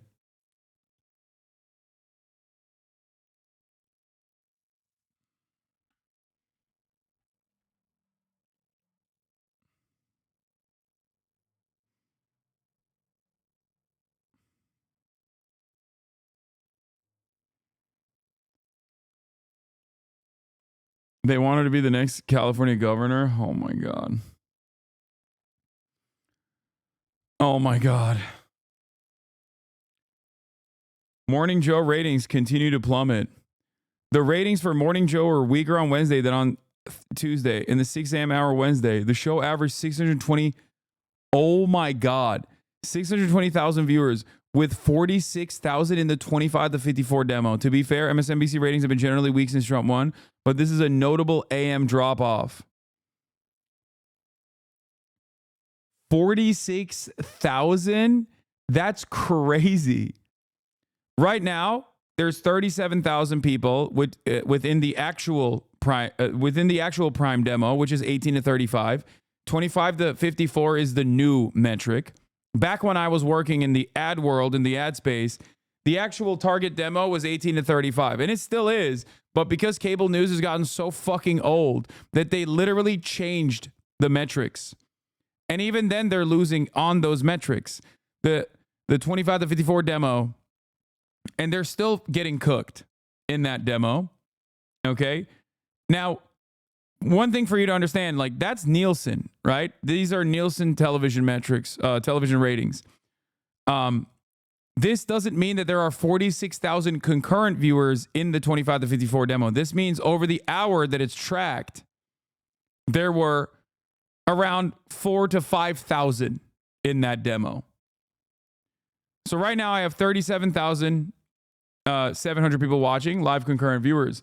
That means that I have around 300 to 400,000 or 300 to 250,000 people over the course of an hour. That is how that would translate to television ratings. It's like a 5 to 10x.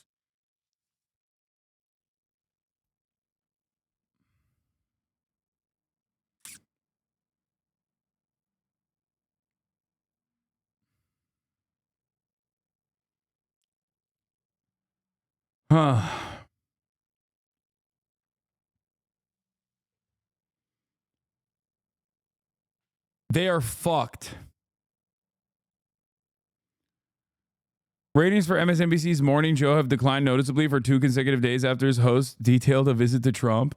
Wednesday's overall audience fell by 15%. Its viewership among people between 25 to 54 tumbled nearly 41%. Oh my God, they're so cooked. They're so fucking cooked. Could be 20x if you moved your camera back to show Kaya. Okay, shut up. What? Some of y'all need to touch grass. If you're so locked in the H3 internet drama, I agree. Oh my God.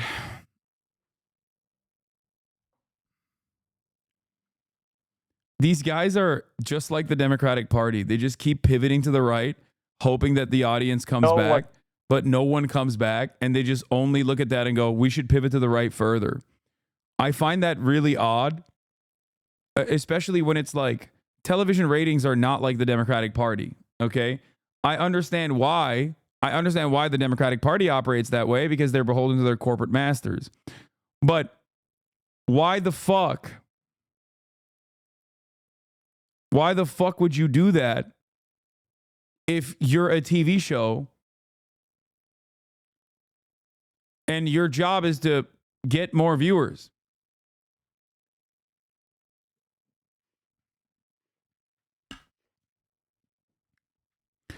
I know the media is beholden to their corporate masters as well, but the expectation here isn't for them to pivot and fucking start talking about Maoism, dog. The expectation is that they like actually, you know, mount a reasonable defense against Donald Trump or continue being a part of the resistance liberalism. And it's quite interesting that they have not done that, and they're not doing that. And it's something that I called out pretty early on. If you remember, I said, I don't think we're going to see a resurgence of 2016 era liberal resistance. Okay? I think that both the Democratic Party, I'm still holding out hope that there's some restructuring in the Democratic Party, but more importantly than the Democratic Party, I think all of the liberal hashtag resistors are going to heal. They're going to literally show their bellies, and they are. Wow, Brianna, I'm surprised a spineless worm like you could even feel being crushed under the boots of those you supported. Brianna Wu, I've probably gotten 400 to 500 messages from Trump voters telling me not to worry about my rights being rolled back, that they don't care what adults like me do, and it's children they care about. But here we are, and Nancy Mace's trying to force people like me to use the men's room, and Trump isn't even in office. I transitioned over 20 years ago. I have a vagina. All my documents say female. I've been married to a man for 16 years. No one bats an eye when I use the bathroom. Please, MAGA, just let people like me medically transition and live our lives. She's so fucking stupid. Like, actually the dumbest person on the fucking planet. It's kind of crazy how stupid she is.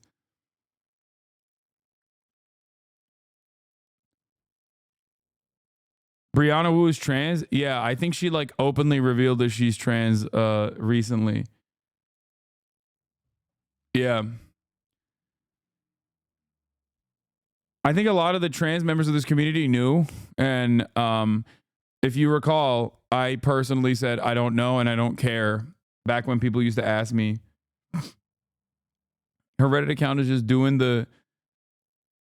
Yeah, no, she is a she's a person who directly got her mind melted by Destiny. So if you're wondering why she's like become even more stupid since October 7th, it's because she just like channels everything that he says.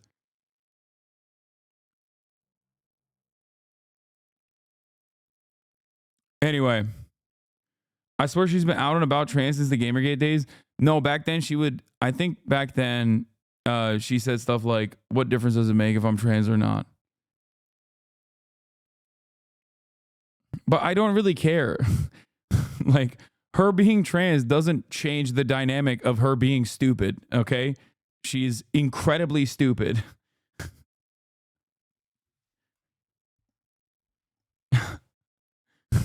Make no mistake. I will defend trans rights, including Brianna Wu's trans rights. But I will never defend Brianna Wu.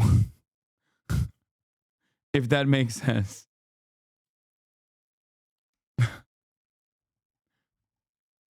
Hasan is a joke, lol. I know. Gaetz is going to be so lit. Why does Hasan support extremist terrorism? Hasan is a joke, lol. Why are there so many people who come in here and channel what like Ethan, Destiny, and fucking Dan are saying? But then they also openly admit that they're Republican. Why are there so many Republicans in these fucking fandoms? I thought these guys were all liberals, dude. What happened? Gaetz is going to be so lit is so funny. Yeah, dude. Yeah, hopefully Gaetz will be lit on the special election that he has to go back to now because he voluntarily removed himself from his position in Congress so that he could become the Attorney General, only to voluntarily remove himself from that position when everybody was like, no, dude, you can't do that. You're a fucking pedophile.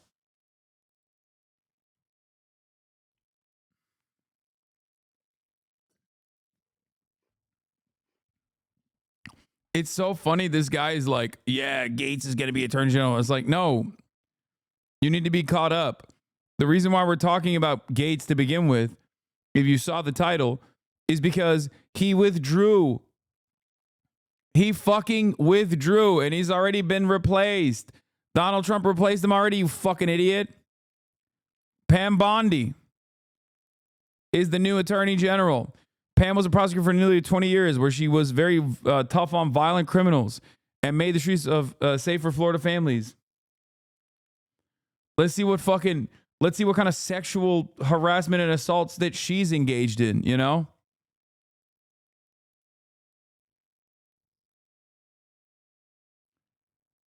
Election. But Pam Bondi seems to be someone that he's plucked from Florida. We know he is a Florida man, but he's plucked because he's familiar with her and fully expects her to go from his super PAC now into the DOJ to do his bidding, which we know includes cleaning house over at DOJ for anyone who's been critical of him.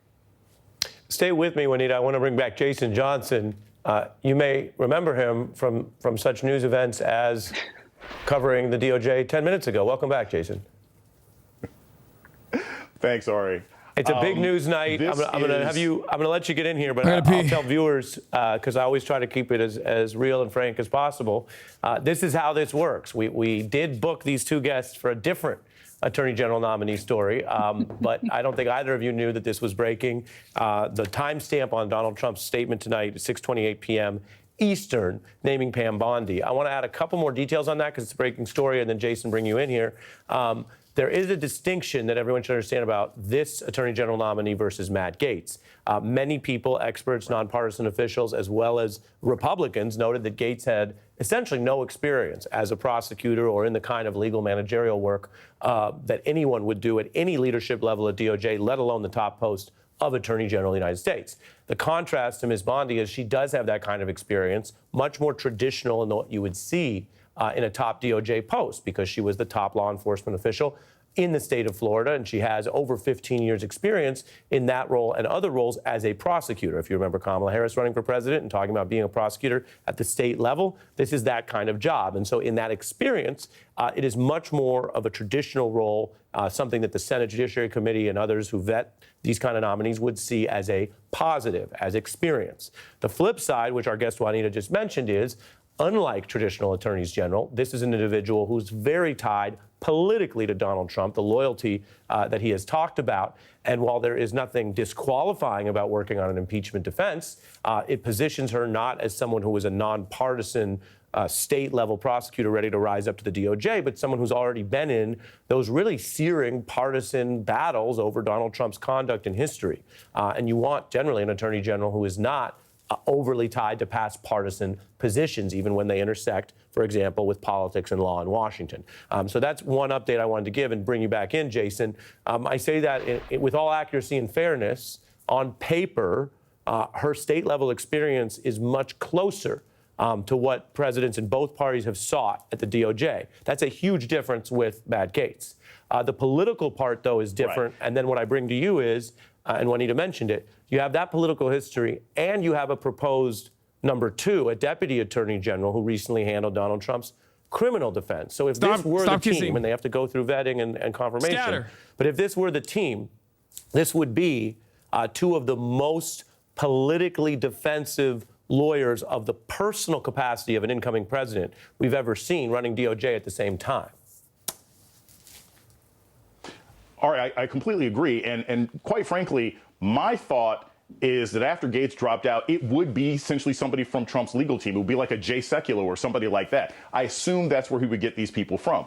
Unlike William Barr, even going back to when we were all kids and like Janet Reno, right? Occasionally attorney generals try to behave like they are not the personal lawyer of the president of the United States. That is completely out the window. Okay, I'm looking. Okay. I don't care about this stuff. I'm just excited to see what kind of scandals come with Pam Bondi. Florida Attorney General sought donation before nixing Trump University fraud case. Ooh. Florida Attorney General Pam Bondi is denying that a $25,000 donation from Donald Trump is in any way connected to her office's decision not to pursue action against Trump University, despite dozens of complaints in Florida. Ooh. By the way, this chat and this community is literally better than mainstream media for this reason, okay?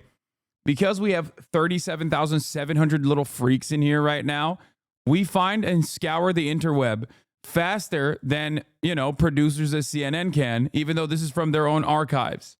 Okay? We're on it. We're already ahead of the game, baby. She's also a Scientologist? No, you're fucking kidding. No way. Pam Bondi has ties to Scientology? Shut the fuck up. No way. The Trump Foundation Pam Bondi scandal. This is from the same, I assume. Yeah, the 25 grand contribution. Pay for play.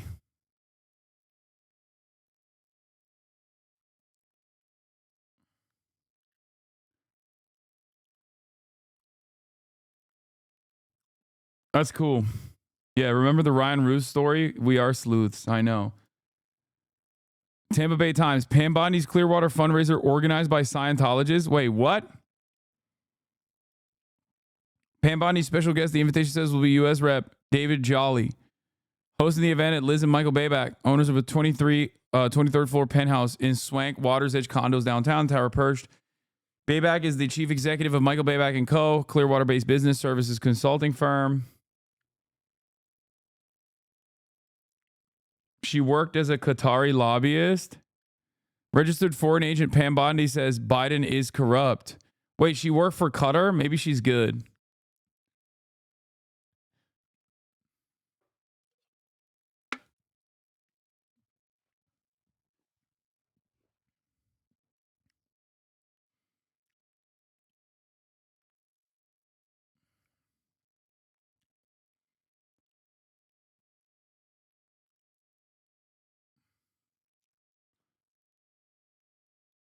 The fact that Assange shits on Bondi is just more evidence that he's transphobic. Okay, that's not a funny joke.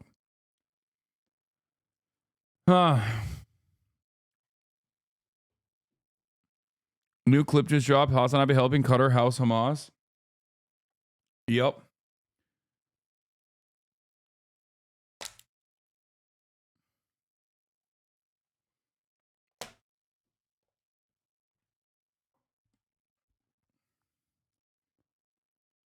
Bondi, I don't think it's me on secret Trump tape.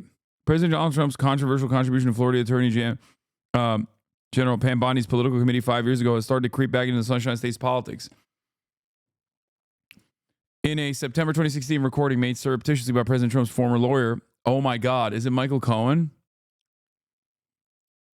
Is it Michael Cohen that caught her? Oh my God.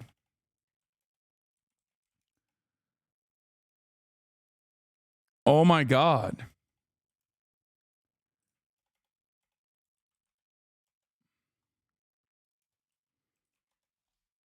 Oh my God. Oh, baby, don't lie to me. If I tell you my story, don't cry. Friend of the show, Michael Cohen, does it again.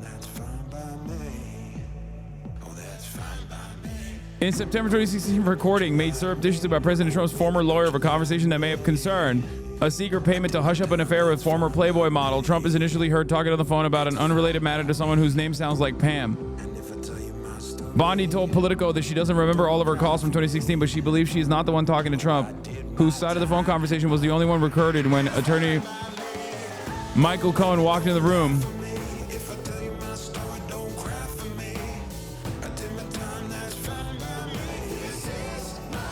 Mea culpa.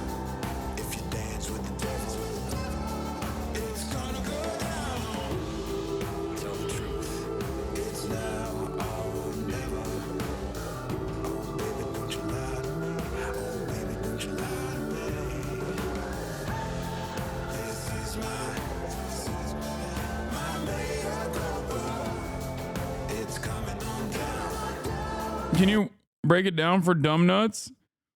This is Michael Cohen, friend of the show, host of the pod Mea Culpa. Michael Cohen is a convict. Okay, former felon Michael Cohen. Michael Cohen was instrumental as Donald Trump's personal fixer, former lawyer, who went to prison for doing hush money payments to porn star Stormy Daniels. In the process, where the court unearthed certain recordings that Michael Cohen had on his phone, it seems like Donald Trump was having a conversation with Pam Bondi, who is Donald Trump's new pick for Attorney General, after the former Attorney General, Matt Gaetz, which was his pick prior to this, had to resign in disgrace from the position because he's a pedophile, allegedly.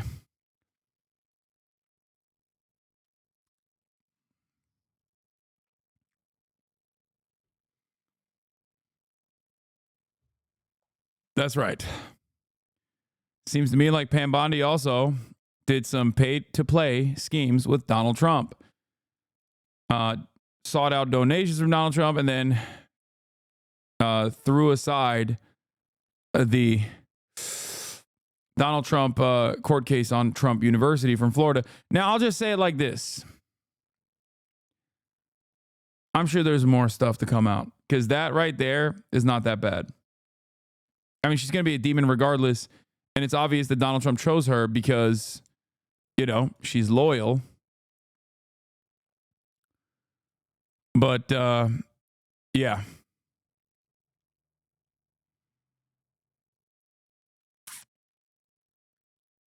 So Matt Gaetz now has to go back to his own district and do a special election for no fucking reason.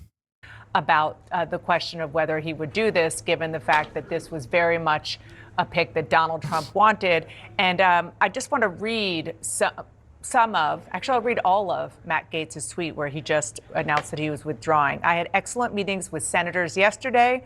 I appreciate their thoughtful feedback and the incredible support of so many. While the momentum was strong, it is clear that my confirmation was unfairly becoming a distraction to the critical work of the Trump-Vance transition. There is no time to waste on a needlessly protracted Washington scuffle. Thus, I'll be withdrawing my name from consideration to serve as Attorney General. Trump's DOJ must be in place and ready on day one. And he says that he remains fully committed to helping Donald J. Trump. I mean, wow. This is really, really big news. And we knew that this was I wouldn't even say possibility, I would say probability, given so much quiet opposition by Republicans. The fact that there was more information coming out. Paula Reed and our colleagues went to them with that information. We were going to report it, and he's out. He's out. This is going to be a huge relief to a lot of Senate Republicans who did not want to have this debate, who did not want to face the first sort of chance to show whether or not they were going to stand up to Donald Trump on something that they disagreed with or not. And it's a blow, certainly, to President-elect Trump for having seen his nominee not last, 2 weeks?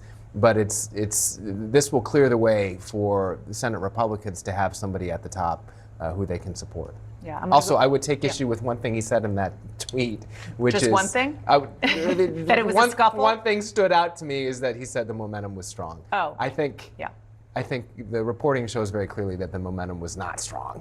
Or otherwise he would still be the 100%. the nominee. Manu, I want to go to you on Capitol Hill. I know this just broke. It's a little fucked up that Hasan Abi can't respect the decision of a guy who wants to step away from work to spend more time with other people's kids. Free Nestor. Free Nestor till it's spelled backwards, okay? Free Nestor from the treacherous grips of Matt Gaetz, okay? The only time Nestor ever felt free was when Matt Gaetz was diddling other people's kids, okay? Free Nestor!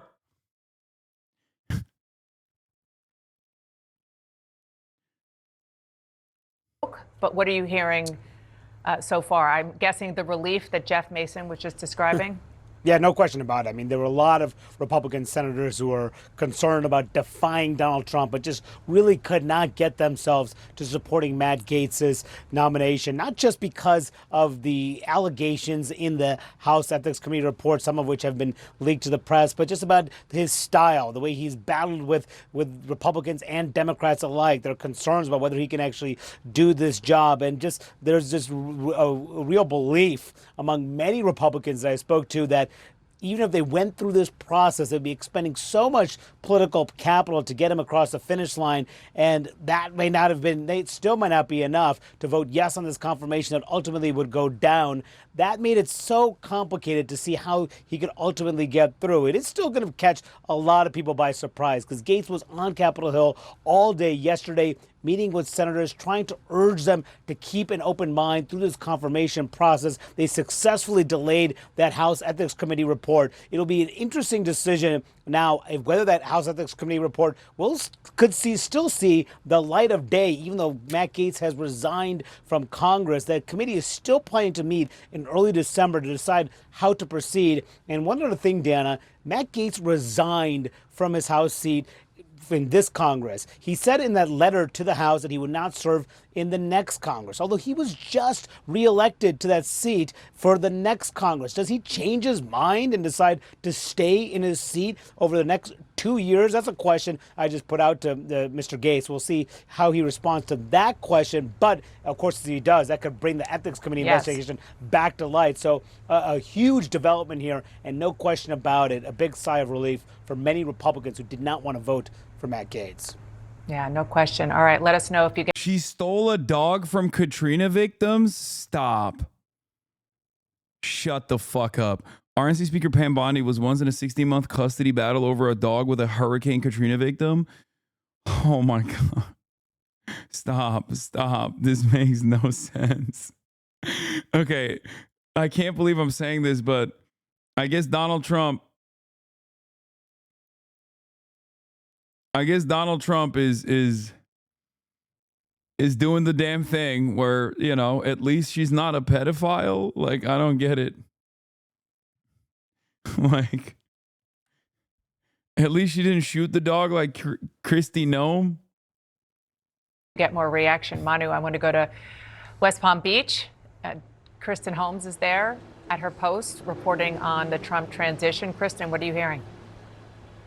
Yeah, no official word yet from President-elect Donald Trump or his team, but I can tell you, Dan, I spoke to a number of people this morning who were talking about just how far they were going to have to go to try and get Gaetz confirmed. How much political capital was Donald Trump going to use? And there was concern among those close to the former president, now president-elect, that they could not get a number of other cabinet picks through if he used all of his political capital on Matt Gaetz, which was seeming like it might be the outcome of all of this. Now, of course, there were questions as to whether or not Donald Trump would react or change the direction that he was going in once that ethics report came out, if it did, in fact, come out. But we have been told that Donald Trump was all in on Matt Gaetz, that he had said over and over again that he was going to give him his support. It was the most important pick. But for those around Donald Trump and the people who wanted to get some of these other not as controversial, but still slightly controversial picks across the finish line, they were worried about then being a larger holdup because of the fact that he was expending so much political capital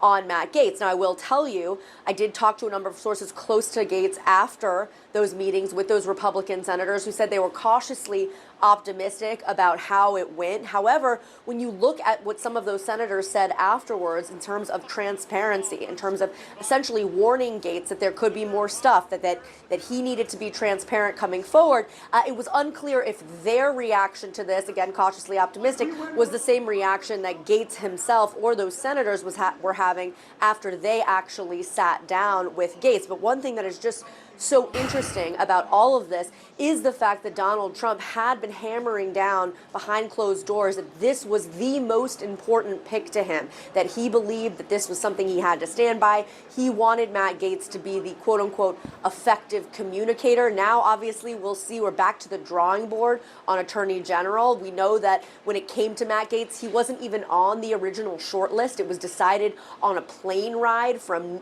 West Palm Beach or Palm Beach to D.C. and back, and that's when that announcement came. So we are going to have to play this out now. But now there are more critical positions, including Secretary of Treasury, that have yet to be filled. It is going to be clear this is going to be something they're going to turn their full attention to, because remember, Dana, overall, this is their number one thing. This is what Donald Trump believes the most important cabinet position is. Now to the question of leadership and sexual misconduct.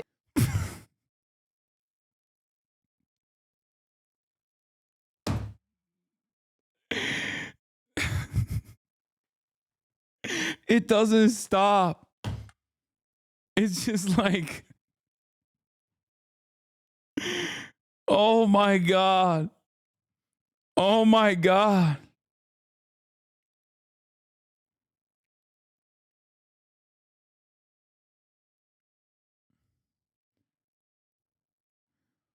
Oh my God.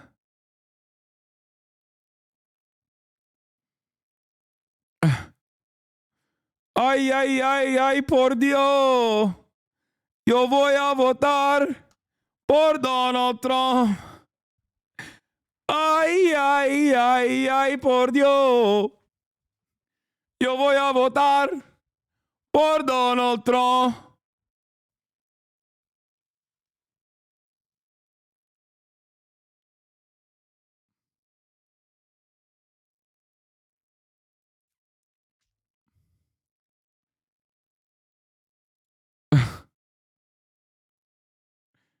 It's fucking crazy. Economía por Trump.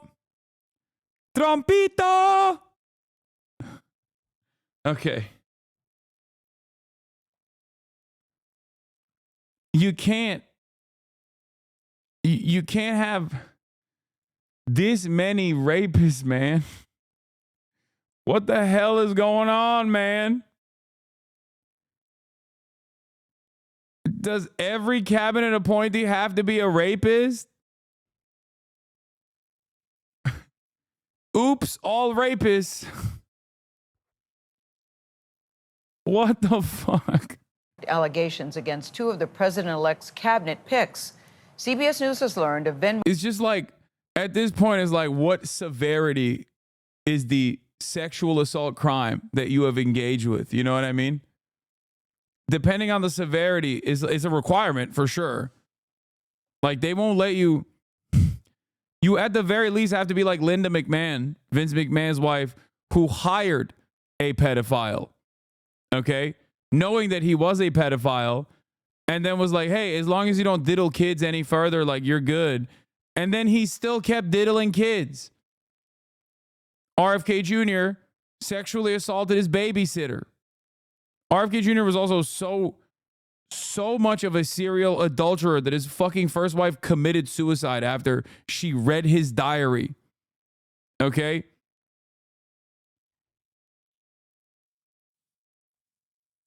It's kind of crazy.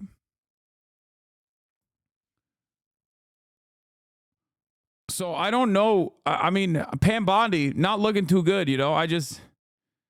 I'm gonna wait. I'm gonna sit back and wait till we find out more about Pam Bondi's background. Records related to claims that Attorney General pick, that's Matt Gaetz, paid for sex. We've also now seen a police report from a sexual assault allegation against Defense Secretary Pete Hegseth. Scott McFarland is tracking all of this on Capitol Hill. Scott, good morning to you. Gail, good morning. This 22-page police report provides new details about the allegations against Pete Hegseth, President-elect Trump's choice to be the next defense secretary. And it comes down as Hegseth arrives here today to meet with the Republican senators. We'll decide. The fuck is this? Yes, this Pam Bondi, no relation to Joseph A. Bondi. Hashtag let Lev speak. Hashtag Lev remembers. Hashtag they all knew. What is this? I don't understand. What am I supposed to get from this? That's Lev Parnas? Dude, what? I don't know what that is, man. I'm sorry. You're in too deep. You're in too deep. You're in too deep. I don't know what the fuck that means, but I'm not. It's like when you guys send me like a deep fried meme and I need to know 8 different things before I understand what the fuck's going on. That's what it feels like. I only know Lev Parnas as a name that I have avoided like the fucking plague. I feel like is Russiagate related. I'm good. Decide whether or not to confirm him. Overnight, a police report was released detailing a 2017 sexual assault allegation against Fox host Pete Hegseth. The accuser, referenced as Jane Doe, reported feeling like she'd been drugged and recalls saying no a lot while in a hotel room with Hegseth, where she says he prevented her from leaving and that he was on top of her. Hegseth told police he was buzzed but not intoxicated, that the encounter was consensual, and that Doe seemed regretful after sex, but he did not elaborate. Hegseth's attorney has said Hegseth was not charged with a crime. The Trump transition team continues to publicly support Hegseth as a nominee. That's actually fucking nuts because, like, the cops literally just let him go because they're also rapists. Like, what the fuck? There's no other crime where the cops would just be like, I mean, I guess domestic abuse too. Like, there's no other circumstance where cops are just like, yeah, this is chill because we like that and we agree with what you did.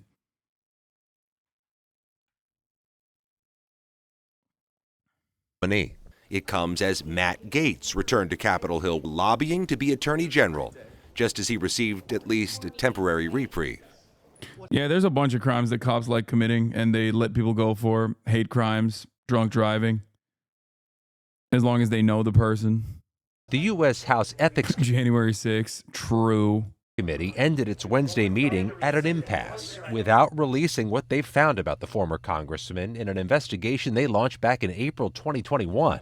The Republican chair told CBS News revealing the findings publicly is inappropriate after Gaetz's abrupt resignation last week. Can you explain why? Because the committee no longer has jurisdiction over the issue. Gaetz is alleged to have attended 10 to 15 sex parties and had sex with a 17-year-old minor who was interviewed by the committee. CBS News has also learned Venmo records obtained by House investigators show Gaetz paid two women up to $10,000 over 27 payments. Gaetz has denied any wrongdoing. Democrats have said senators who'll decide whether to confirm Gaetz as the next attorney general should know what's in the report. This individual resigned from the House of Representatives so this report would not be made public. Let's get to the bottom line here. He does not want it to be made public, and there must be something in there that scares the hell out of him. Republicans have argued the Senate's background review of Gaetz will find whatever details the senators need to know to cast their votes. Do you think it'll all come out anyhow about Mr. Gaetz? Yeah, it'll be a full review. Again, for all of the nominees, we're going to follow the process. This House ethics panel deadlock might be difficult to break. There are 5 members from each party on the panel, and a majority vote is needed. Tony? We'll keep following it. Scott, thank you very much. Elena, you cover the Trump transition for us, so I'm just going to start here when it comes to Pete Hegseth. Once again, in light of this police report, we are hearing from the Trump team saying that he fully supports his nominee. There's no plan to even close to withdraw him. This report corroborates what Mr. Hegseth's attorneys have said all along. The incident was fully investigated and no charges were filed. Now, she says because police found the allegations to be false. I just want to underscore, we don't know that police found the allegations to be false. What we know is that he wasn't prosecuted. What happened in between the allegations and the... By the way, the police report is out on the Pete Hegseth sexual assault claim, okay? Incident report says rape victim unconscious of the nature of the act. Rape. Like, it's not... Like, they just straight up...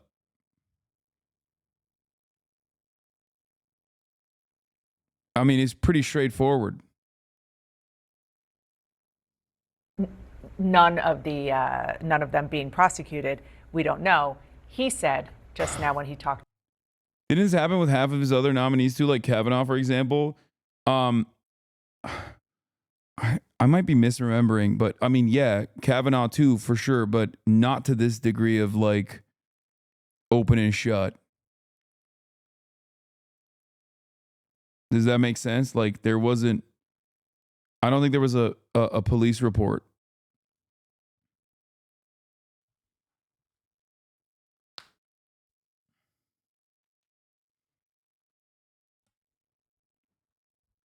Key points from the police report of Hegseth's alleged sexual assault. It was first reported by a nurse, not the accuser. Accusers suggested she might have been drugged. 2 other women at the event said Hegseth placed a hand on their thighs and invited them up to his hotel room. Oh my God. An emergency room nurse contacted police in 2017 after treating a woman who said that while drinking with colleagues after a political gathering several nights earlier, she may have been drugged and was then sexually assaulted by a man she later identified as Pete Hegseth. According to records released Wednesday by the Monterey Police Department. A lawyer for Hegseth, President-elect Donald Trump's nominee to be defense secretary, has said the encounter was consensual. Authorities declined to bring charges of the case. Hegseth later paid the woman an undisclosed sum as a part of a non-disclosure agreement. Days later, the accuser told the nurse she suspected something may have been slipped into her drink that October 2017 night, according to the police report. The records do not indicate whether investigators asked her about her suspicion that she may have been drugged. Hegze told officers that throughout the encounter, he repeatedly checked to ensure the woman was comfortable. He expressed that he did not want her to get in trouble, according to the report. Hegze said she showed early signs of regret, the officer wrote, but did not elaborate. Police interviewed 2 other women at the conference who said that Hegze had placed their hand on their thighs and invited them up to his hotel room. One told officers that she'd asked Doe to help ward him off, according to the report. Dude, this guy is like this guy's a monster, dude. He's a fucking freak. I mean, like,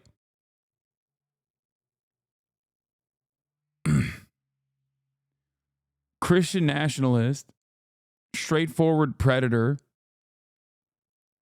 Hegze wrote in a Princeton newspaper about how he didn't believe women could be raped if they're unconscious because rape requires for there to be distress and an unconscious woman doesn't experience distress. No fucking shot.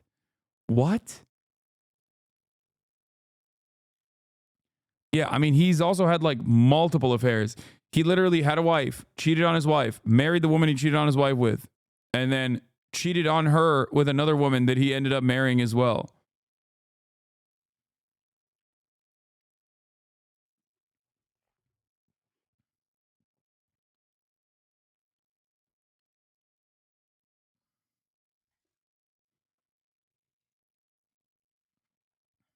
Yeah.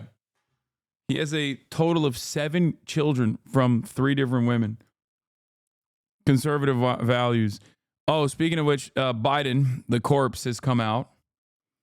I made a statement. The ICC issuance of arrest warrants against Israeli leaders is outrageous. Let me be clear once again. Whatever the ICC might imply, there is no equivalence, none, between Israel and Hamas.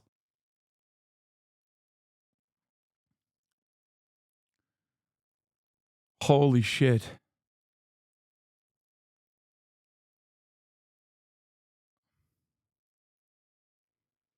They covered the article on the Majority Report this morning. It's true. It's more about the fact that an unconscious woman cannot be under duress. Therefore, it cannot be rape. What the fuck?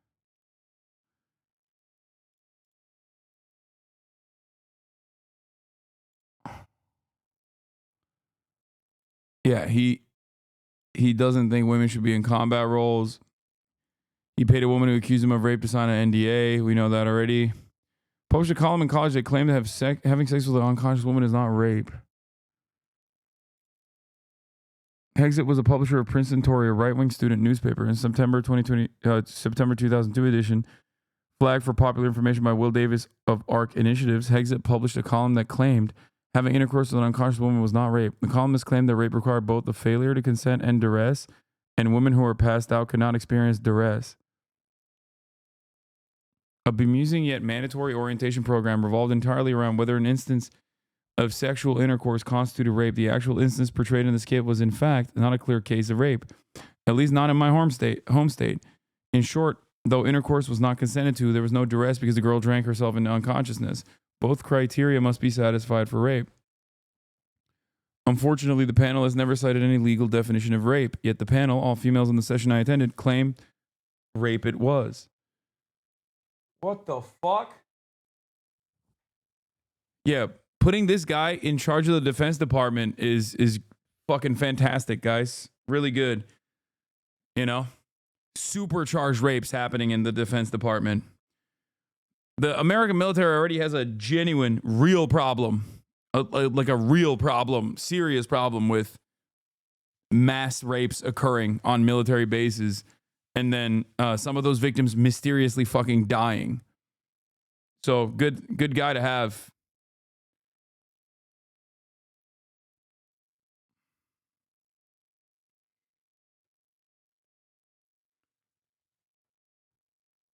He didn't write the column, he published it. An introductory note, Hegze wrote that he hoped Princeton Tory would help shape the way you view the world. So he didn't write this column. I mean, it's still gross. I mean, he's a gross guy. That part doesn't change, but...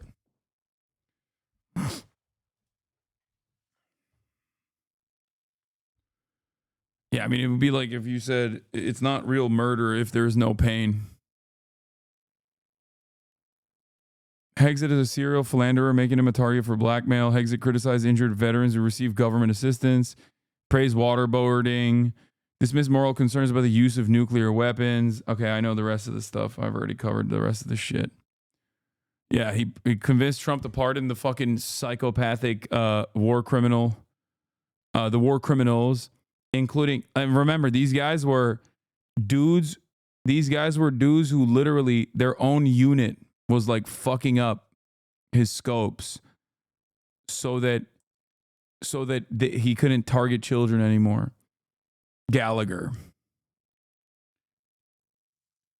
He was convicted of war crimes for stabbing a 16-year-old ISIS detainee to death after he was zip tied and was, I think, bleeding already from a gunshot wound, if I'm not mistaken.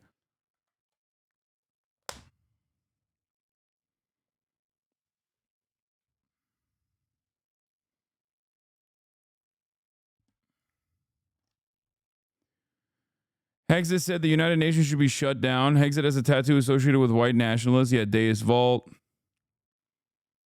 Is a member of a Christian supremacist church.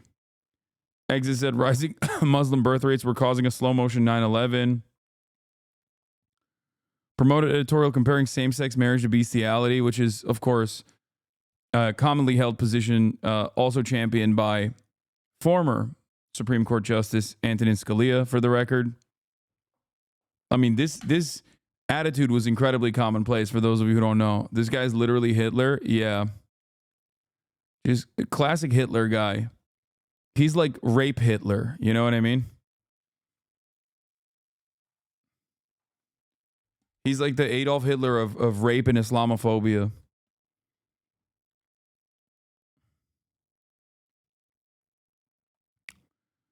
Good stuff. Good stuff. Also, let's talk about the Democrats real quick. Downfall of America. Okay, Senate Democrats agreed to allow President-elect Trump to fill 4 pending appeals court nominations.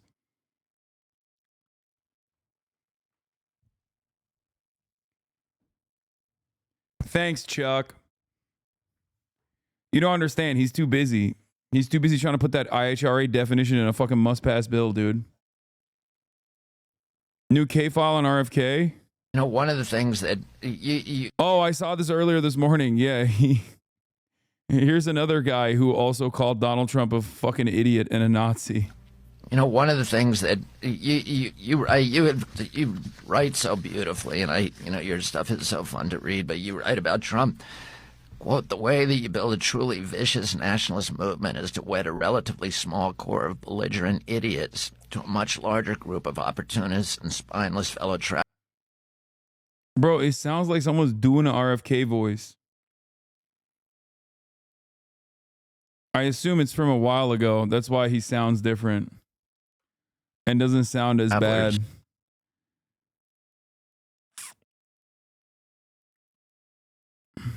Oh, yeah, it's from 2016. Whose primary function is to turn a blind eye to things.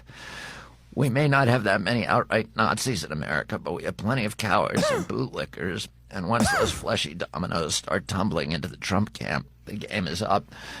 When you talk about fleshy dominoes, Chris Christie comes to mind. Yeah, exactly.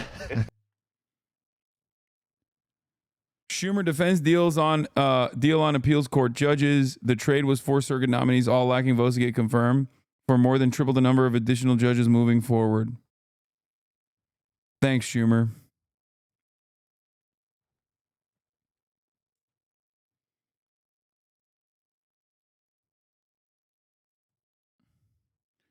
RFK later concluded that Trump was not Hitler because Hitler was interested in policy. In one episode from 2016 radio show, RFK Jr. accused Trump of racism. Every statement he makes, we have to be fear of the Muslims. We have to be fearful of black people, particularly the big black guy, Obama. RFK Jr. likened Trump to historical demagogues like Adolf Hitler and Benito Mussolini, and U.S. figures like George Wallace to accuse Trump of exploiting social insecurities and xenophobia to amass power. In a statement to CNN, RFK Jr. apologized for his comments. Like many Americans, I allowed myself to believe the mainstream media's distorted dystopian portrait of President Donald Trump. Another victim of media grooming. I was groomed just like J.D. Vance at the age of 67 to falsely believe that Donald Trump is Adolf Hitler. If J.D. Vance could be groomed into believing that Donald Trump is Adolf Hitler at 35, then why don't you believe I can be groomed too?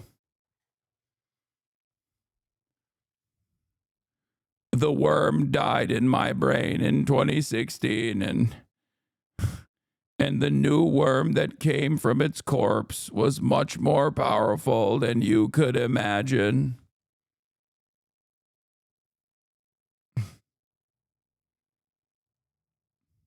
The worm has now overtaken my mind. Biden's backhanded slap at Israel. Ben Shapiro criticizing fucking and then we got Russia. We got some Russia stuff too that we got to talk about. Also, speaking of which, in the endless well of depravity, the House just passed H.R. 9495 that would allow the Treasury Department to unilaterally kill nonprofit groups by declaring them without evidence as terror groups. Now, this bill is obviously big backed by AIPAC because they want to go after every fucking pro-Palestinian group and take away their nonprofit status. However, what these fucking dumbass Democrats don't understand, I guess, or don't really care about is that it means anything and everything that Donald Trump personally thinks is a terror group, including but not limited to the ACLU, Planned Parenthood, Trevor Project, and numerous other charities. And yeah, I don't know what else to say. So fucked. So incredibly fucked.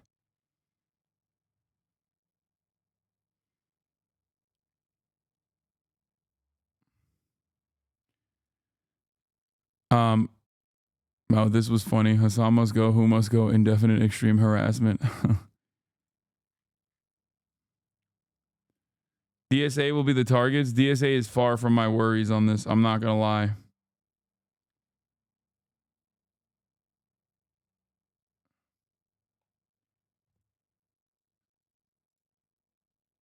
What? Why can't we name them terrorists? What do you mean? Why can't we give the Treasury Department additional powers to just randomly declare whatever fucking 501c3 to be in support of terror without any evidence whatsoever? You cannot understand how fucking damaging that is, especially wielded in the hands of any president really, but especially Donald Trump. I don't know how to get this across to you.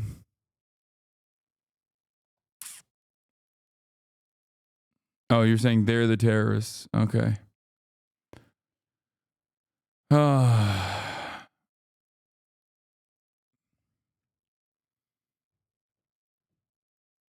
Do you believe the Senate will pass it? I don't fucking know. And I do not believe. Genuine question, why did AOC vote yes? No, AOC didn't vote yes on that. What are you, fucking crazy?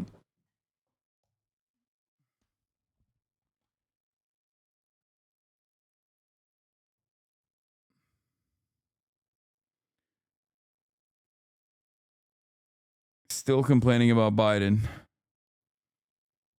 Even after Biden was like, I'm actually very much against this. Oh, speaking of AOC, here's AOC's response on why she voted yes on HR Res 1449. On the Amtrak list, do Ask Me Anything. Why did you vote for the IHRA anti-Semitism bill?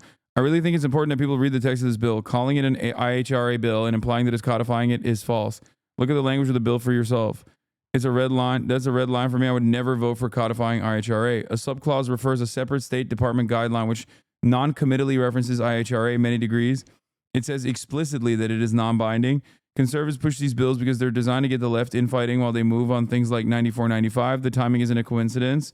We read the bill, and I explained it to you guys that it is a non-binding bill that just urges the IHRA definition to be adopted. Chuck Schumer on the Senate floor is interested in taking an actual fucking bill and slapping the IHRA definition, which for those of you who don't know, is a definition created by a guy who doesn't think it should be used to legislate at all. Even the person who created the definition doesn't think it's adequate for legislation. And secondly, the legislation expands on existing hate crime statutes that would create a situation where anti-Zionism is anti-Semitism and would be considered a hate crime. Okay, it would expand on existing hate crime statutes, hate speech statutes. It is unimaginably stupid and also unimaginably devastating. She will not vote for the actual bill, but she voted on this messaging bill, which I disagree with. But just so you understand, the bill that she voted on is a simple messaging bill.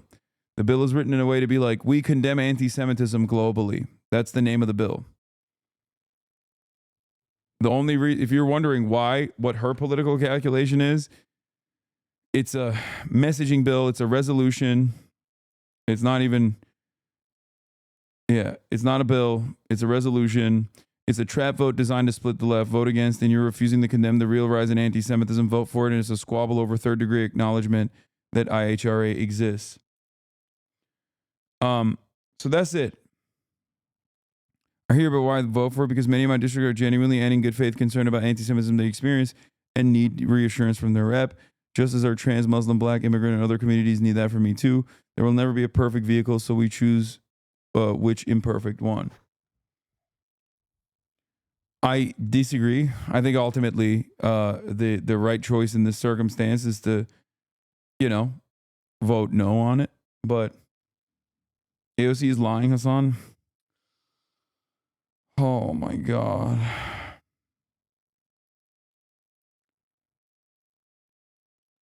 If she votes for an IHRA adoption in a real bill, like the one that Chuck Schumer is trying to fucking push forward, then yes, she is truly evil and calculating. Okay? No, it's not that she's scared shitless of AIPAC. She called it...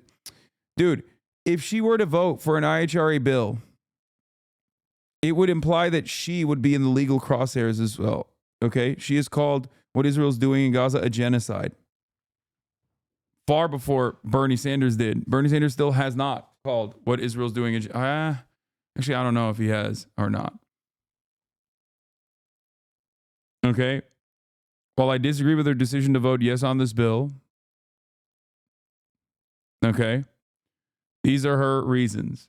I don't see any reason for her to be lying about this, especially considering that she has, in the past, voted both in favor of Israel's defenses, which I think was a ginormous mistake, and has also voted against Israel on numerous instances. A lot more times than she's voted in favor of Israel.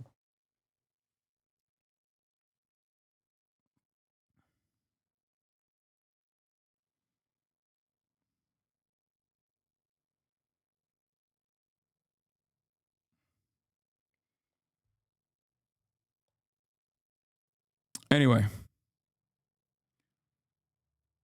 there's no retroactive effects on laws, my guy. She would not be affected by that. Guys, I don't care about this. I don't care about this beyond my regular criticism of AOC. Okay? If you think she's your enemy, then go off, kings and queens. Okay?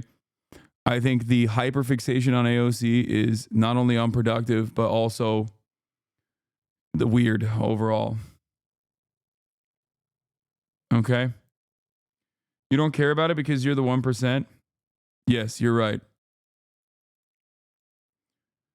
You're right. I don't care about AOC's IHRA adoption because I'm a part of the 1%. Famously, I'm not one of the most public pro-Palestine public speakers out there, and would certainly not be first to go if the laws changed, and would certainly be fine.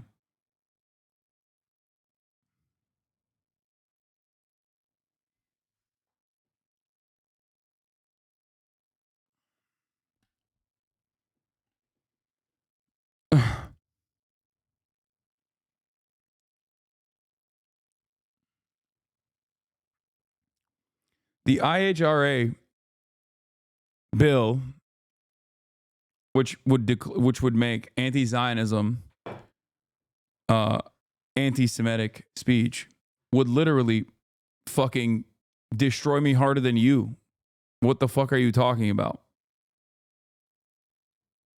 Your name is Feathered Souls. Nobody knows who the fuck you are.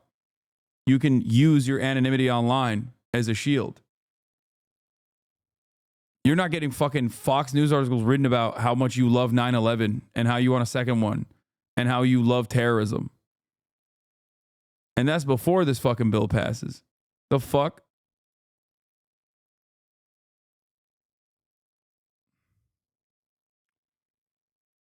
AOC is not beyond criticism. I've certainly criticized her in the past and am criticizing her for voting yes on this one as well.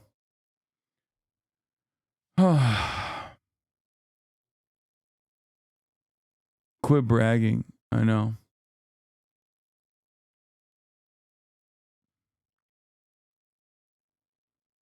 Russia is launching new strikes against Ukraine. People are saying that Russia might have used an ICBM. New strikes against Ukraine overnight. A video appears to show the moment one of the missiles hit the country's fourth largest city. Ukraine says Russia fired 9 missiles and shot down 6 of them. Holly Williams is in the capital of Ukraine, where people are on high alert. Okay, that's it. Let's go. As we prepared for a live report yesterday. Oh, sorry. It's not an ICBM. An intermediate range ballistic missile is what chatters are saying. Air raid alarm sounded over Kyiv. Holy fuck, the stupid unserious criticism of AOC got me checked out. Okay. And sent us scrambling for cover. The US Embassy in Kyiv had already announced it was closing temporarily yesterday because of a potential significant air attack. In the end, no missiles landed yesterday, but Ukraine accused Russia of a psychological attack. We are very worried, yes. We want to live in peace. After more than 2.5 years of war in Ukraine, the scars in this country cut deep. It can happen any minute, any hour. Major Taras Berezovets of Ukraine's territorial defense told us Russia is blackmailing his country. Putin is trying to frighten Ukrainians into surrendering. Absolutely. Trying to make them conclusion that any sort of opposition to Russian invasion is absolutely useless. Some believe that both Russia and Ukraine are trying to maximize their gains before President-elect Donald Trump takes office. There are fears here that Trump could cut US support for Ukraine. Gail. Holly Williams in Ukraine, we thank you. Topping our world lead, a never-before-used new Russian missile carrying multiple warheads was fired at Ukraine today, and it was not just a weapons test, rather a blaring signal to the West and to Ukraine that while this one was not strapped with nuclear warheads, the next one, well, could be. Russian President Putin emphasized this point by celebrating the new missile's, quote, successful launch. CNN's Nick Payton-Walsh reports now for us from Ukraine's capital of Kyiv as Putin tests the world's limits. A familiar horror, but a quite different sight on Ukraine's skyline. Multiple projectiles at 5 a.m., apparently from one missile hitting an industrial site in Dnipro city, suggesting, as Ukraine reported, Russia had launched a new type of ballistic missile, perhaps intercontinental, a stark escalation. Today, our crazy neighbor has once again shown who he really is and how he despises dignity, freedom, and human life in general, and how afraid he is. He is also so afraid that he is already using new missiles. CNN obtained these exclusive images of the missile debris, Ukrainian experts poring over the pieces to determine what this new threat is. Little dispute, it was something new. The Kremlin kept silent during the day, bar this bizarre episode at a foreign ministry briefing that spoke volumes. Алло. Да, у меня брифинг.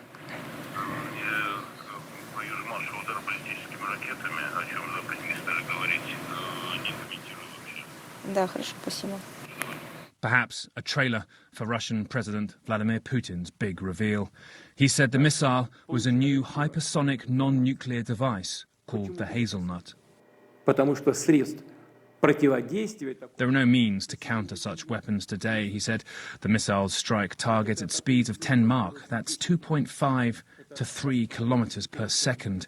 The modern air defense system available worldwide and the US-developed missile defense systems in Europe cannot intercept such missiles. This is impossible. He framed the strike as a response to American and British-supplied missiles, ATACMS and Storm Shadows, slamming into Russia proper over the last 72 hours.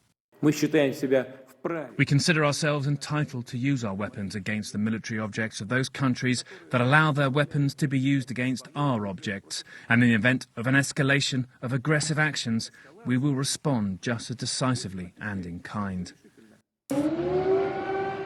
Yet Kiev was yet more on edge when the sirens sounded Thursday afternoon. A US official insisted Russia had few of these new experimental missiles, and it had warned allies about the strike. It's unclear if that led to its embassy shutting suddenly a day earlier, citing fears of an aerial assault. Russia sending a clear signal, but now not with a test like this. In 48 hours, it's made a nuanced change to its nuclear doctrine and launched a new missile. Total silence so far from Western leaders, but the blast was heard across Ukraine. Now, Jake, I think some of the uncertainty about exactly what this missile was that's echoed throughout the day has contributed to the anxiety felt certainly here in the capital and across Ukraine. The Russians, the Kremlin head, Vladimir Putin, keen to project technological prowess, to suggest that there's still a military superpower that has tools in their arsenal they haven't yet, even 1,002 days into this war, reached for, and that the recent escalation, they say, by the Biden administration has made them do something extra. Their assessment, too, that they think they can get through all the air defences of the capital is going to leave many Ukrainians concerned tonight. And also, I think Western officials perhaps thinking when they saw this that they knew partially what it was, able to say some things, not wanting to say other things, and perhaps not knowing other elements about indeed what this missile may be capable of. The fact we're talking about new technology now, this far into the war. So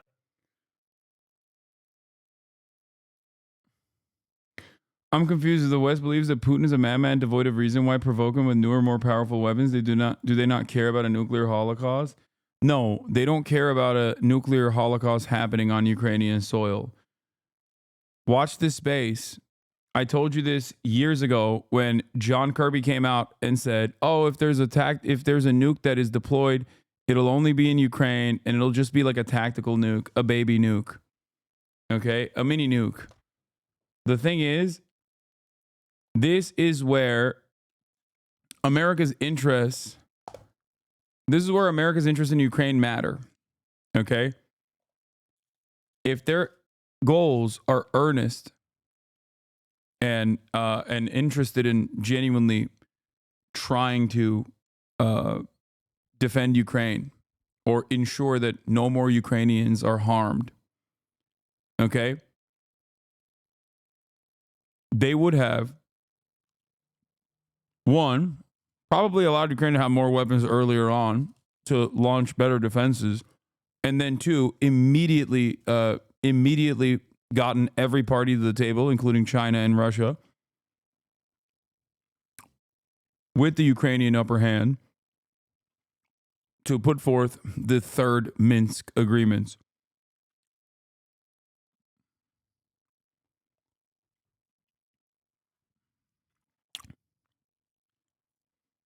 Of course, it's still Putin's responsibility if he launches a nuke. He is a fucking madman. He is a violent, barbaric, bloodthirsty madman.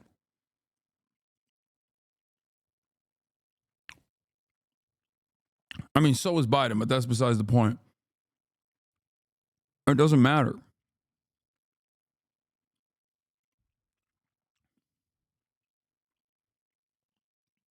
What you fail to consider is that if there is no real interest and if Ukrainians are treated as disposable, then it doesn't matter. America will slowly but surely be like, no, you can keep escalating. You can keep escalating. These escalations in defense of Ukraine have to be productive. if they are going to actually change the tide of battle. Because the Ukrainians do have a right to purge the invading forces from its national boundaries. I don't see a way out of this that is good for the Ukrainian people, especially at this point. I mean, Vladimir Putin is basically dry firing nukes.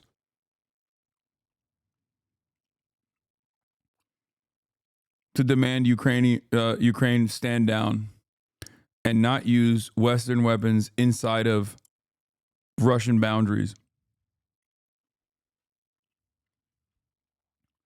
Do you think Israel will be abandoned by U.S. like Ukraine? Fuck no.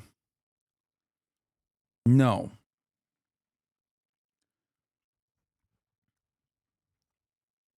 Absolutely not. Israel's a 76-year project. There is way too much investment in a resource-rich region. Our interests in Ukraine have remained for quite some time. I think like the first iteration was when George W. Bush on his way out floated the idea of Ukraine and Georgia being welcomed into NATO.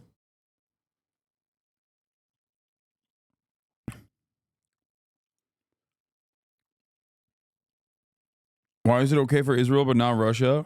It's not okay for Israel and it's not okay for Russia. The fuck? It's not okay for either of these parties to engage in the violent acts that they're engaging in. In the eyes of America, one is justifiable and permitted and also encouraged. The other is, of course, the most unacceptable act. Both states are engaging in unjustifiable atrocities.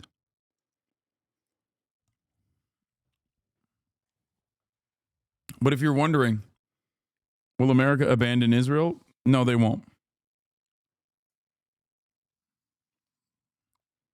Israel is far more important to America's strategic interests in this resource-rich region than Ukraine is in terms of crippling America's foreign adversaries. But like I said, America never has and never will have a real emancipatory interest in Ukraine. Their goal is simply to use Ukraine politically early on, and then to use Ukraine militarily against Russia's, against the foreign adversary's military. And it's not like I'm making this up or speculating on this. This is something that Lindsey Graham has openly stated. This is also America's tool in its tool belt. They did this with the Kurds. The difference between Ukraine and Kurdish militias, however, is that there is no established Kurdish nation state, 35 million living in diaspora, whereas Ukraine is an established nation state with sovereignty being passed around within the sphere of Russian influence and interest and in the sphere of Western influence and interest. So now we're going to take Lindsey Graham seriously? Okay. Okay, if you don't want to take Lindsey Graham seriously, what about Elizabeth Warren or Chris Murphy? They have also said the exact same thing as Lindsey Graham.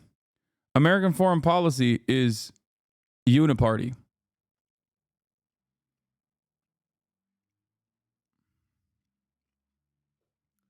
That's why politicians agree on Israel, and that's why politicians agree on Ukraine. There are some naysayers who at least try to present themselves politically at odds from one another, like when they say we shouldn't be doing any war with Russia in Ukraine or whatever, but it's true. Yeah, Blumenthal as well. I just use Lindsey Graham as a person to quote because he was so obvious and so open about it. But many other Democratic Party politicians have said the same.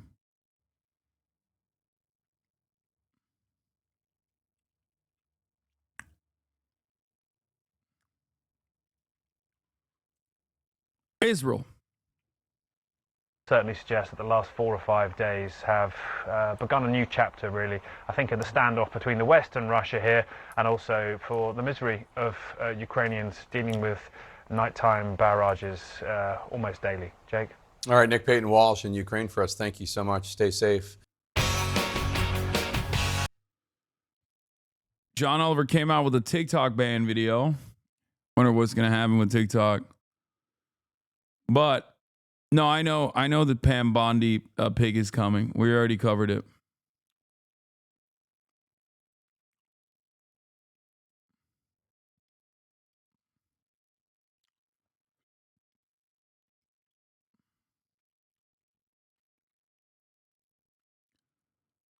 But before we do that,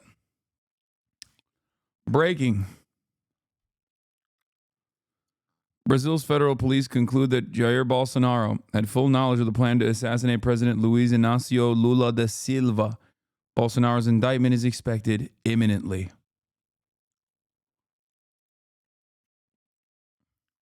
The Lulag is real. And Jair Bolsonaro and his cronies will be sitting in it.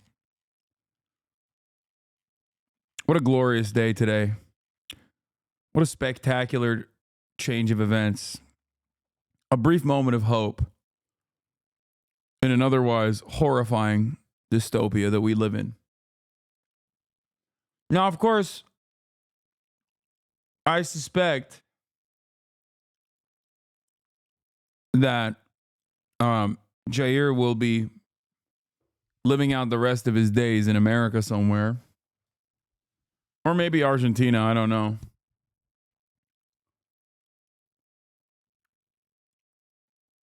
But probably in Florida.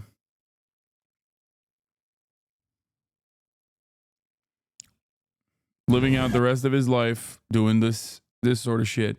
Bolsonaro at a Publix in Orlando, Florida, while his extremists are storming Brazil's capital.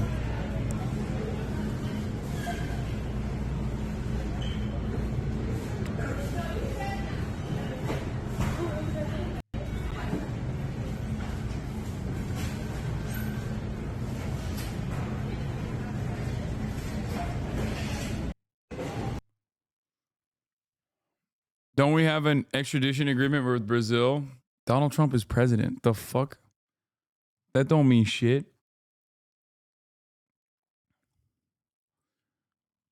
Yeah. Brazil, Bolsonaro, and allies indicted in the 2022 coup plot probe.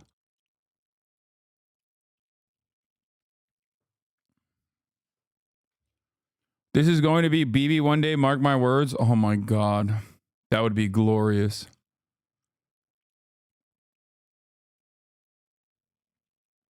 That would be fucking amazing. The thing is, Bolsonaro is always living on borrowed time anyway. So who knows? He'll probably get back in the hospital next week. He's got a permanent bed in an Orlando, Florida hospital. He'll never die, though. As of now, Jair has his passport confiscated from a court order from the Supreme Court. He can't leave Brazil. I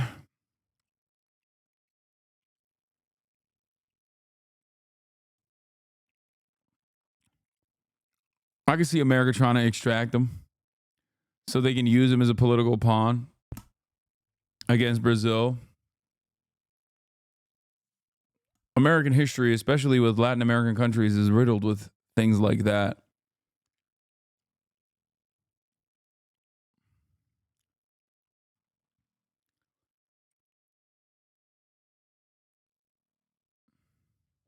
They got really fucking close to executing it. They even had a guy positioned to kill the Supreme Court justice that was targeted, but he had a day off by surprise.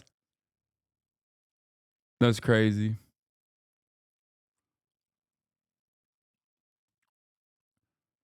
People say his passports are confiscated and he can't leave the country, but I just don't think that that's how that works. I'm also very fearful of what will happen when Donald Trump becomes president again. But in the words of Connecticut Senator Chris Murphy, they were really bad at doing coups. Donald Trump kept fucking him up. So who knows? CIA is not in its bag in the way that it used to be. CIA is the story of Russell Westbrook to Russell Westbrick, okay?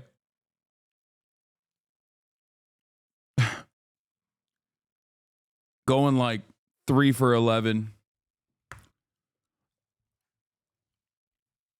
Partially a consequence of the enshittification of the CIA, by the way, not DEI.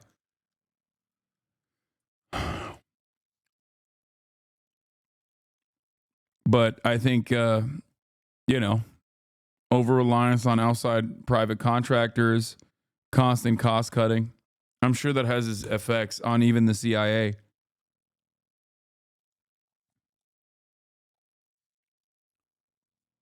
No more CIA triple doubles. Yeah, they used to put numbers on the fucking board. God damn. Yo, after OTK game day, 120 out of 3-pointers. Careful with that. Calm down. Okay. Calm down.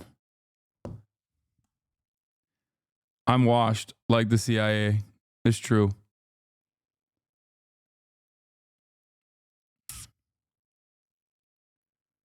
What is this? Number one is CIA's continued existence. I am famous musician and domestic violence enthusiast. I think I've watched this Brown. video. While I bear a passing resemblance to notorious alcoholic madman DJ Peach Cobbler, we simply cannot be the same person. I think I've seen this video before. Is CIA the biggest terrorist org of all time? I mean, I don't know. Probably. Most consistent. Quick NMP clip to relieve the pressure. By the way, I'm actually wearing the jacket I got with Hasan that one day when we went shopping. So, did you hear what Hasan did? He told Nora So Hasan too. texted me this- That's messed up, bro. That's messed up, By the dude. way, I'm actually wearing That's Jason behavior. shopping. So, did you hear what Hasan did? What did he do? So Hasan texted me this morning, and he goes, "Bro, I'm being a parasocialist right now." No way. I'm like, "What?" He goes, "So did you go on that date with Nora?" You're lying. On God, Hasan thinking about me and you this morning. He's a part of the parasocial. Oh God. Yes, he's thinking about us. Damn. Isn't Stop! that crazy? Why are you outing me, bro? Why? I mean, I never said that. He's a liar, is what I should be saying right now. Deny, deny, deny, deny. That's not what happened.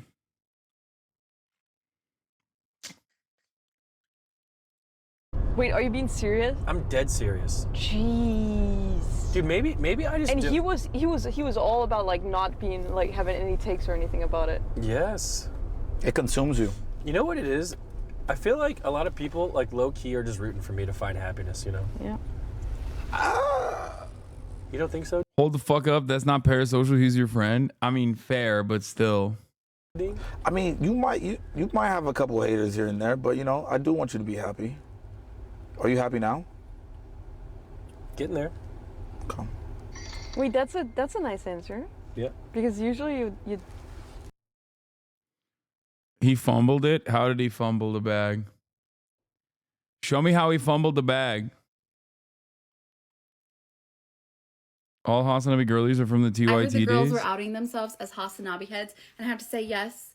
I'm a Hasan Abi head, but I've been a fan of Hasan Piker since before he joined Twitch. I literally only joined Twitch because he was like, hey, like, I'm going to do Twitch. I think in like 2018, 2019. I Frogan, also Hasan Abi head girly from TYT. know my love for Hasan has gone back to at least 2016, maybe even 2015, but I don't have proof of that, so I'll just say 2016. And then I have some photos that I would like to share with you. I thought this was a lot more recent, but this was in 2017. And before I show you this photo, please do not say, go back to dark hair. I lived in Hawaii at the time. I was tan all the time. I self-tanned. I live in Washington now. I'm pale, and it doesn't look good on me. But if I move back to a climate where it's sunny all the time, I'll go back to dark hair. This was me like 7 years ago. And I Oh think my God, I remember this. This is, oh my God, that's maybe my one of his, old like, ass, first this is merch my, drops. that's my weakest merch. the first collabs. I don't know. It was a while ago. But if you follow Wait. him on Twitter, You might have seen this before because I'm pretty sure he retweeted it. There was definitely a lot of Facetune going on here because this was before I did Accutane.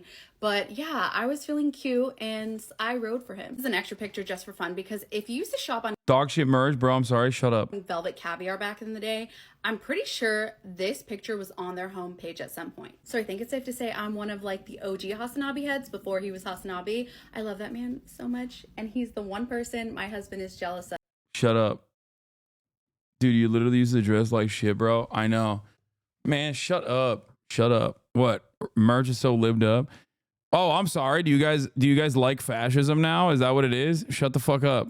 And I'm like, it could never happen. We've all done embarrassing shit. Fuck you. You do. You actually do. You have. But It's just a special occasion, as It's he the said. special and like occasion.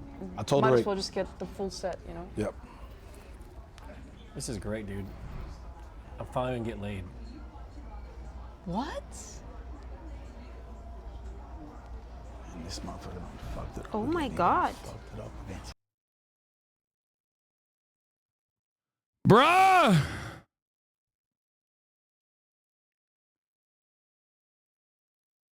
That's crazy. That's crazy. That's crazy. He also played your song on stream. What, my song? We're just gonna play some music here. Not that one. No, this is a good one. This is for brother Hasan. Oh, it scared me. What is that? This is good music. I'm not gonna lie, the fact that you just talked about Emily and you played this is kind of crazy. Emily knows it. Dude, I'm radicalizing. I'm radicalizing everybody out here, dude. That's crazy. NMP is radicalized into being a Maoist third world is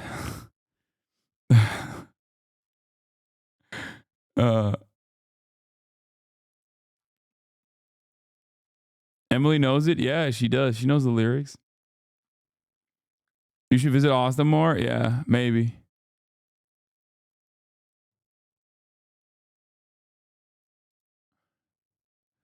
Apparently, he made a lot of Pago comments.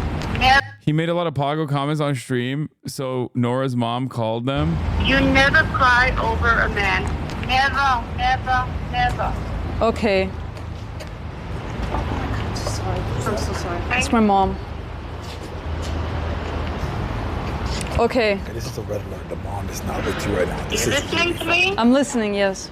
This is really bad. No man is worth your It's just tears. like 2 a.m. in Denmark. Okay. That's good. He does not know how to behave. I'm in shock. Yeah, I'm me gonna too. quit watching the screen now.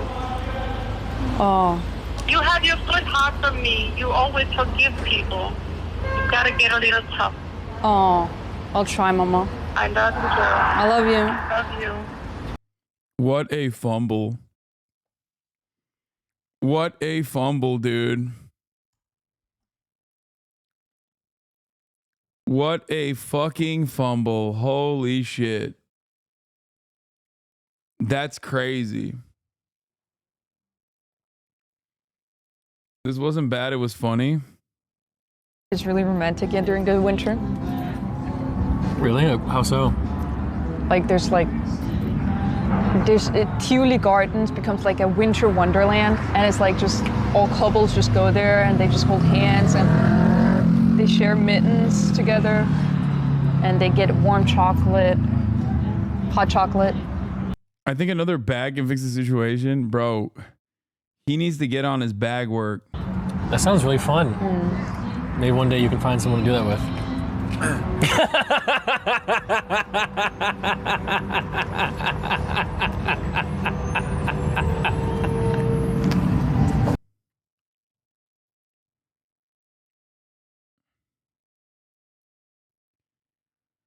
God damn, dude. God damn. Damn. It's crazy. Who are those people? My friends. People that I've collaborated with.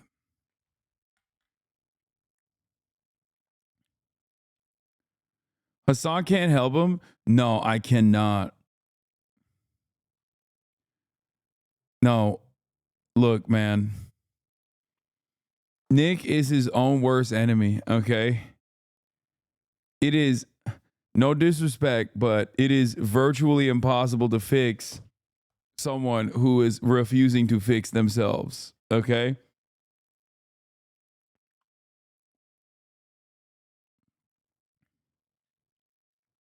What is this?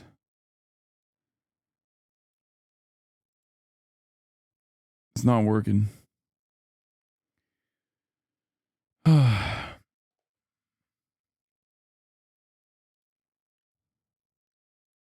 Nick scores. Oh my God, you guys are so parasocial. Stop. Stop.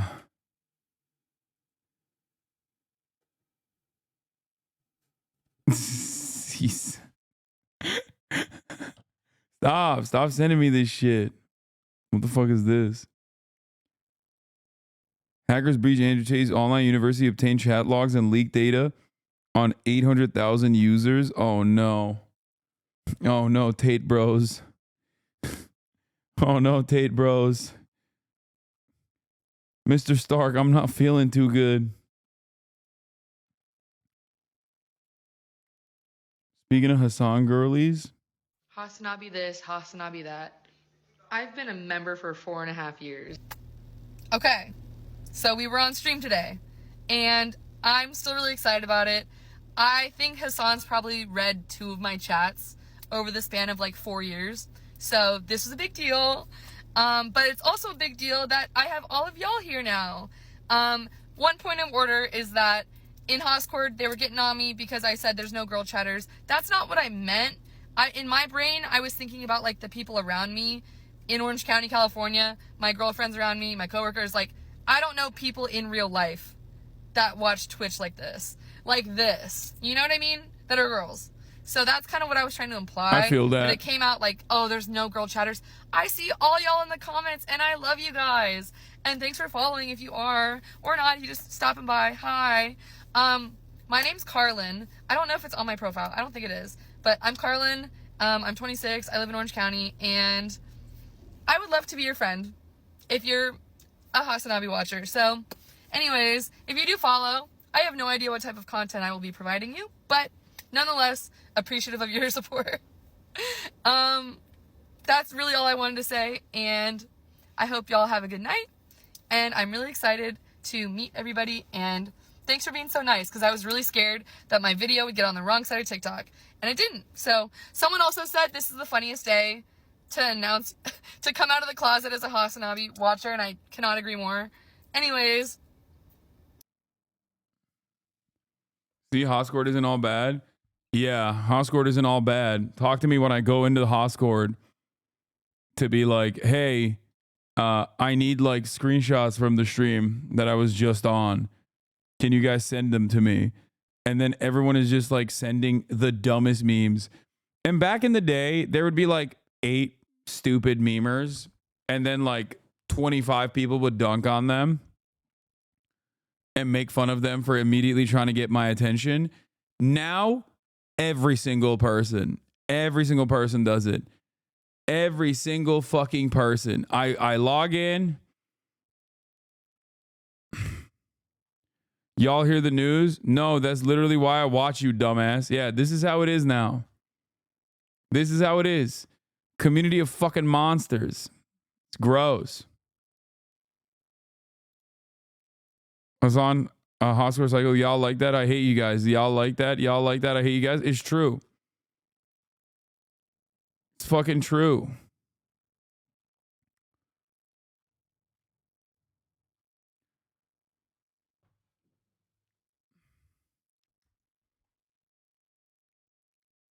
Annoying ass motherfuckers. Bro, the memers aren't even chatters. They live exclusively in the Discord, like one of the most self-contained terrarium ecosystems. Yeah. There are also fucking people in the Discord that like flex that they don't watch me. Which I don't understand. It's like, bro, you're in the Discord server of a Twitch streamer. Like, what do you mean? you're objectively worse than anybody that watches me, okay? Like, you can't flex that you don't watch a specific type of content that I put out there when you're in my fucking Discord.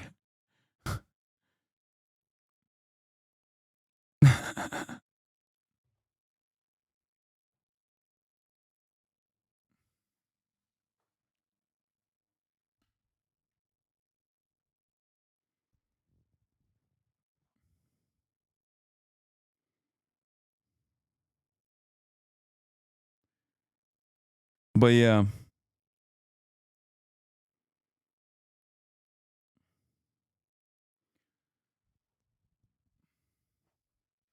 I was in the Discord for a week and they were not helpful and he yelled at me for nonsense. I see what you mean. More boy love streams, please, Hasan. Hello, chat. Oh yeah, we watched this already.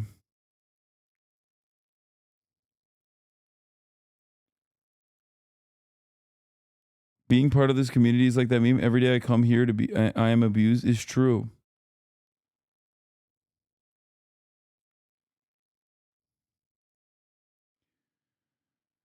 It's true.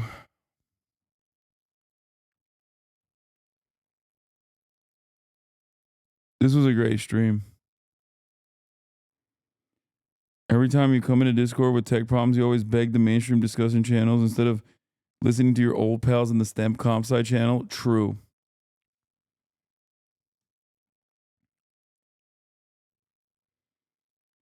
Teamsters, what? I'm pooping, not jorking my peanuts. I did type this, yes.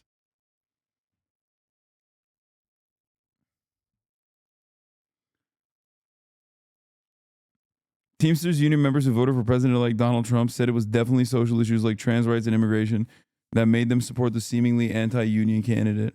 Good luck to them.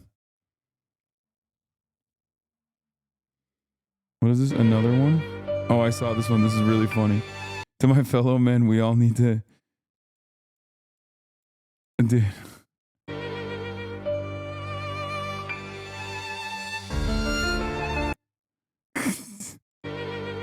I love that. I think that genre of humor is funny. Hasan Abi in New Trend. Oh yeah, this is the same one.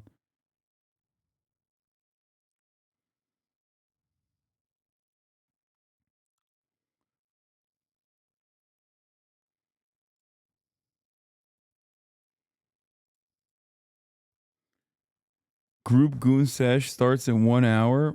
Y'all are crazy.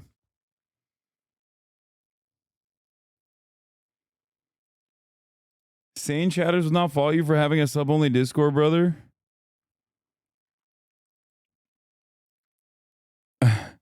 There with them. Special Forces vet Evan Hafer and Joe Rogan on Trump declaring war on the cartels. It's going to get wild come January 20th. Oh my God. Dude, you don't understand. America has such a good, long-standing track record fighting against well-entrenched insurgencies. Okay?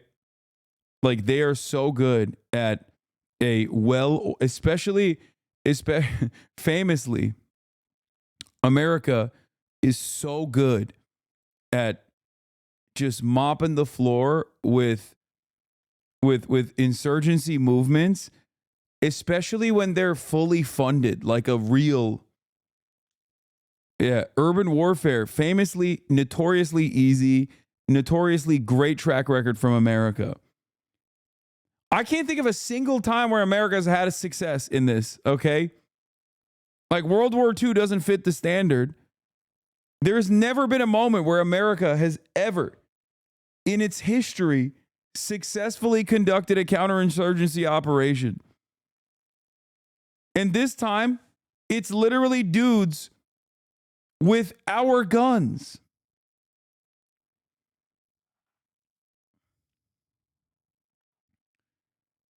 It's our guns that we gave them. Vietnam? What do you mean? You think Vietnam was a success?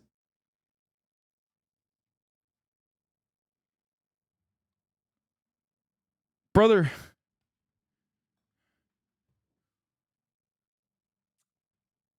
That's a crazy way to look at Vietnam. Vietnam was like the easiest to think about. Like Vietnam was the quickest answer to the proof of what I'm saying. I was thinking about this from the thought exercise where I'm like, because I know these units. I'm intimately familiar with them. Bro, if we declare war on the cartel, like these dudes are not going to understand what the fuck is going on. No, like, of course not. They are going to be, because God, you'll God stop the bless those distribution. guys. That's going to be, yeah. They are in for a world of like ultra violence they've never actually felt before, because obviously this is a very capable ultra violent organization. They have fucking no clue.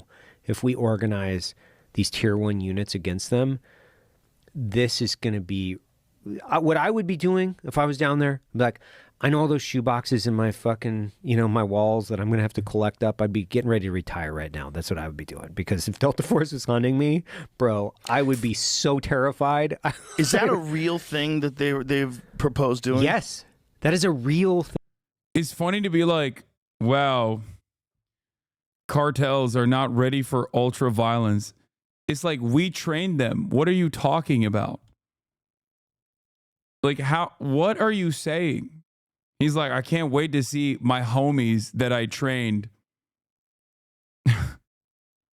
long time ago using newer weapons that I didn't even know they had.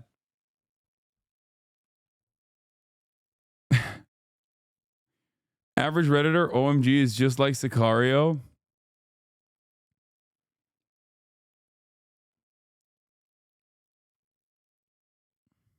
Who proposed that?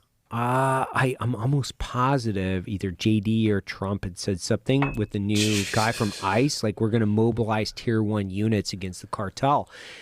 The only thing I thought was, no, what they're going to do is kill a shit ton of Mexican civilians, because the only way America knows how to wage war is carpet bomb entire villages and call it a fucking day, as all the tier 1 operators piss in their fucking pants because they encountered sniper fire from the tree line. Okay.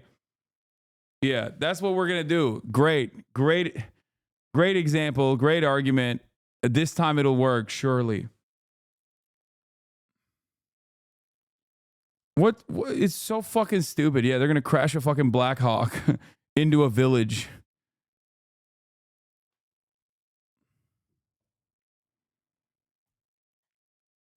was like, retire.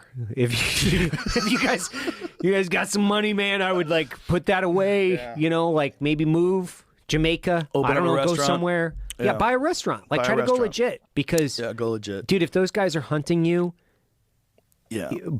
by the way, like you're done. You're fucking done, dude. This is such a funny, like, my dad will beat your dad type situation. Oh, dude, have you ever played a Call of Duty campaign? I mean, it's easy pickings, dude.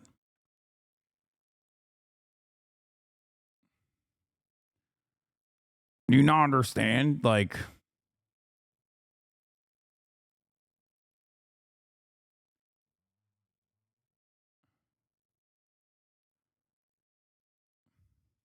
and it's a weird thing that's going on right at our border. So it's a strange. Weird thing.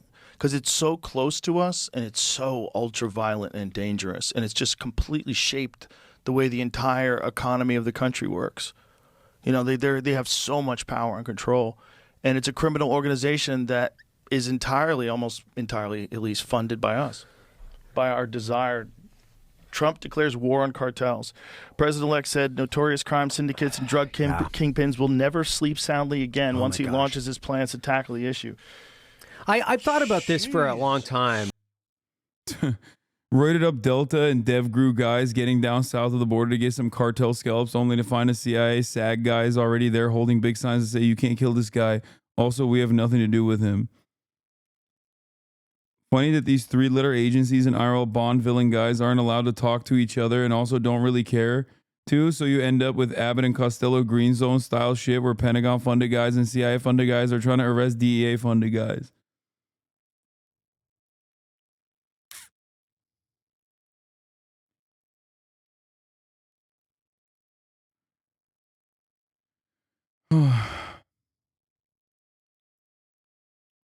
The U.S. successfully countered insurgency in the Philippines by committing genocide. That's the only time I can think of, aside from the Indian Wars. Success in base American standards is complete annihilation of the population.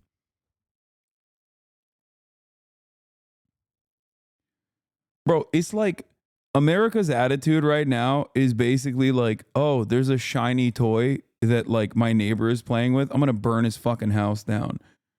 Mexico's just chilling, doing partnerships with China, developing the nation, got, two, not spectacular, but two relatively decent leaders in a row. People seem happier than they ever have been with their, previous governments. And they're like, oh, it's time to fucking destroy them. It's time to literally kill them dead. It's time to fuck everything up. Oh, it seems like they're doing fine. I hate that. I'm going to fucking kill them. And then when people are like, oh my God, you killed my entire family and you destroyed the remains of like whatever wasn't the narco economy, you've completely destroyed it. Now I have no other option but to cross the border. And then you go and you spit on the people that cross the border. You're like, fuck you. You want to rape and murder my wife. And that's the American success story over and over again. Yeah. It's like such a wild thing to fucking say that we have to, bomb Mexico and engage in war with a sovereign nation while simultaneously complaining about undocumented immigrants. Like, how the fuck do you think undocumented immigrants happen, dude? Like, people don't want to leave their homes, man. I don't know how I can describe this to dumbass Americans, okay? Like, I came here as an American citizen, right?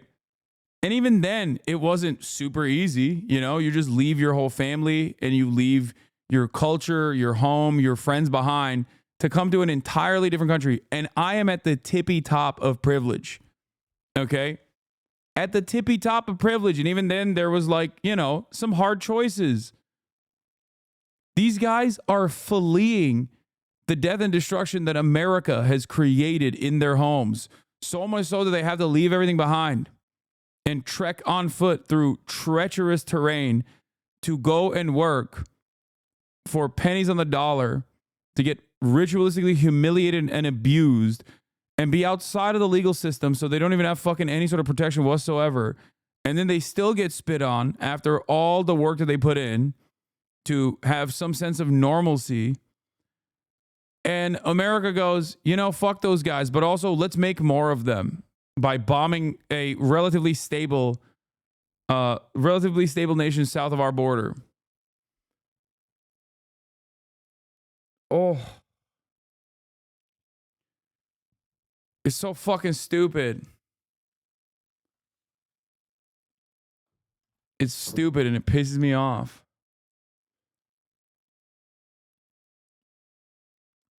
Where I'm like, if they turned loose Delta Force and SEAL Team 6 on cartel. Luckily, America isn't saying that. It's just as dumbass. America is saying that. Wake up, chatter. It's not America saying that. It's Donald Trump saying that. What? Donald Trump literally took what Marjorie Titan Green was saying to heart when she was like, why are we funding the war in Ukraine when we should be funding our border by bombing Mexico? And now that's about to be foreign policy for America. Thomas Homan has also talked about it as well. Donald Trump's new head of ICE.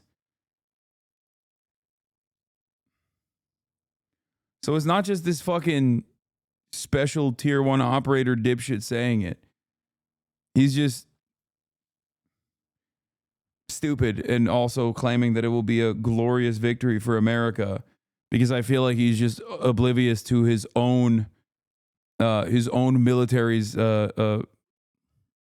track record so far. Cartels and pedophiles, we could just kind of like erase the problem in about 2 years. It's be gone. He wants to send troops to Mexico. He said we make appropriate use of special forces. There you go. There you go, chatter. You were like, oh, this is not America.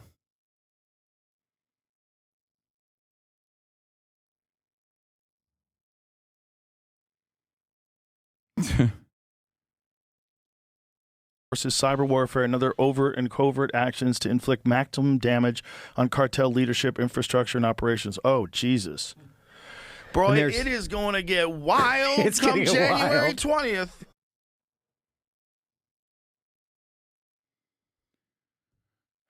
The peaceful dove, ladies and gentlemen. No new wars, ladies and gentlemen.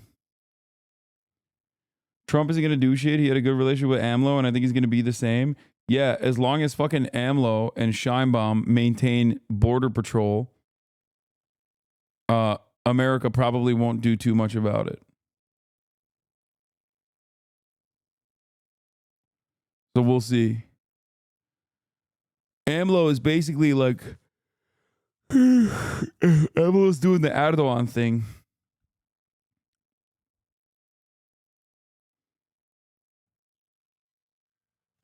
Like the method is Erdogan took in a whole bunch of Syrian refugees so that they wouldn't go to Europe. And in return for that, you know, he gets to arrest like Kurdish journalists and shit every now and then. He gets to bully like journalists that call him gay.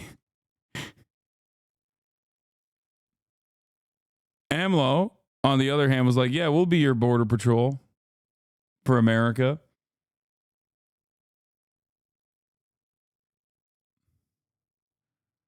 So as long as that still remains, I don't think he'll do something about it.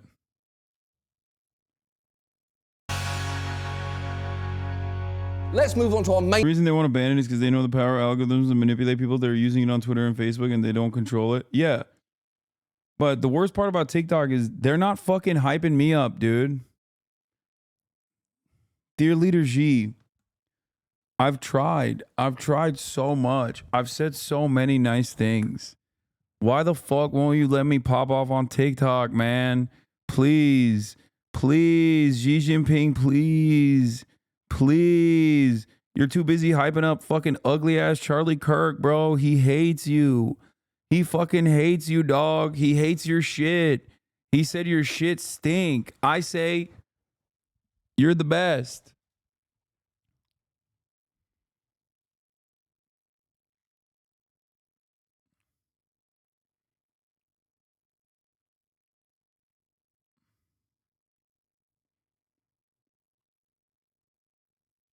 It's fucking annoying, dude. Donated $110,000. And Kenny... Yeah, also, we know why they want to definitely ban TikTok now is because of Israel. 100%.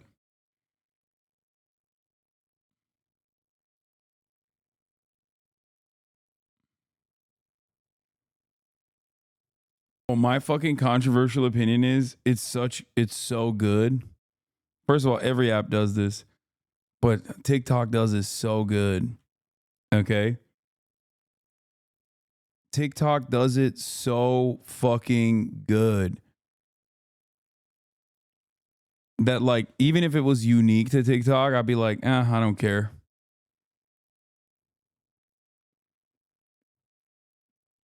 It's just crazy. Not on desktop, though. Yeah, desktop TikTok is ass. But on the phone, I find myself literally not even watching shows at night. Sometimes I just sit there and just scroll my fucking For You page, dude. It's wild. Like, that's insane. How the fuck did I get here? Doom scrolling? No, my TikTok algo is pretty good. Healthy diet of basketball content. Hasan Abi fan cams. No, I wouldn't say my TikTok algo is great. Anime, brain rot. I do get a lot of LeBron. glazed TikToks. Risk I'm willing to take. Again, algorithm's so good. I don't give a fuck if they hack. Bro, why don't they hack FAFSA? Why don't they hack some good shit, dude? Come on, G. What the fuck are you doing? God damn. All they do is hack these fucking big ass corporations and like leak all the fucking data of American citizens, bro. Hack something good for once. Fuck's wrong with you? I thought y'all were socialists, bro. Where is this? Where? What's happening? Hack credit card debt.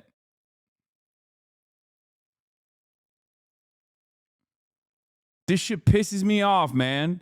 This shit pisses me off. G, I demand you hack, something useful for once.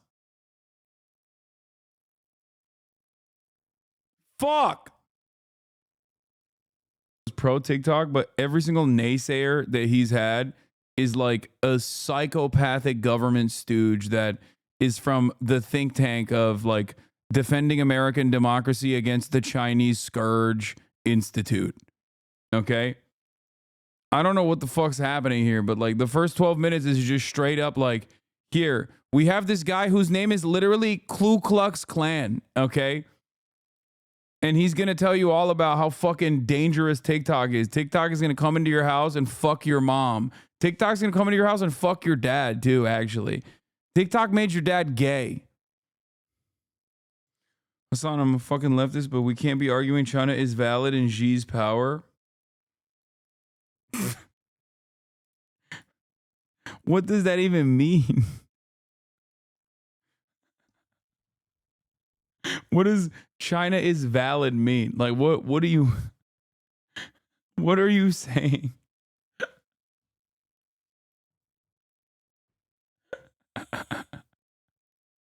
Nah, dude, you don't understand. China is invalid. Like if we're gonna talk about like their refusal to help the like hold up, dude. Hold up, just like if the dude is clearly a fucked individual. Sorry, I'm drunk. Okay. There's many critiques that you can make of China. Okay. And I certainly have a litany of them, and I engage with it all the time. I think recently the Chinese government pulled a debate on an ethnic Chinese militia group that is against the military junta in Myanmar. They pulled him in to the country, and then they just arrested him. Okay.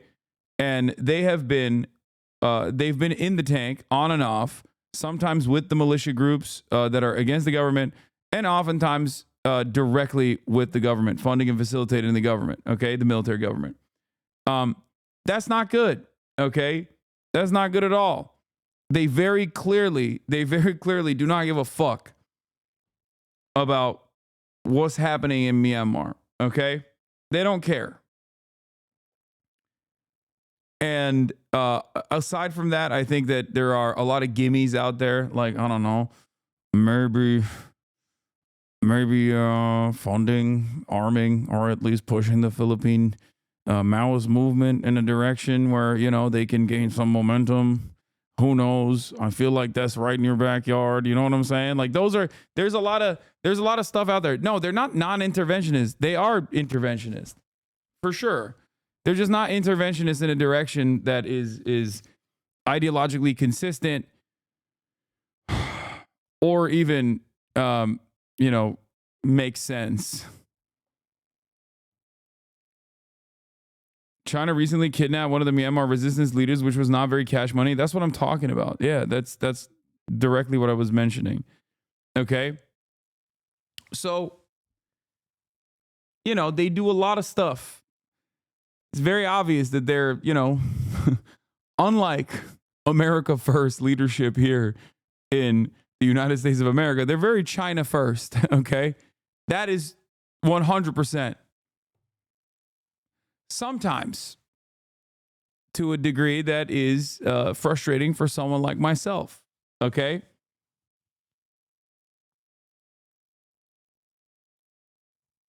Holy, ban that chatter for this derail. No, but like, I want to understand the mindset of people who are just like, China's not very valid, bro.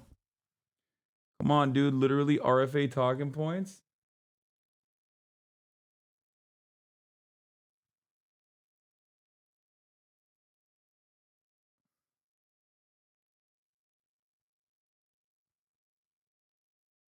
What am I saying that's wrong?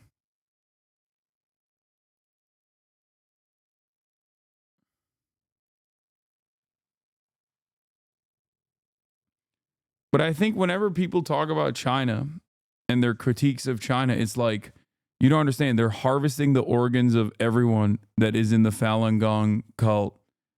And also everyone in Xinjiang is dead. They killed everyone in Xinjiang. They just wiped out the entire population. Everyone in Xinjiang is dead. They harvested all their organs, and then they took the organs out, and then they just swapped the organs for other people's organs. It was really fucked up. And people were like, why are you doing that? And basically they were like, oh, we did it because we can. Okay? That's what they're doing. And I'm like, what are you talking about? Yeah. Source, Epoch Times. I read an Epoch Times article.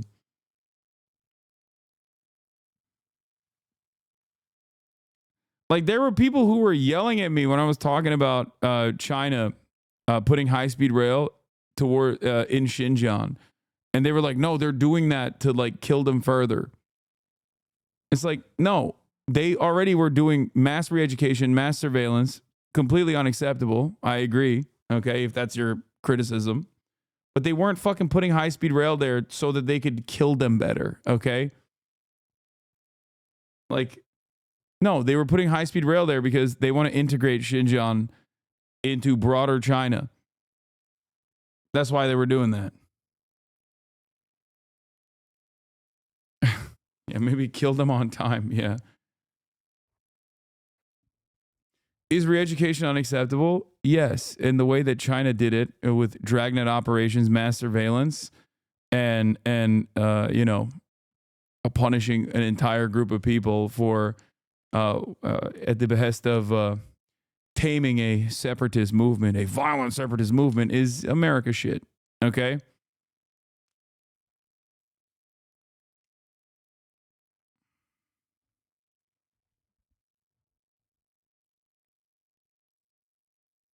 It's like, yeah, but if you're thinking that they're doing cock milking, like, it's not happening. It's not a thing that's happening.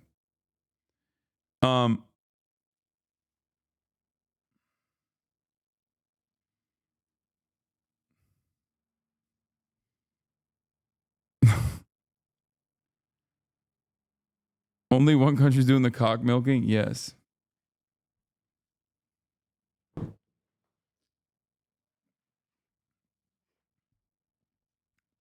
Bro, they're never gonna let you pop off on TikTok now. Well, hold on. Let me say some good shit. Let me say some good shit. High speed rail, punishing corrupt CEOs. I like that. Punishing corrupt party officials that collaborate with the corrupt business officials. I like that a lot. Also, even development, okay? Tier 1 cities. I like that a lot. All the ghost cities are now being populated by Chinese people. I like that too. Investing in global infrastructure in the One Belt, One Road initiative. I like that. Development coming into the African market. That's good too. Healthcare leaves much to be desired, but you know, that's going to happen. 800 million people out of poverty, extreme poverty. I like that. You never go into China. You know that, right? I don't know if this is a valid take or if it's like a little xenophobic, but I actually genuinely don't know because like I do talk to my Chinese relatives and they also kind of say like you can't say certain things. So I don't know. I don't know if that's like actually like they would see these sorts of reasonable critiques that I have of Chinese governance and then see it as like a major threat and not give me a visa, or if they just wouldn't give a shit. But I do want to go.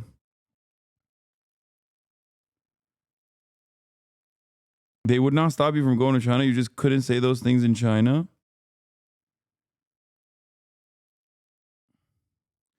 Yeah, that would be fucked up if America's biggest China warrior gets fucking barred entry from China.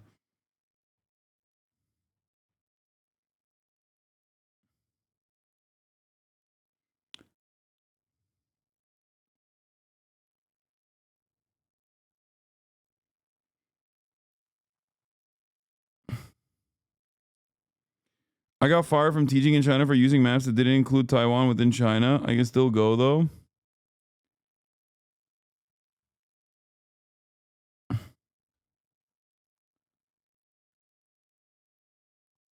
You should go to Xinjiang. Yeah, if I went to Xinjiang, it would not be a threat by the Chinese. It would be a major threat by Americans who would never let me live it down. I've seen all the fucking TikToks from Xinjiang. They're like, oh, look at how chill it is. The moment that I go there and don't immediately yell at like every fucking Uyghur person about how hard they're being persecuted by the Chinese government is a moment where I'm never welcome back in America. I am infinitely more afraid of Western chauvinists than I am of the Chinese government in that situation.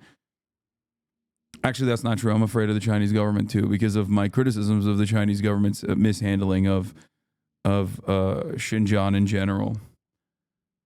So.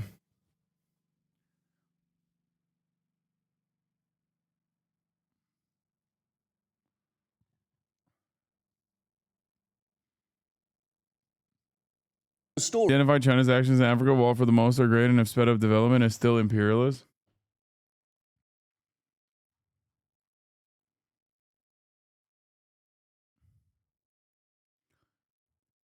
You can't say that when Foreign Policy Magazine disagrees with you. Like, you just can't. Like, you can't have some of the most like China hawk guys writing articles that go against what you're saying. At that point, it's like, come on, dude. We've moved past this point. Like, you got like The Economist writing papers about how fucking hard China is cooking America and Western capitalists in terms of like non-conditional loans and how much better the Chinese loans are, and how in order to outcompete China, they have to do better with the IMF. And motherfuckers in the chat are still like, no, you don't understand. Like, you don't understand. So far they haven't done anything, but one day they will. And it's like, okay, well, talk to me when they do that. Okay.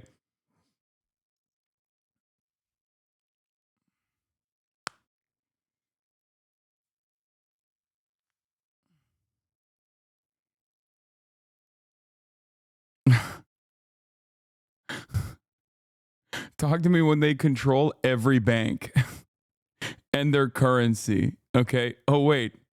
As a chatter also pointed out, that was France. And I say was because for some countries, it's no longer the case.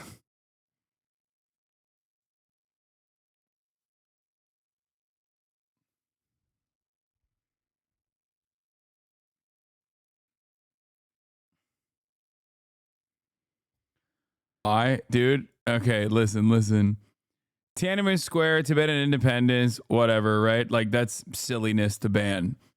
But you mean you want to tell me that in America, our media would not be objectively better if we at least clapped like Epoch Times and NTD? Like, yeah, the first two, ridiculous to ban, okay? But the last one makes total fucking sense. Falun Gong is insane, and not only is it fucking insane, but it also quite literally is like doing brain rot in America right now. It is a CIA-backed cult that is breaking your boomer parents' brains, okay?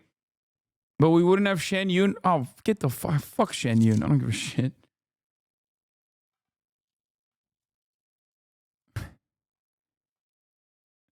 They were at the DNC, by the way. Epoch Times was at the DNC. Falun Gong is an anti-CPC cult. Like, they're a fucking psychotic religious cult that's like anti-miscegenation, They believe in a whole bunch of different shit. They're super homophobic. Nepal Prime Minister for the first time is going to China before India to ask for BRI projects. India is annoyed. China is annoyed we have taken almost $600 million in grant from USA for projects. The Maoist Party was kicked out and is fighting the Marxist-Leninist Social Democrat Coalition, who are more concerned with Chinese loans. Foreign policy is so tough in Nepal. Nepalese Hasan Abi heads rise up.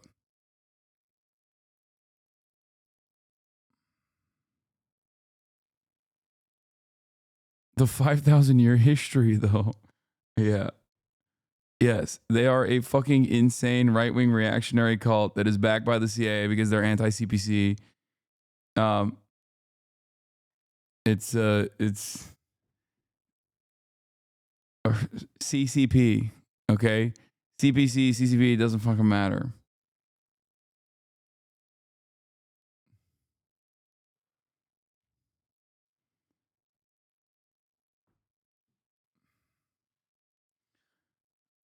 There's a terrible reason for the CIA to back them. Oh boy, do I got some things to tell you about who the CIA backs. That is exactly the type of cult that the CIA backs. What do you... First of all, they did this in Korea too. And Japan, by way of Korea. Ironically enough, this is classic CIA.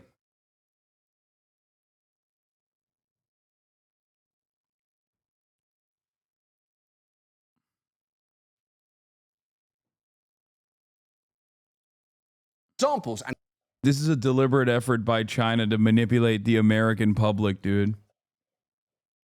Yeah. Once they get a load of the Tiananmen Square, every American is going to be what? Fucking extra anti-China? Oh, China is actually doing soft power by refusing to teach Americans about Tiananmen Square or whatever the fuck. Like, like what is the argument here, dude? What the fuck? Yo, this is the most Reddit ass conversation. Like, who gives a fuck, dude? What the hell?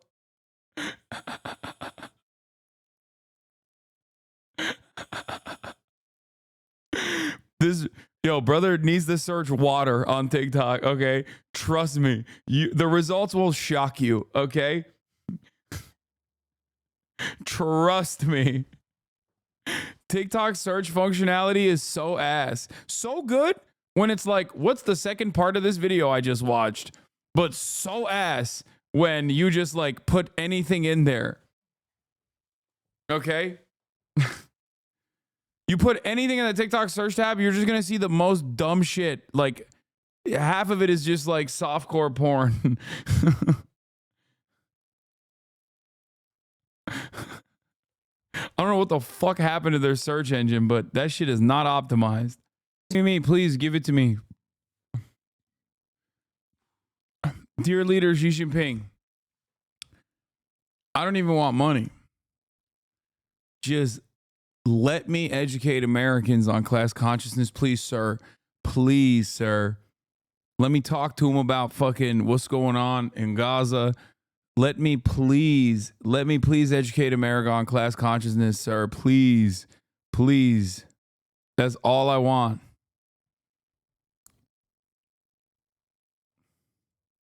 And researchers say they haven't... Dude, the level of narcissism is insane. You know I'm joking, right? The fuck? Like, what's wrong with you? Oh my God. Hasan Abi hitting the show fell off. No Israel mention. TikTok does the exact same thing that every single other social media application does.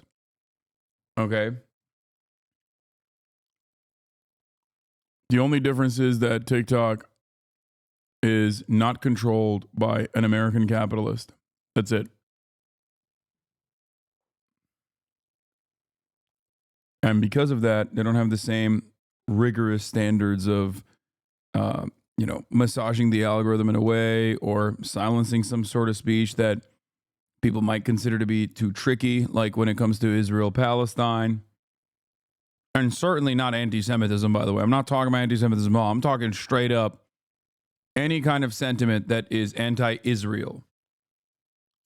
Because as we have seen time and time again, including but not limited to the fact that there are literal neo-Nazis marching in the streets and all this other shit, the American government and no one really gives a shit about actual neo-Nazis, actual anti-Semites. They only care about defending Israel.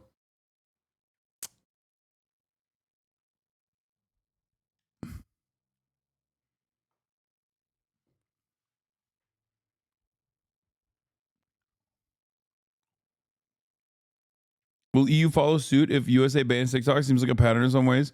The irony is if the American government cared about protection of people's privacy, they would follow suit of the EU, which has not banned TikTok, but has implemented some privacy restrictions that TikTok abides by.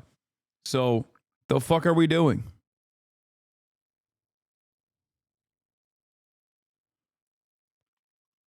Mike? Hasan is not allowed to take his shirt off at all this. Why not?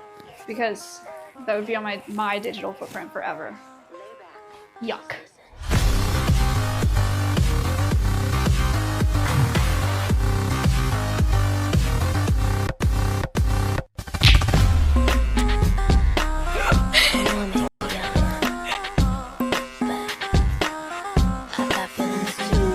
Oh my gosh. Yo, she is hungry, okay? She's ravenous. Mike? Hasan is not allowed.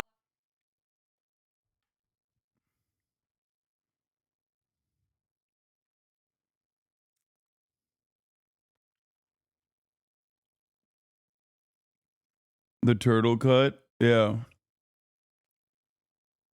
What is this? What? I've never seen the tongue emoji before in my chat.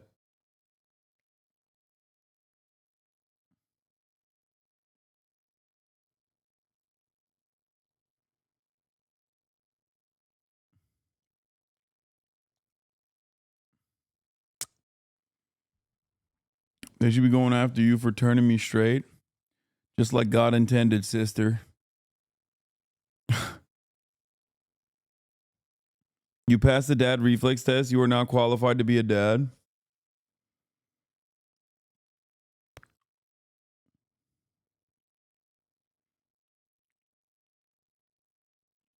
I don't know what this means that you guys are using tongue now. Oh. All right, you know what? Fuck it. Everyone is fucking complaining. Everyone wants me to do it. It's time to play the Korean dating sim. 5 hearts under one roof. Okay? I'm doing it. I'm fucking doing it, you son of a bitch.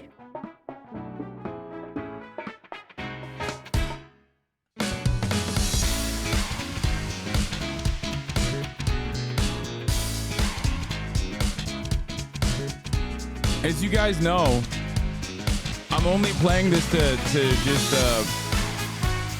understand what not to play. Like, I'm showing you that it's bad and wrong. I don't want to disrespect Palestine by having this on as I play this game. I'm not gonna lie. I'm gonna take this off for this portion of the broadcast. I feel like I shouldn't be doing that. Okay, game settings.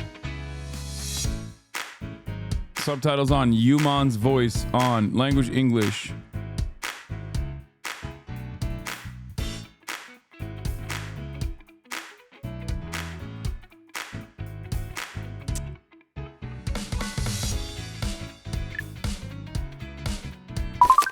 All right, I don't know how this plays.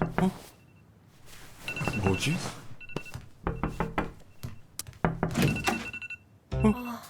시끄러워 죽겠네 진짜. 너 때문에 잠 다 깼잖아. 뭐래?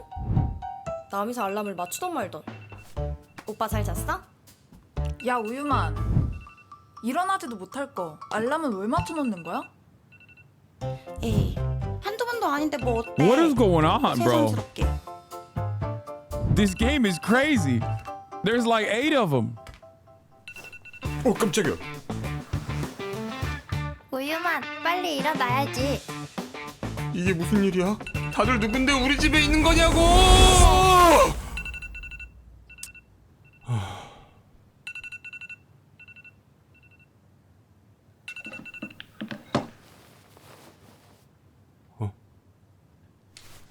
설마. Bro, come on. He'd be pitching a fucking tent. Let's be real. What is this? Imagine through all the accusations you get banned for porn on stream. I think you can play this game, right? 아들 일어났어? 엄마 아빠 어디 가? 엄마 아빠 2달 정도 출장 가거든. 이거 줄 테니까 잘 지내고 있어. 또 출장 가? 유만 아빠, 얘 소심해서 이런 거 못할 것 같은데. 사내 자식이 나이가 곧 30인데 그걸로 용돈벌이 하고 있어. 집 잘 지키고. 자 갑시다. I'm learning. I'm investigating why. Chat. Whoa, what the fuck is this? I'm investigating why there's a 4B movement in Korea. Okay? I think a lot of you don't understand. This is very important. Okay? There's a 4B movement happening in Korea. And I think it's one, this entire time I thought it was because there's like an insane amount of misogyny and incel culture in Korea. Okay? But it turns out it's actually because the men have given up on having sex with women because they're playing Korean dating sims. Okay? These dating sims are so incredible so far. I mean, this is like, what, 20 seconds in? And it turns out it's the reverse 4B. It's the men that just don't want to do anything because they sit at home and they play this game instead.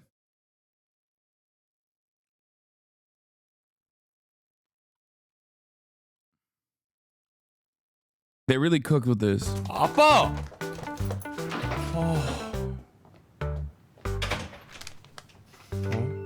I can't read Korean.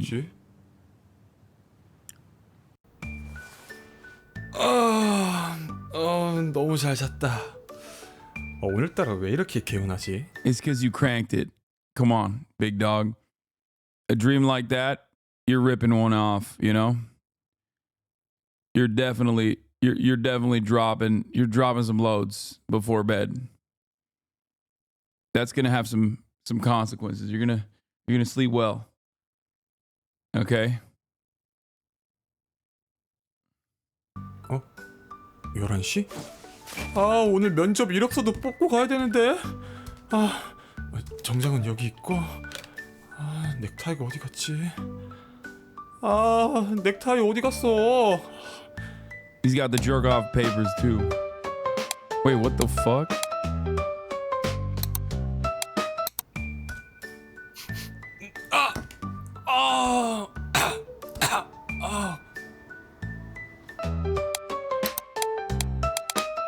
It doesn't seem like I have my necktie there.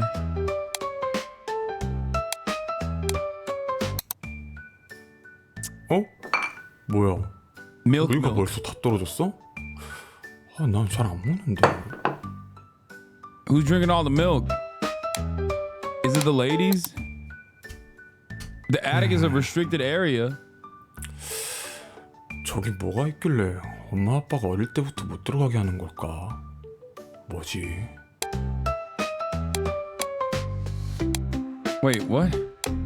So I searched the entire house and I couldn't find it.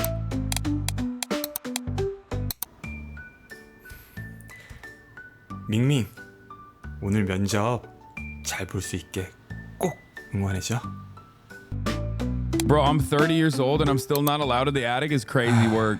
말숙이, 이때는 참 귀여웠는데. Is that my girlfriend from when we were babies? 오늘 이것도 붙여야 되는데 시간이 될까?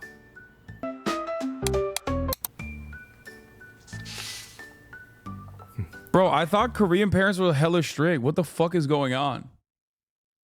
Also, I don't want to hear nothing from anybody. This is the first time I've ever actually tuned into a game and the number of people watching increased. Okay? I'm just letting y'all know.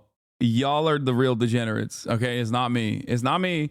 I just clicked on this game by accident. I downloaded the game by accident. I clicked on the game by accident. I never wanted to play the game. Okay, I just wanted to see if it was woke or not. You know, I'm fucking DEI. I was trying to see if it's DEI everyone's Korean. It seems like, and there's a lot of women, so it's definitely DEI. You know what I mean? Where are the white people? Where are the white men? It's kind of fucked up. But also, y'all are savages.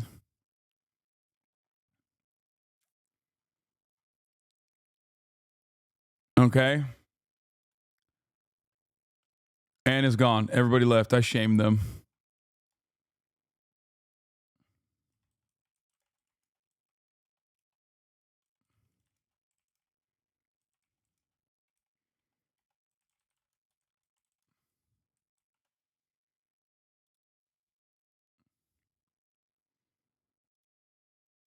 언젠간 밍밍님께 꼭 드려야지. Bro, as soon as I said that minus 2K, that's crazy. I think I shocked people. I shocked people to the core. They were like, what am I doing? Okay, bro, what is happening? I already checked everything. There's nothing there. I gotta go back to the living room. 어? 어이가? Shut up. I don't want to hear your stupid voice. Okay, so I have to go to the attic, right?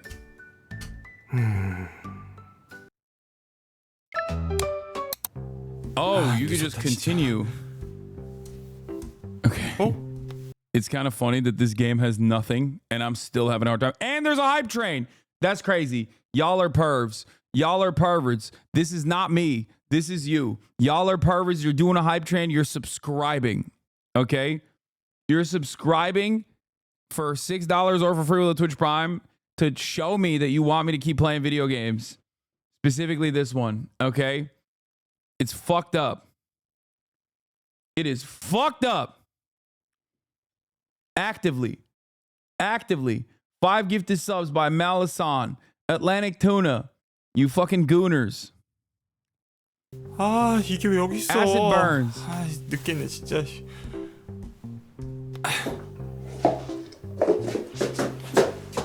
Park Jong. 아, 늦겠다. 이거 치고 빨리 면접 보러 가야 되는데. 아, 어디가 좋지? Nick's Undervale. 여기가 좋겠다.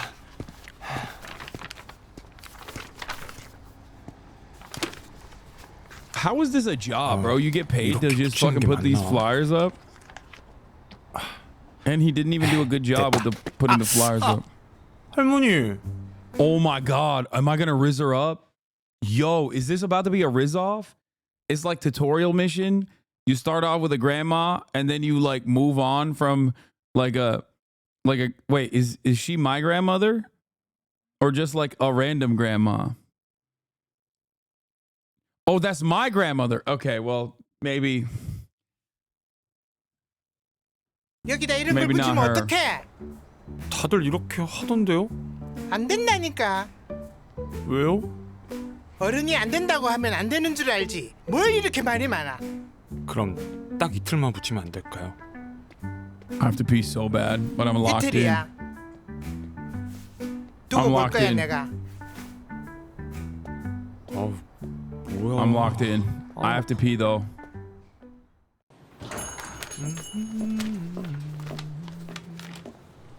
Oh, it's Riz time. It's definitely Riz time. Hold up, I gotta pee.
Oh, I'm back. I'm freaking back. Okay, Riz time. I'm ready. I'm locked in. I'm dialed in. 손님 블랙이거든요. Wait, what? 꺼지라고요. 아 나가라고. She's flirting with me. She's flirting with me. You think I don't have other internet cafes to go to? Fine, I get it. Mind your own business. Getting cussed out all the time must mean I'll live long. She's smiling a little bit though. Is she rizzing? How do I riz her? 오늘도 아주 시원하게 욕을 날리네. 아주 장수할 것 같아. 뭐라고? Wait, I did riz her? I confused her. 뭐야? 어디 I confused her. That's a confusion riz. 밀크 코퍼레이션. 뭐? 밀크 코퍼레이션? 네가? 응. 그래서 이력서 프린트 좀 하려고. 어이없네. 와서 뽑던가. 아싸.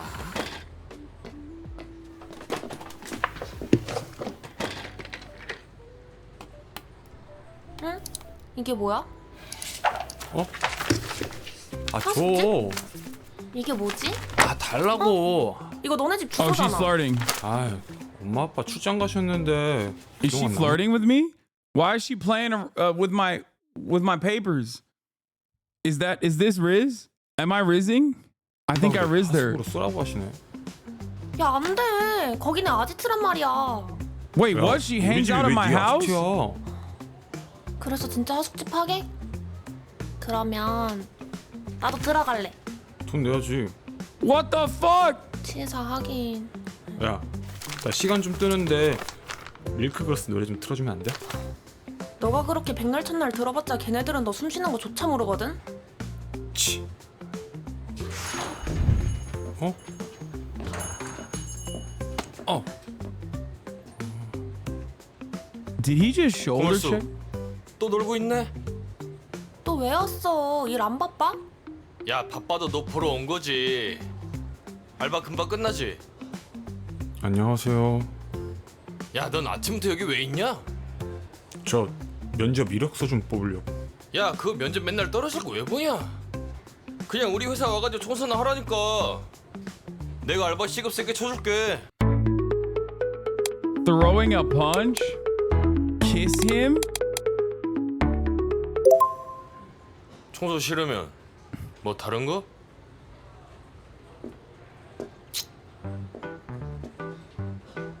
너 지금 뭐 하는?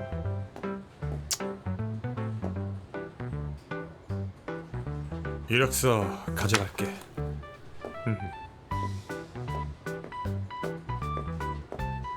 Dude, oh my god, I stunned him. 좀 늦겠다. I stunned him. Oh my god, my technique is undefeated.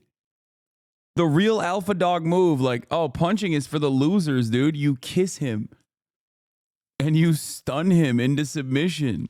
His name is Sausage Man. Yeah. And I got a little kissy poo.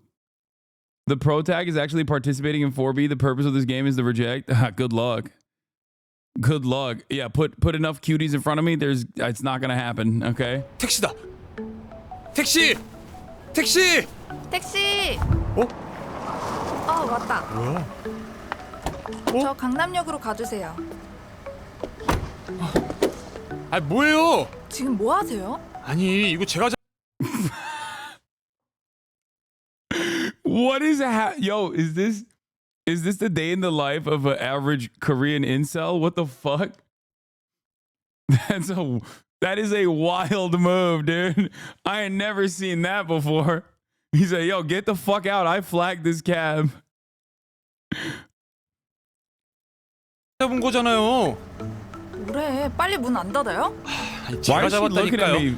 기사님, Sexually. 저보고 오신 거죠? 그쵸? Okay, I'm doing a lot of creepy, pervy shit, but I don't know if this is autism or not, but it always feels like they're looking at me longingly, despite all the creepy, pervy shit that I'm doing. What is happening?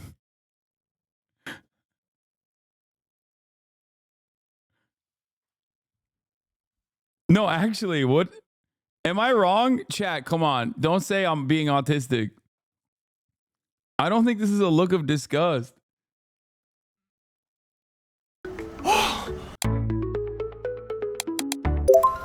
Ride together. 뭐야? 아니 뭐 하세요? 제가 택시비 낼게요. 아니 누가 돈이 없어서 그래요? 기사님, 출발해 주세요. Just go. Wait, why did he start driving? What, is the driver an NPC? Is this a fucking Waymo? What do you mean, just go? The driver's like, all right, I guess this rapist is now in the cab with the woman. Damn, I'm about to kiss the driver. 아침부터 피곤하게 하네. 감사합니다. 오늘 제가 진짜 중요한 면접이 있는데 이거 늦으면 좀. 여보세요? She said, nope. 엄마가 그렇게 말해도 나 그 집 다시 안 들어가. 아니 아빠 사업 때문에 하는 결혼 하기 싫다고. 집 구하면 다시 연락할게. Oh my God, my sweet princess. I'll have you know, I have a boarding house. Me, the creepy guy who just directly, who pushed you into the cab and then got in the cab. I have a boarding house.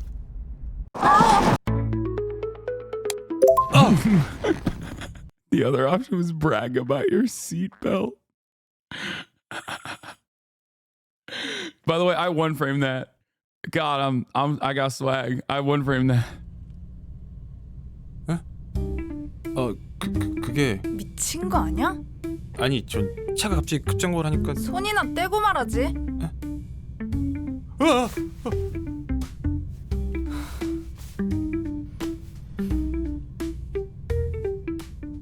Okay, I saved your life. 기사님 감사합니다. 뭐야? 어디 갔지? Bro, this is sexual harassment simulator. Uh-oh. 안녕하세요. Uh-oh, someone got annoyed with their bandage and are ripping it off. I wonder who. Who could I be talking about in this room? Uh-oh. Someone got annoyed with their bandage.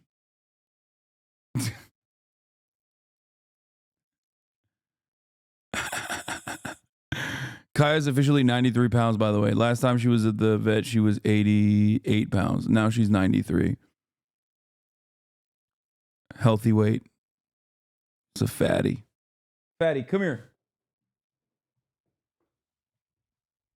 Come here, you little fatty.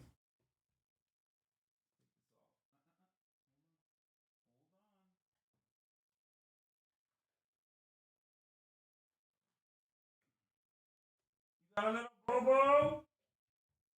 You got a little boo-boo? Okay. Good girl. Little boo-boo girl.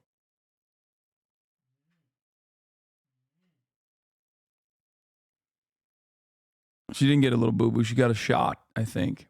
They drew some blood. Had to get some blood work done so we can see if she can get spayed.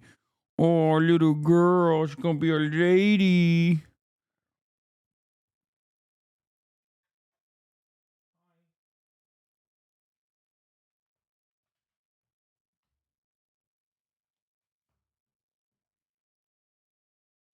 Hi. Hi.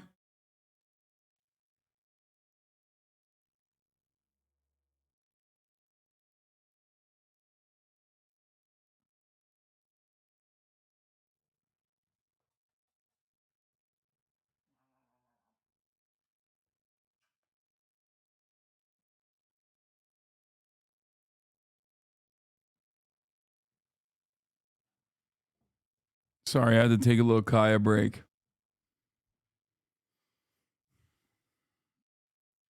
Oh, she's like, no, I'm not done. I need more pets, please. I need more pets, please. Good girl. Who's a big girl? Who's a big baby? Who's a big baby girl? Who's a big baby girl? Yeah, you like it. Scratchies on the neck. All right, place. Got ya.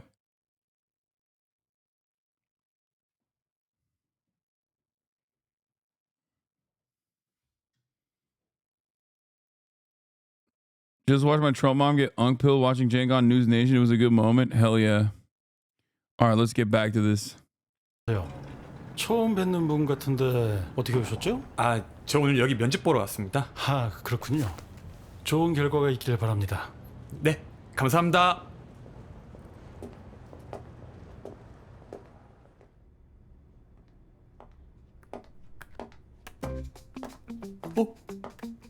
면접 시작할까요? That's crazy. 자기소개부터.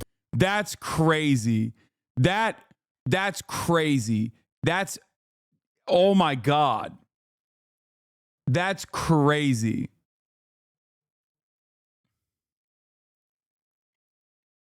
That lanyard's going nowhere. You understand me? That shit is tight.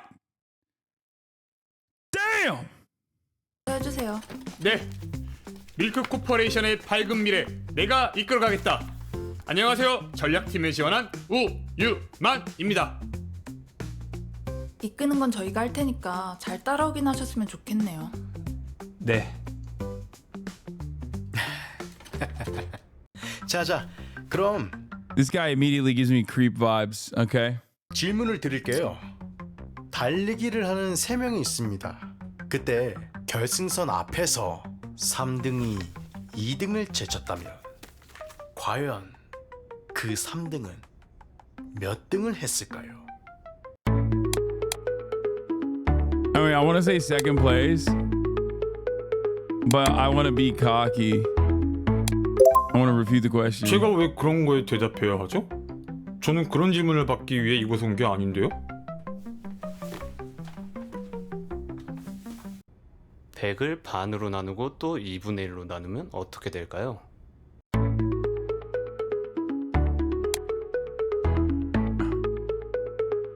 Why is chat being fucking lame ass nerds like giving the right answer? 저는 무언가를 나눈다는 행위 자체에 의미를 두겠습니다. 나눔의 미덕을 하는 그런 사람이 되겠습니다.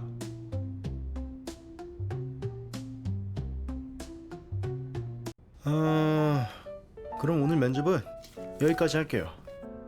수고했어요, 다들. Did I fail? 네. 수고했습니다. 엉망이네. 네. 이딴 스펙으로 잘도 들어올 생각을 했네요. 면접자 제대로 안 걸을 거예요? 죄송합니다.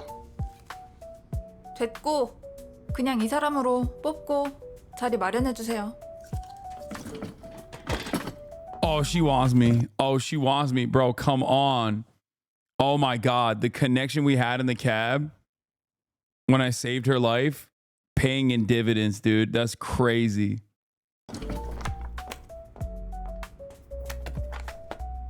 저 된 건가요? 네. 내일부터 출근하세요.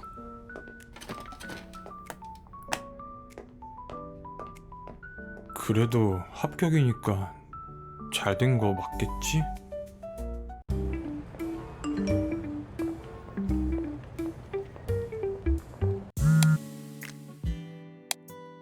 Mom, I don't think. Hello, seller. TT. Mom, I want steak. Or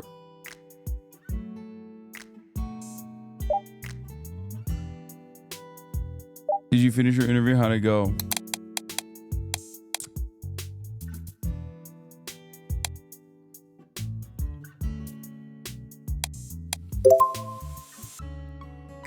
Guess what?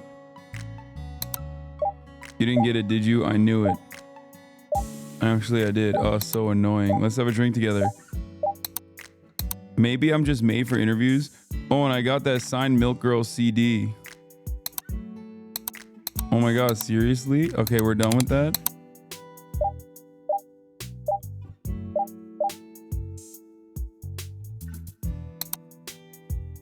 Okay.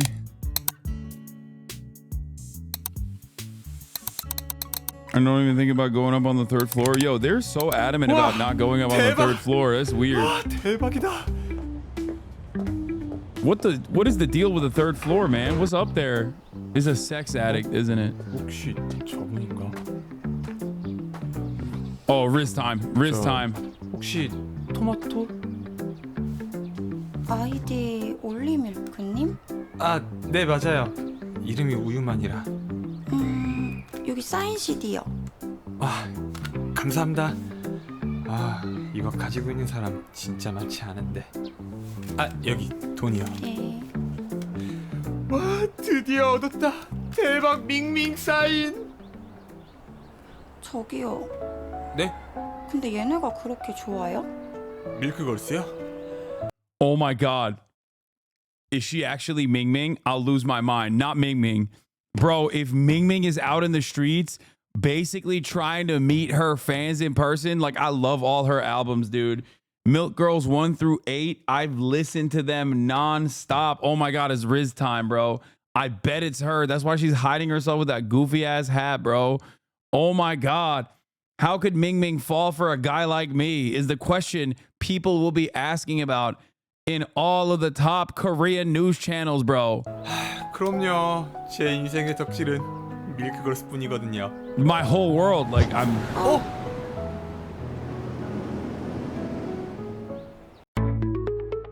Drop your pants? Dance. 와, 대박. 어떻게 이렇게 만나요? 저 밍밍님 안무 다 따고 그랬거든요. 한번 보실래요? 무지개 핀 파란 하늘같이 녹여져. I followed it! No! Ming Ming! First of all, I'm always going for the worst choice. Okay, everybody calm down. No! Is this what Nick Pollum lives like? Is this what his life looks like? This is turning into a Nick Pollum simulator, bro. Stop! 요 달달한 스윗 바닐라 아이스크림 크림. 잘 봤습니다. 아직 안 끝났는데? 아직 안 끝났는데. Bro, she's running away. 어딨지? 아, 잘 모르겠다. 아, 어디 갔지? 아, 못 찾겠다. Bro, my Riz is so bad. I got Ming Ming to hide like an animal. You know, like an animal that like an ostrich. She like stuck her head in a hole and was like, "Oh, you can't see me." I hope. 후후, 밀크걸스. 와, 올해 운 다 썼다. 어?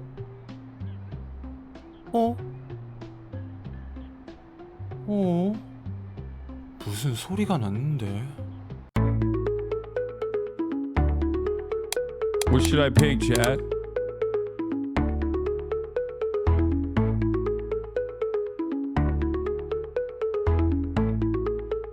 Middle alley. 대박. What the hell?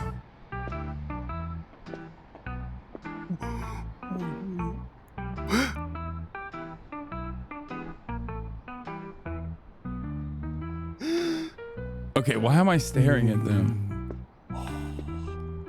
요즘 젊은 것들은 진짜. Kiss me, man. 깜짝이야. 형. 뭘 그렇게 놀래? 왜? 자, 오늘 면접 고생했을 것 같아서 주는 거야. 먹을래?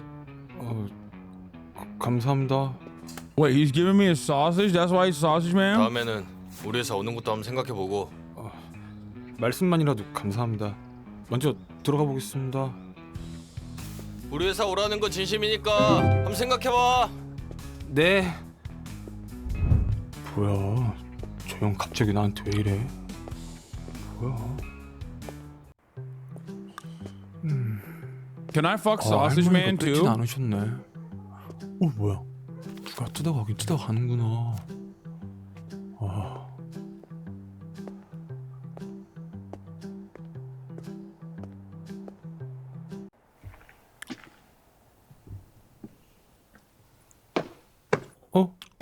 분명 문 잠갔는데 문이 왜 열려 있지? Uh-oh. 뭐지? Uh-oh. 빗자루다. Okay, I know how this goes. There's a sexy ass lady in there.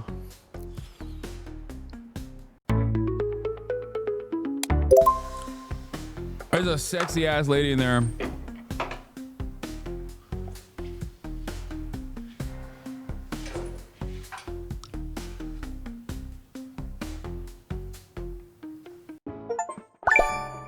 Wait, what?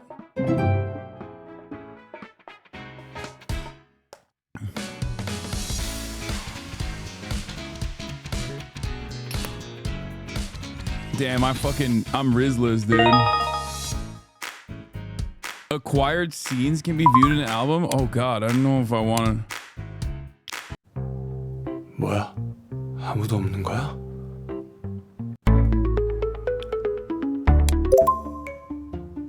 낙낙. Why am I 계십니까? knocking on the door?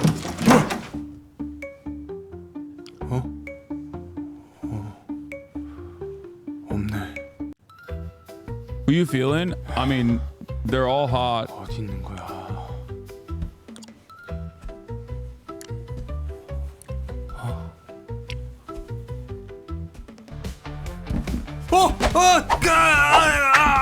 What? 고멜수? 빗자루 들고 설쳐. 도둑인 줄 알았잖아. 문을 열어두면 어떡해? I think Malsuk is best girl though. I think Malsuk is best girl for sure. Like uncontested baddie.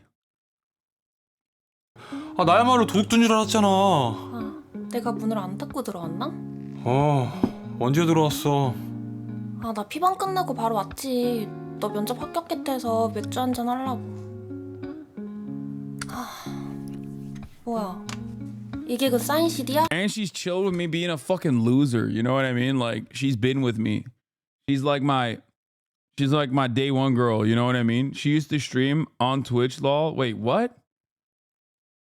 Oh my god! I forgot these are real humans.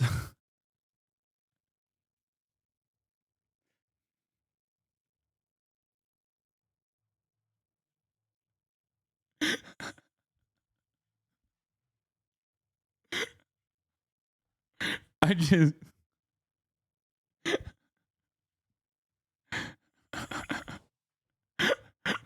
fuck.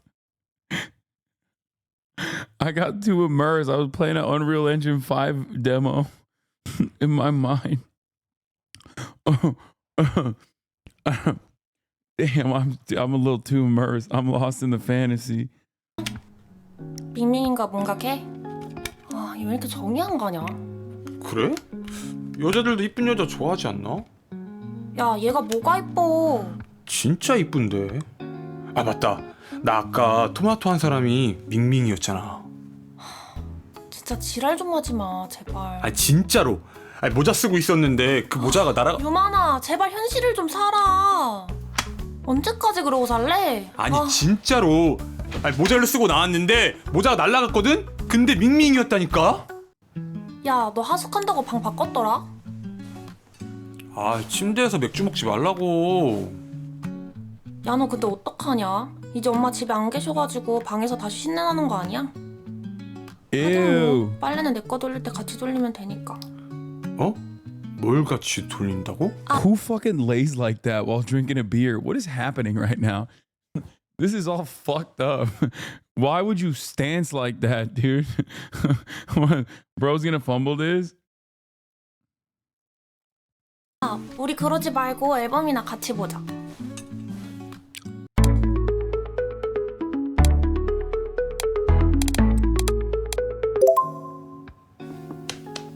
여기 앉아. 싫어. No! 야 근데 너 몇 시에 가려고 또 앨범을 꺼내? 벌써 10시야. 집에 안 가? 나? 나 여기서 자고 갈 건데? 뭐? 자고 간다고? 응. 짠! 그거 떼어간 게 너였어? 응. 나 이 옆방 탐냈던 거 알지? 나 여기서 지내게 해주면 내 거 빨 때 너 것도 빨게 해줄게.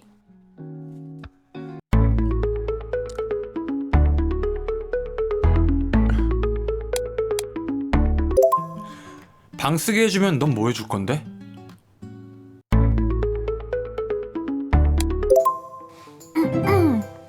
여.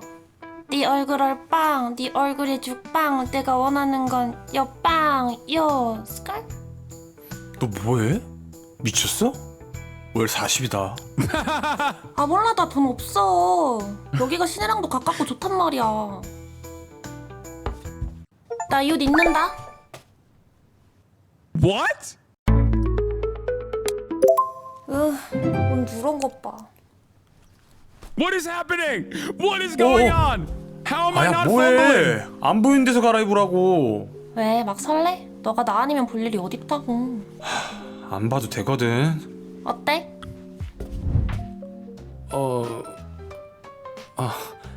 괜찮아?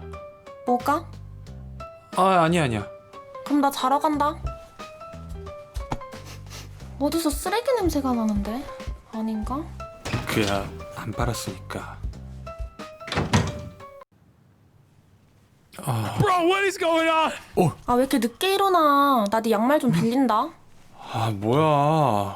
그거 너한테 안 맞을걸? 당연히 안 맞겠지. 근데 괜찮아. 나 좀 이따 짐 싸올게. 안 돼. 근데 너 뭐해? 지금 너 지각이야. 어? 쥐가? 아씨 큰일 났다. 정장이 어딨지? 고말수. 이거 또 언제 이렇게 접어놨어?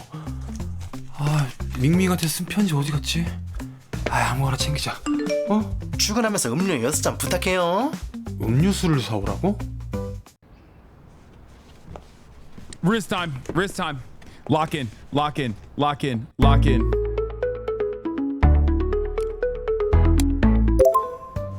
제가 도와드릴까요? 괜찮아요. 아니에요. 많이 무거워 보이는데 제가 할게요. 자.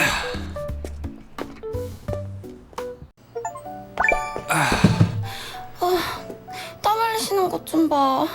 감사합니다. Oh my god. Oh my 밍밍? god. 어제 그 토마토? 우와 이틀 연속 식물 영접 대박. 밍밍님 여기서 일하세요? 저 근데 좀 조용히 좀 해주시면 안 될까요? 죄송해요. So what's the deal? Like, is this a statement about like the way that K-pop stars are mistreated in Korean society, so much so that they also have to like secretly work a day job until they break through? Is that what it is? Like, am I learning about Korean culture right now? Is that what's going on?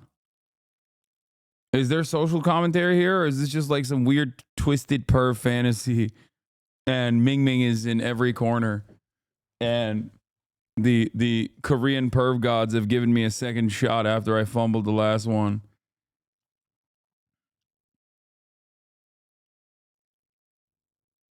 대신 음료 드시러 오신 것 같은데 제가 서비스로 해드릴게요. 아니에요. 그 회사에 청구하는 거라 안 그래도 돼요. 뭘 사오라고 했더라?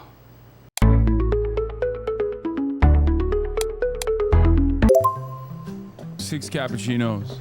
저기 잠깐 시간 되세요? 솔직히 저희 사인 CD도 구매하시고 엄청 팬이신 거 알아요. 근데 보시다시피 저희 돈 없어요. 그래서 이렇게 사인 CD나 팔고 일을 해야지 생활이 가능해요. 솔직히 창피해요. 아니요. 저 때문에 그렇게 느끼실 필요는 없어요. 아무튼 오늘 저 보신 거 비밀로 해주시면 안 될까요? I got a boarding house. 네.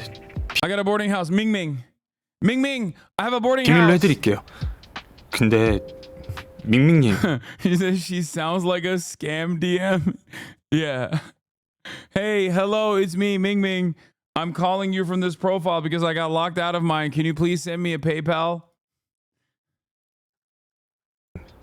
아니, 민정님을 덕질하는 건 제 인생의 자부심 중 하나거든요.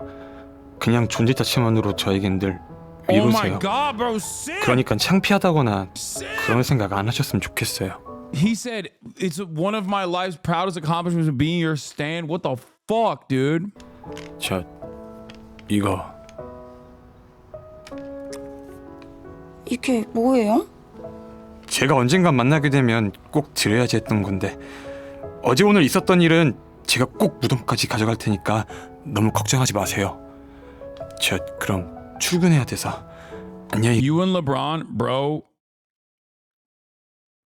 Okay, you got me. I'm not gonna say anything about that. You're right, but like, you know, why wouldn't you glaze LeBron like that? It's not even glaze at that point. It's just valid. Shut the fuck up. 계세요. 저기요. 저기요. If LeBron played basketball with me one time and like, you know, maybe help me fix my shot mechanics or something, maybe show me like a post move, I would probably die after that moment. I could die happy. Actually, I wouldn't want to die because he would be taken aback by my fucking good ass vibes and also the potential that I have. And then maybe he'd even call me son on accident. And then I'd be like, don't worry, dad. It's all good.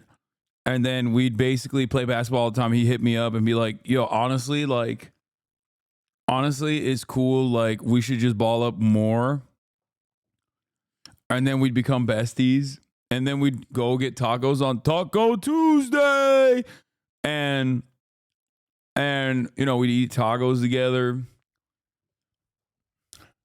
It would be sick.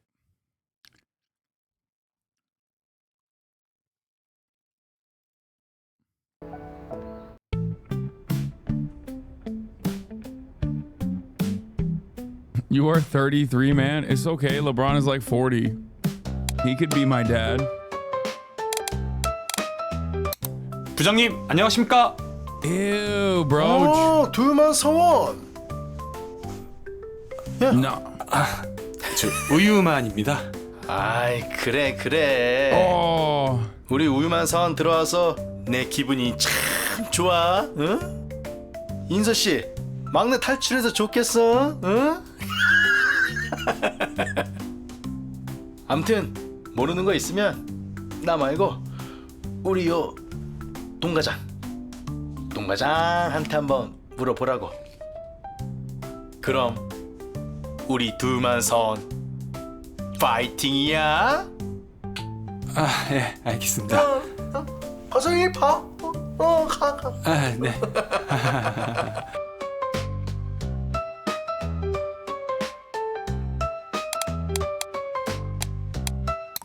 안녕하세요, 나인만 대리님. 오늘 첫 출근한 우유만입니다. 우사원. 키가 좀 크네. 군대는? 군대 다녀왔습니다. 역시 군대를 다녀와야 좀 이 컨버세이션이 통하지. 회사는 좀 어때요? 괜찮은 것 같아? 네, 좋은 것 같습니다. 우리 회사가 또 여직원들이 예쁘거든. 응? 아, 네. 아무튼 그럼 수고해요. 뭐야? 안녕하세요. 안녕하세요, 선배님. 뭐라고요? 저 오늘부터 첫 출근하는 우유만이라고 합니다. 아, 후임이시구나. 안녕하세요. 가르쳐 주시면 열심히 배우겠습니다. 아, 근데 여기 학원 아니고 회사잖아요? 네, 좀 곤란하세요. 저 좀 바빠서. 아, 죄송합니다. 아, 맞다. 앞으로 할 말은 톡으로 주세요. 말로 하지 말고. 네. Save the best for last.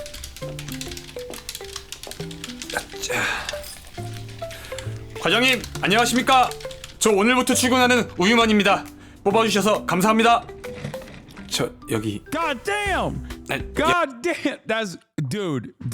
Stop, dude. That's crazy. 2 days in a row. Yesterday I was like, maybe it's an accident. Okay. Now I know she's keeping that shit tight. Okay. She does not want to lose that lanyard. Okay. She does not want to lose that lanyard at all. 여기 있습니다. 오늘 몇 시에 출근했죠? I mean, come on, dude. What the hell is going on? Oh, Lord. Is this how people dress in Korean workforce? In the Korean workforce? What the fuck? 9시 조금 넘어선 것 같습니다. 같습니다. 본인이 회사에 몇 시에 오는지도 모르는 직장인이 말이 된다고 생각해요? 저 음료수 심부름을 하느라. 시간 준수, 기본입니다. 다른 사람 택시를 뺏어 타는 한이 있더라도 지키세요. 네. Even if the seal's almost taxi. Get it? She's reminding us of the time that we spent together. 음료수 좀 드시면서 하세요. 응? 어디 보자. 뭐예요? 잘 마실게요. 저 부장님, 영수증 청구는 어떻게? 확실히 요즘 친구들이 센스가 좋아요. 고마워. 잘 마실게. 나한테 청구해요. 네, 알겠습니다. 과장님, 여기요. 뭐야? 카푸치노 싫어하세요? 무슨 아침부터 카푸치노야. 다음부턴 이거 사오지 마세요. 죄송합니다. 꼭 메모해두겠습니다. 근데 자꾸 어딜 보는 거야? 저 여기 입술에 거품이 엄청 묻으셨어요. 뭐? 우유만 씨도 빨리 자리로 가서 일하시죠. 네. Oh my god. This game is so stupid. Wait, what happened?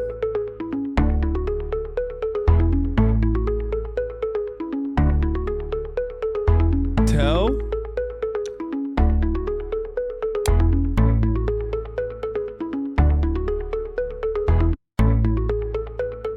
Should I tell her? No.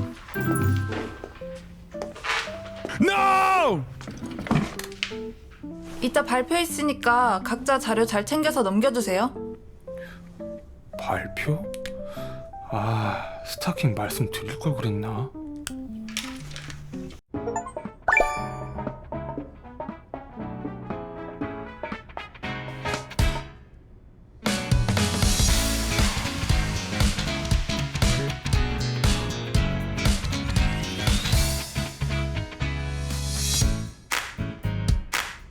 This music is great. Yeah. Okay.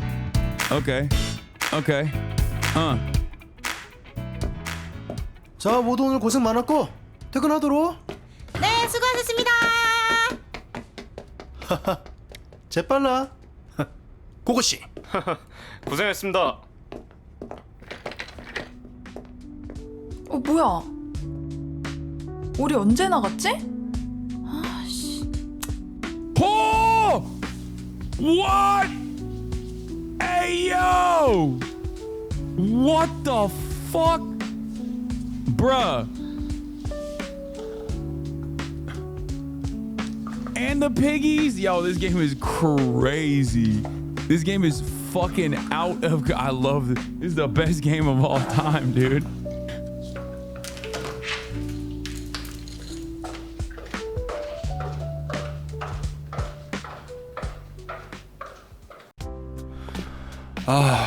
기절하고 싶다.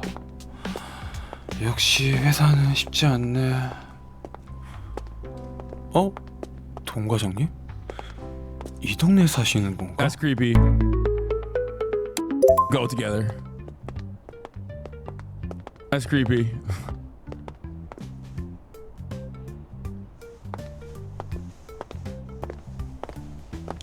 I'm just stalking. 저기요, 왜 따라오세요? 우유만? 안녕하세요. 우유만 씨가 날 왜 따라오지? 아니요, 따라가는 건 아니고 제 집 방향이 이쪽이라서요. 그걸 나보고 믿으라고? 그럼 내 앞으로 가. 네.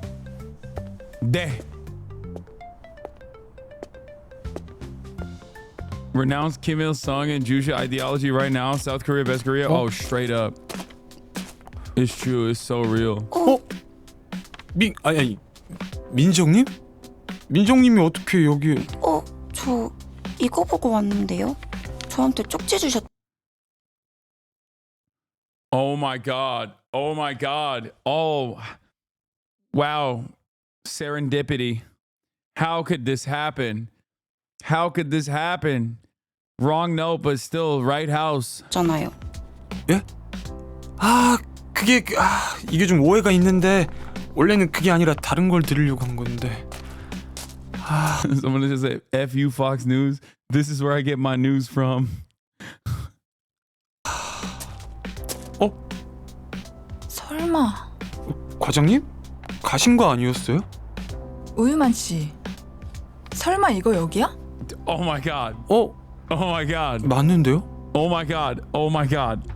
This is crazy. How is this happening? How is this happening all at the same time? 일단 우리 집에 오신 걸 환영하고. Someone just said, did they get bigger? Shut up, dude. The answer is yes. 뭐 좀 드실래요? 밥은 무슨 밥이야. 이 시간에 먹으면 살밖에 더 쪄? 저도 체중 관리 중이라 안 먹을래요.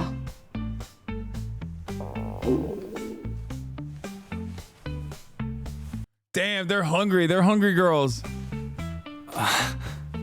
식사 하실래요? Shit, pizza or chicken? Pizza or chicken? I gotta go chicken. I gotta go with my heart. Oh, Grant didn't like it. No! 와, 입에 좀 맞으시나 봐요. 유만 씨도 얼른 먹어요. 제가 또 살다 보니 밍밍님이랑 밥 먹는 날도 오네요. 다리 드세요. 대박. 역시 밍밍님은 진짜 다정하신 것 같아요. 그 MBTI가 어떻게 되세요? 프로필 정보에는 아직 안 올라와 계시던데. 저 뭐일 것 같아요? What is MBTI? What the fuck is MBTI? What is that? What the fuck is this shit? Bro, I don't fucking know. I don't INTP가 know. 아니라고요? 말도 안 돼요. 왜요? 밀크거스 팬클럽 일기에 빛나는 팬심에 의하면 밍밍님 MBTI는 CUTE잖아요. 아 뭐예요 진짜.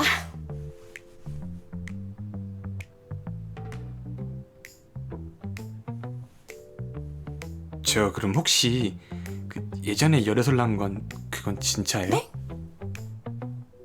불편하시면 말씀 안 해주셔도 돼요. 제 팬클럽 일기시면 이상형도 아실 텐데. Size? What the fuck? I gotta say size. 이정님 혹시 크기가 중요한가요? 크기요? 당연히 중요하죠. 전 무조건 커야 돼요. 얼만큼 커야 되는데요? 저랑 같이 있을 때 She a freak, bro. I was just memeing. I thought that said size. She's like, nah, I'm a size queen. Holy shit. Hey, yo! This game is crazy. What is happening? 내가 좀 작아 보일 수 있는? 네? 같이 사진 찍을 때 제 얼굴이 좀 작아 보일 수 있는 그 정도였으면 좋겠어요. What? Is this chat? There's got to be some Koreans in here. Is this like real Korean cultural attitudes? Like, what the fuck's going on over there? She wants to have a small face?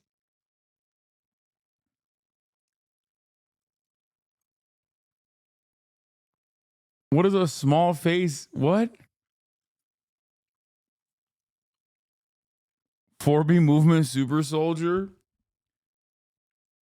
Yeah, face size unironically is a thing, especially in pictures. Your head is too small, I'm sorry. No, I know that. I know that it's like a delicacy. I'm a delicacy in Korea. Having broad shoulders and a small head is like super sexy, right? That's what I've heard.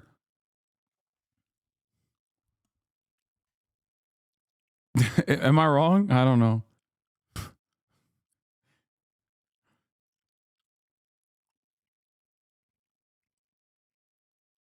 (4B) movement MK Ultra. 얼굴 크기. 그리고 사실 전 크기보다도 키랑 얼굴을 봐요. 네? 농담이에요. 아이돌이 이상형 있어봤자 뭐 하겠어요. 연애도 못하는데. 그래서 제 방은 어디예요?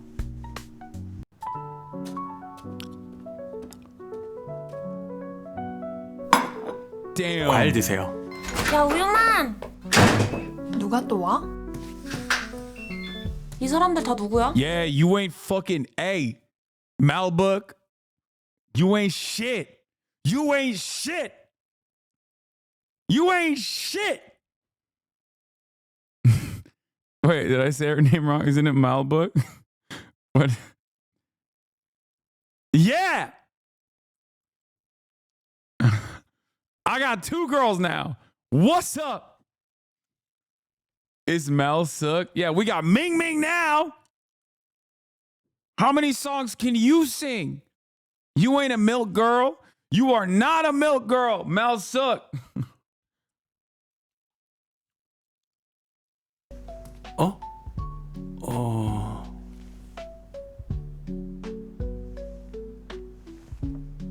Oh, she doesn't like it. She don't like the competition. 그러니까 이분은 너 직장 상사 동그란 님이시고 이분은 저는 그 밀크거스 밍밍님 맞죠? 어떻게 사람 이름이 밍밍이야? 아니 이게 어떻게 된 거야? 밍밍님이 어떻게 여기에 있어? 너가 쪽지를 다 섞어놔서 그런 거잖아. 그게 무슨 소리야? 뭐 어떻게 됐든 다 돈 내고 들어와서 사는 거니까 사이좋게 지내자고요. 아 그리고 우유만 옆방은 제 방이거든요? 나머지 방들로 서로 나눠 가지세요. 넌 돈 안 냈잖아. 뭐 아무튼 우리 잘 지내봐요. 명명님? 편하게 그냥 민정이라고 불러주세요. 잘 부탁드려요. 땡그라님.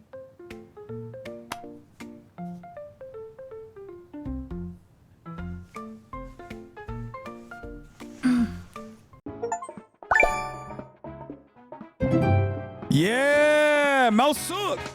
Woo! And Ming Ming too. Let's go. Okay, well, that's fine. She's hard to please, bro. Gran is hard to please. Are they kidding me? Acquired scenes. Bro, this game is the best game I've ever played. 문이 왜 이러지? In my fucking life, dude. This is the best game I've ever. There's games like this out there. Like, motherfuckers have just been playing games like this their whole lives. I didn't even know. This shit is amazing. This is my game of the year, bro. Tell fucking Jeff Keighley he's fucked up for not putting games like this on the leaderboards, dude. Yo, he's keeping that shit to himself, dude. He doesn't want nobody else to know. Wukong, step aside, bitch. We got Ming Ming.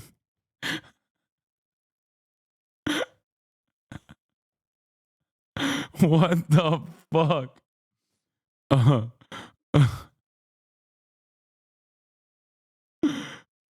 Oh my god, this is fucking the best.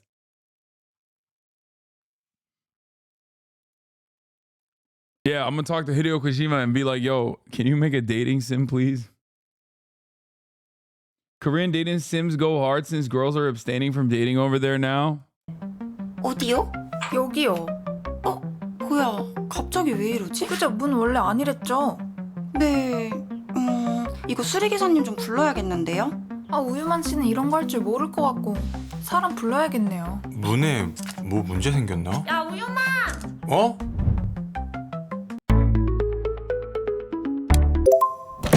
아 왜? 야 문을 이렇게 활짝 열면 어떡해? 아 미안.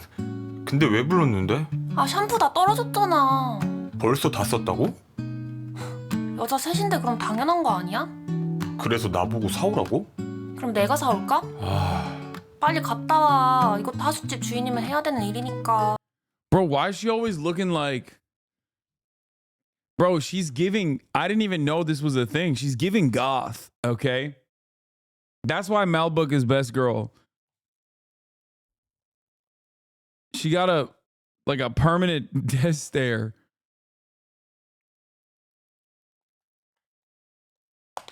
It's crazy.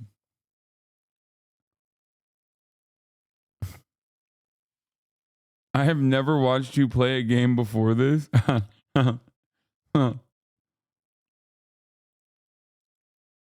넌 돈도 안 내잖아. 빨리 갔다 오라고. 야, 덱스 판테놀 함유 0.2%인 걸로 사와. 이상한 거 사오지 말고.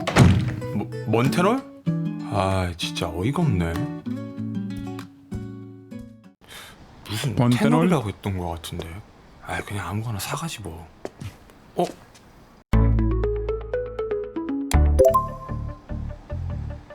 이 동네에선 저런 사람 본 적이 없는데.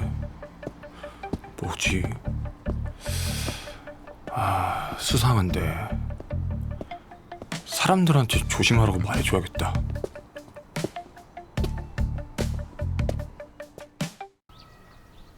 아, Why am I supposed to 샴푸도 profile 샀고 a fucking random dude? 날도 좋은데 여기 좀 쉬었다 가야겠다.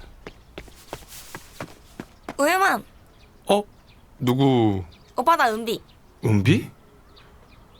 고은비? 오빠. 나 까먹은 줄 알고 완. Bro, it's fucking raining out here. What the fuck? Yo, what is happening, bro? Why?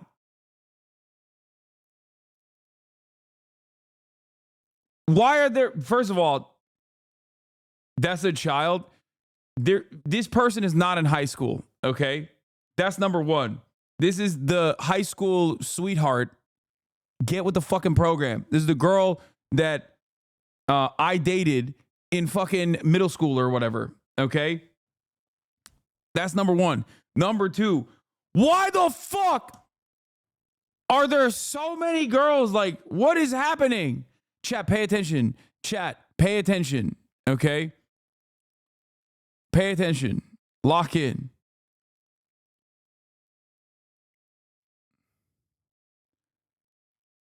Is this how Korea is, bro? There's just ladies dressing weird. I mean, I don't know why she's dressed like that, but dressing it feels like she's still wearing her fit from high school because those fucking buttons are exploding. 좀 놀랬잖아. 너 외국 나갔다고 하지 않았어? 응. 근데 오빠랑 결혼하러 왔어. 그게 무슨 소리야? 오빠랑 결혼하러 왔다니까? 아 맞다. 나 교복 어때? 귀엽지? 너 대학 간다고 들었던 것 같은데? 응. 결혼 전에 교복 데이트하는 게 내 버킷리스트라서. 얼른 일어나. 가자. Ain't no fucking way. What's happening right now? What's happening right now? She just proposed.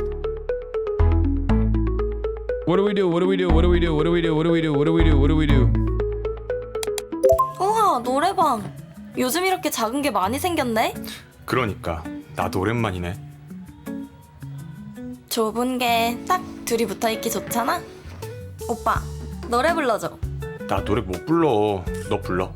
아 왜? 나 어렸을 땐 막 동요도 불러주고 그랬잖아. 응? 노래 불러주면 안 돼?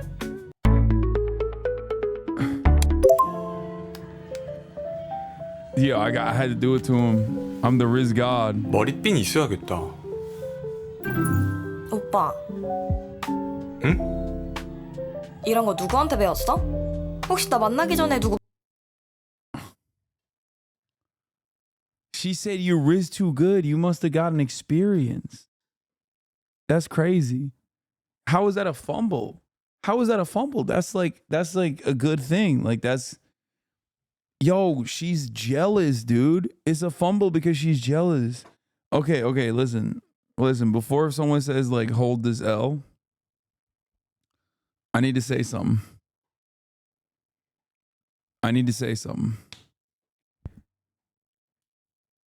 Is this how dating sims are? Where just like sexy ass women are just throwing themselves at you and you just like can't really fail at all? Because this is the reason why men are incels now. If I, at a younger age, if I encountered this world, I would be a dramatically different person. I would probably be in the Destiny community right now, fighting for my brave fucking warrior Destiny. Like, no pussy in sight. Just absolutely will never get laid. In every Reddit group, in every Discord server, 100%. I would literally be the sweatiest fucking incel nerd of all time. Because the reality is, like, if I got this level of dopamine from video games, I would never talk to a woman, ever. Yeah, I straight up, I would never talk to a woman. I'd be too busy fucking playing this game on one screen and games like this. And then on the other screen, I'd be like cyber stalking whoever his enemies are to make sure I can dox them and their chat and, you know, whoever's out there. Like, I'd make it my life's mission, you know?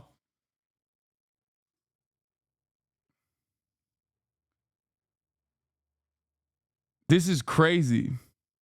People think this is what is like for you IRL. I mean, it's kind of like that. Just kidding.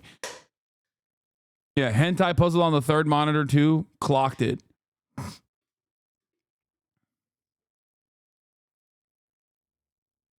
It also subconsciously trains them to believe that women in real life will respond or should respond in the exact same way. And when they don't, they freak out and don't know what to do. So they get angry.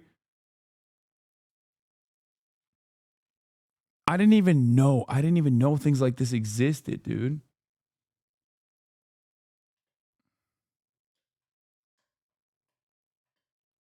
Norm Finkelstein was right about this issue. Yeah, gooning is fascism, dude. Holy shit.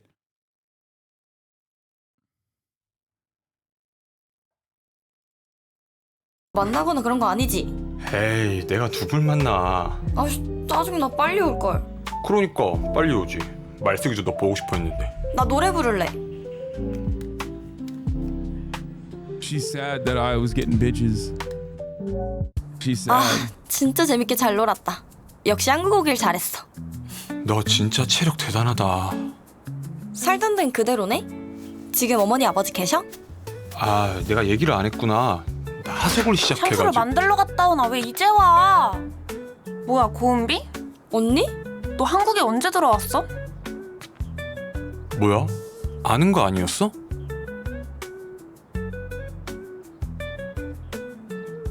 What?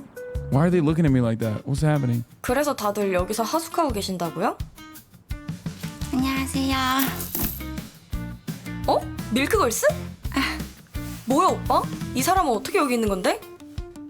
저를 또 알아주시는 분이 계시네요. 오빠가 하도 얘기해서 아는 거니. Bro, this is what a lineup. What is going on? Kino, this is it. This is the greatest video game of all time. I cracked the code. This is like, this is the stupidest fucking thing. This is not how the real world works. What the fuck? Cinema. No, I'm not. This is insane. There's just like baddies everywhere. I keep fumbling over and over again. And baddies keep raining. Baddies keep raining in, dude. What the fuck?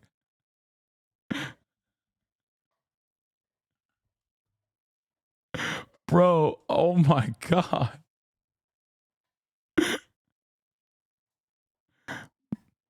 It's time to milk max. I'm milk maxing right now. What the fuck is going on? 그러니까 좋아하지 마시죠. 그래서 이 애기는 누군데? 아, 그 말숙이 친동생인데요. 오빠랑 결혼하러 온 고은비예요. 네가 무슨 결혼을 해? 뭔 소리야? 저 20살 됐고 앞으로 여기서 살 거예요. 여기 방도 없을걸? 야, 고은비 너 나랑 얘기 좀 해. 아, 말숙이 완전 빡쳤네. 여보세요? 아, 우리 연습 내일 아니었어? 아, 아니야.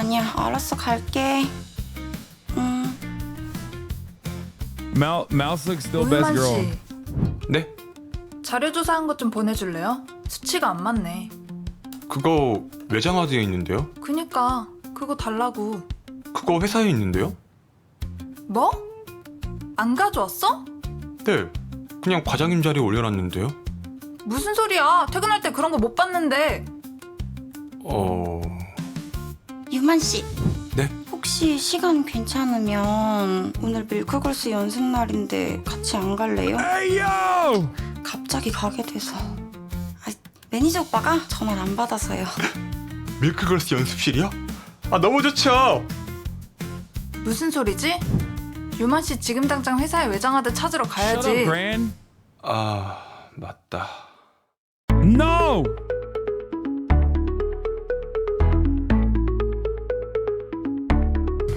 This game is really about the joys of being a landlord? No, I'm going with 밍밍! 제가 살다 보니 밀크걸스 연습실에도 오네요. 아, 오늘 매니저로 오신 거니까 뭘 편하게 해야 되는데. 해도 되죠? 오빠? 오빠? 얘들아 안녕? 뭐야? 왜 남자? 아, 오늘부터 약간 중간중간 일을 도와주실 우유만 씨야. 아, 안녕하세요. 아, 매니저? 안녕하세요. 민정아, 숙소 안 들어와서 걱정했잖아. 아, 진짜? 그래. 아니 우리가 아무리 망돌이라지만 막 밖에서 자고 다니고 그러면 Wait, are 개무시당하지 they 않겠어? coming? Are 미안해, they staying with me 사정이 좀 too? 있어서. Yo, I got 정말 space. 미안하대. 저희 연습하는 것 좀 봐주실래요? I got space. It's crazy. 아저씨? Act cute practice? Wait, that's. Wait a minute. Wait a minute. What the fuck is this? I need to know. 거기 리나 선배님도 오는 자리니까 우리 서로 거 보고 피드백 해주자. 그래, What 민정이부터 the fuck 해보자. is act cute practice? 해볼게. 네가 너무 좋아. 어떻게 네가 너무 예뻐. 어떻게 잔말 말고 말해. 좋다고. What the fuck is this? What the fuck? What am I looking at? What the fuck is this? Bro. What the fuck? What the fuck are they doing? Yo, you're a grown ass woman. What the hell?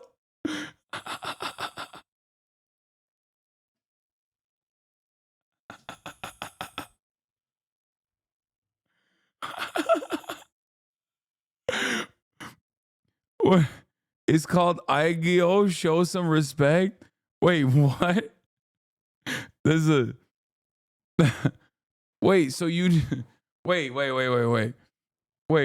So K-pop groups do baby voice and like do like little cute stuff? Like they practice?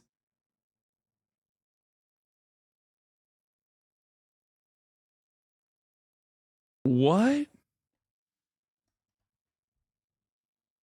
What the fuck? Oh my god. What? I'm learning too much. I'm learning so much. I need to unlearn shit, okay? I've learned too much. I need to stop learning.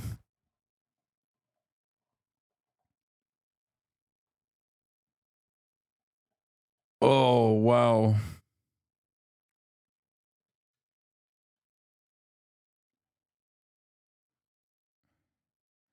I'm back on the DPRK train. 우와, 너무 잘하시는데요. 뭐야 저거? 아니 민정아, 너 가서도 그렇게 할 건 아니지? 유행이 좀 지났나? 아니 그냥 좀 웃겨서. 근데 너 그거 알지? 거기 얼굴 망가질 일 많은 거. 맞지. 그래도 그 프로가 반응은 좋으니까. 그거 너가 할 거지?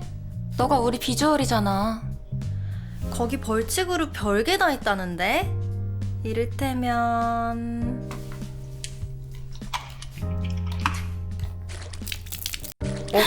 저기 잠깐만요. 아, 지금 뭐 하시는 거예요? 우리 다음 주까지는 연습 열심히 해오기다. 알겠지? 가자.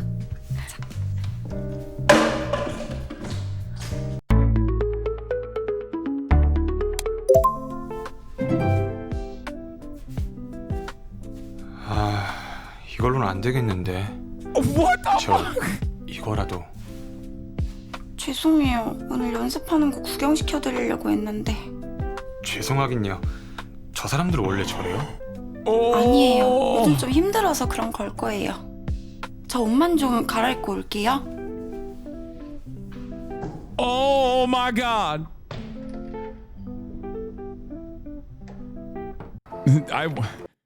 Chat, let's not talk about my one frame on Wipe It Off, okay? I'm a gamer. It's just old habits die hard, okay? It's just I'm always going for the headshot. And that's basically what happened there. It's instincts. It's ultra instinct. I just locked in. It's just gamer instinct. That's all it is. That's all it is. It's not deliberate. It's like second nature to me. It's not a big deal. I know it's impressive. I know you guys are shocked. I'm just letting you know. 사실 요즘 애들이랑 사이도 별로 안 좋고 혼자 가기 무서워서 매니저 있다고 거짓말한 거예요, 유만 씨한테. 미안하긴요. 아니 저 사람들 활동비도 다 민정님이 알바해서 버는 돈으로 하는 건데 너무한 거 아니에요? 아니에요. 아, 옷은 진짜 감사해요. 제가 커피라도 살게요. 전 다 좋아요. 저 밀크걸스 밍밍 아니세요? Oh my god, he's a stalker. 네, 맞아요. 안녕하세요. 와 대박. 인사 받아주시네요. 진짜 갈 거야. 네? 저기 여기 그러지 말고 사진 하나만 찍으시면 안 돼요? 그럼요. 폰 주세요. 예, 사진 찍어요. 네. 예. 자, 옆에 서주시고, 네. 자, 찍을게요. 하나, 둘, 셋. 찰칵. 자, 손 한번 맞대볼까요? 네, 손 한번 맞댈게요. 네, 자. 하나, 둘, 셋. 찰칵. 자, 마지막 하트 한번 할게요. 하트. 네. 하나, 둘, 셋. 찰칵. 네, 잘 나온 것 같아요. 감사합니다. 감사합니다. 민정씨, 제가 또 사진을 기가 막히게 찍거든요. 완전 인생샷.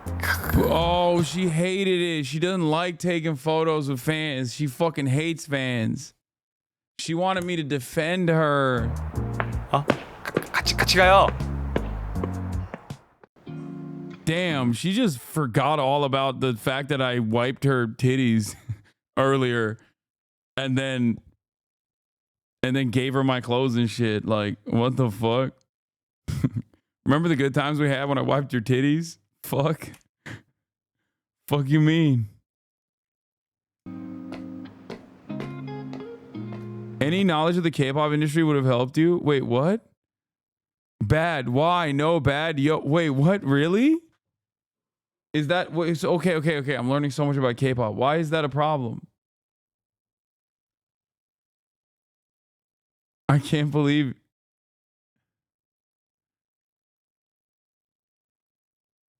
They have stalkers. He was stalking her. How did you know? How did you know that was a stalker? He just looked like a dude.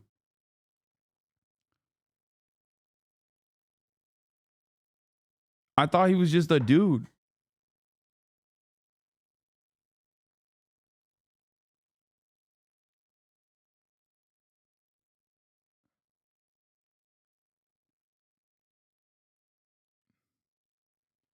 Stalkers are really common and there's no laws against them.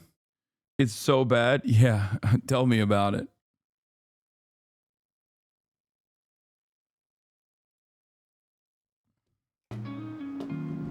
저희 초창기 팬이시기도 해서 좋은 모습 보여드리고 싶었는데 미안해요. 아니에요. 오히려 이런 일 있을 때 제가 민정 씨랑 같이 있어서 다행이었다고 생각해요. 유만 씨, 혹시 Wait, in the dating game logic, every other dude is an evil stalker? Is the dude you profiled earlier? Yeah, but like I didn't want to fucking profile him. I'm not gonna assume anyone is a fucking criminal, dude. Just because they're wearing a hoodie up. Like, what? It doesn't make no sense. 괜찮으면 다음에도 같이 있어줄래요? 매니저로?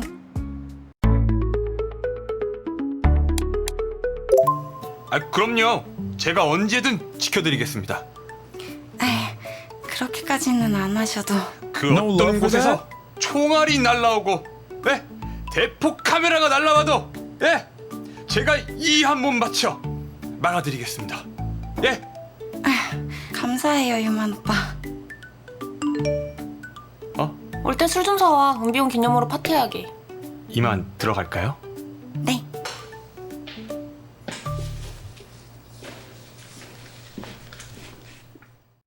아니, 타이틀 데모를 처음 들었는데 느낌이 딱 오는 거예요.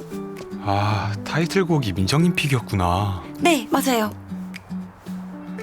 저기 어? 저 사람 아까 그 사람 아니에요? 아, 여기가 어디라고 또 오는 거야? 유만 씨 가지 마요. 아이씨. 괜찮아요? 그러다 무슨 일 생기면 어쩌려고 그래요? 아, 쫓아내려고 그랬죠. 일단 다른 분들한테도 조심하라고 해야겠어요. 가요. Okay, now I know he's a stalker. Don't worry. Next time, it's on site. Bro, Korea is the best country in the world, bro. They're constantly eating fried chicken and they got the best baddies. What is happening? And they all live with each other and they're so gracious to you, except for Gran. What is happening, dude? Yo, Korea is sick. What the fuck is happening, dude? Yo, fuck Gran, but everybody else is chill. They got the baddest bitches. They're feeding me.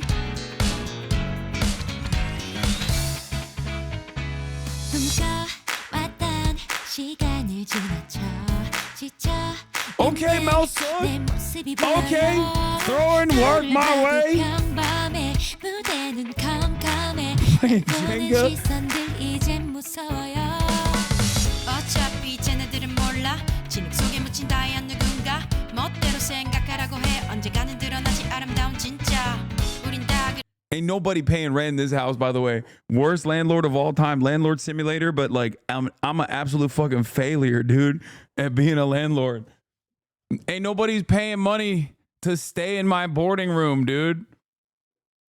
이렇게 살아가는 중이야 어두움에 눈이 먼 채로 누가 내게 말해줬지 어두운 밤하늘에 밝은 별은 밝게 더 빛나 무지개 핀 파란 하늘같이 녹여줘요 달달한 sweet sweet 바닐라 아이스크림 크림 하늘 높이 떠있는 저 달을 Bro, even Gran is throwing work my way. What the fuck? Gran's got the granny cannons. The Grannons. I take it back, bro. I was wrong about Gran. I disrespected you. My bad.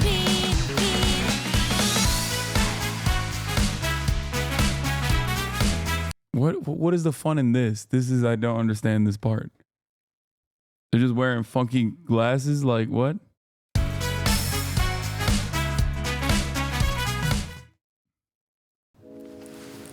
아, 피곤해. 여기서 잠들었네. Damn, we partied so fucking hard. 화장실이나 가야겠다. Is the stalker gonna show up? Or some shit? What the fuck? 아! 누구세요? 위에서 내려온 건가? 저긴 잠겨 있는 방인데. Bro, is this shit scary? 저기요. Bro, is this shit 저기요. scary? 저기요. Wait, is this a scary game?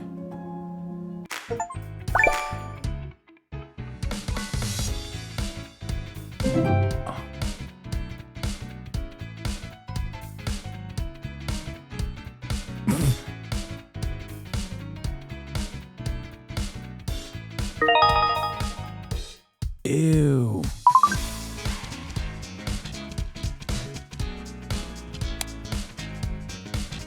Wait, I fucked up.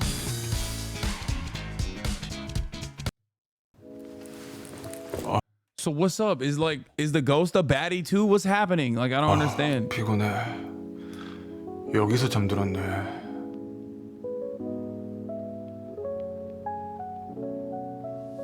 화장실이나 가야겠다.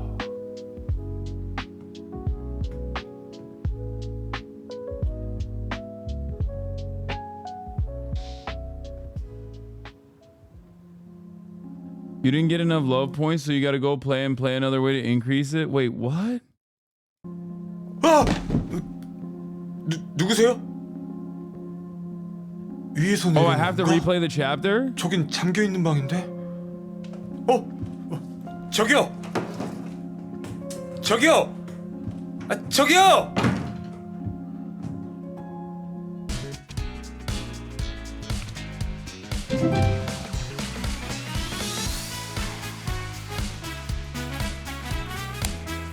So I have to go back.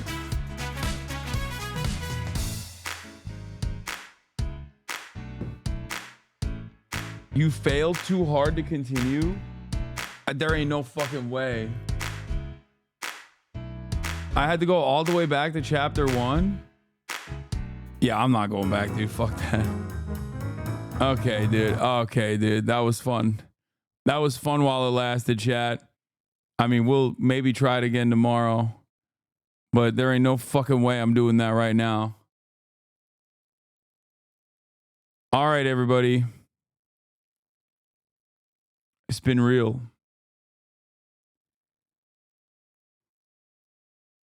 Eight hours and 30 in. Got some gaming out of the way. Sheesh. Where are my haters at now? Where are my fucking haters at now? People talking about how I don't play video games. I think I'm gonna play more dating sims though. This shit was fire. What a fucking Weasley Actually, liar, dude. she was actually fire. Shit, dude. Holy Anyway, love you guys, and I'll see you tomorrow. Fuck it. I'm Peace. saying it. America deserved love. Fuck it. I'm saying it. America deserved happiness. Fuck it. I'm saying it. America deserved love. Fuck it. I'm saying it. America deserved happiness. Oh, you're such a big, big man, Hasan. Man, Hasan. This is a deranged pervert. This is a deranged pervert. Oh, you're such a big, big man, Hasan. Man, Hasan. This is a deranged pervert. This is a deranged pervert. I bet he's got some big old, giant bitch tits. I bet he's got some big old, giant bitch tits. I bet he's got some big old, giant bitch tits. I bet he's got some big old, giant bitch tits. Hasan Pecker. Can't make up that name. That's his name. That's his name. Hasan Pecker. Can't make up that name. That's his name. That's his name. Fuck it. I'm saying it. America deserved love. Fuck it. I'm saying it. America deserved happiness. Fuck it. I'm saying it. America deserved love. Fuck it. I'm saying it. America deserved happiness. Fucking liar, dude. What a fucking Weasley little liar, dude. What a fucking Weasley little liar, dude. Holy shit, dude. Holy fucking shit, dude. Literally lying. Still lying to his audience.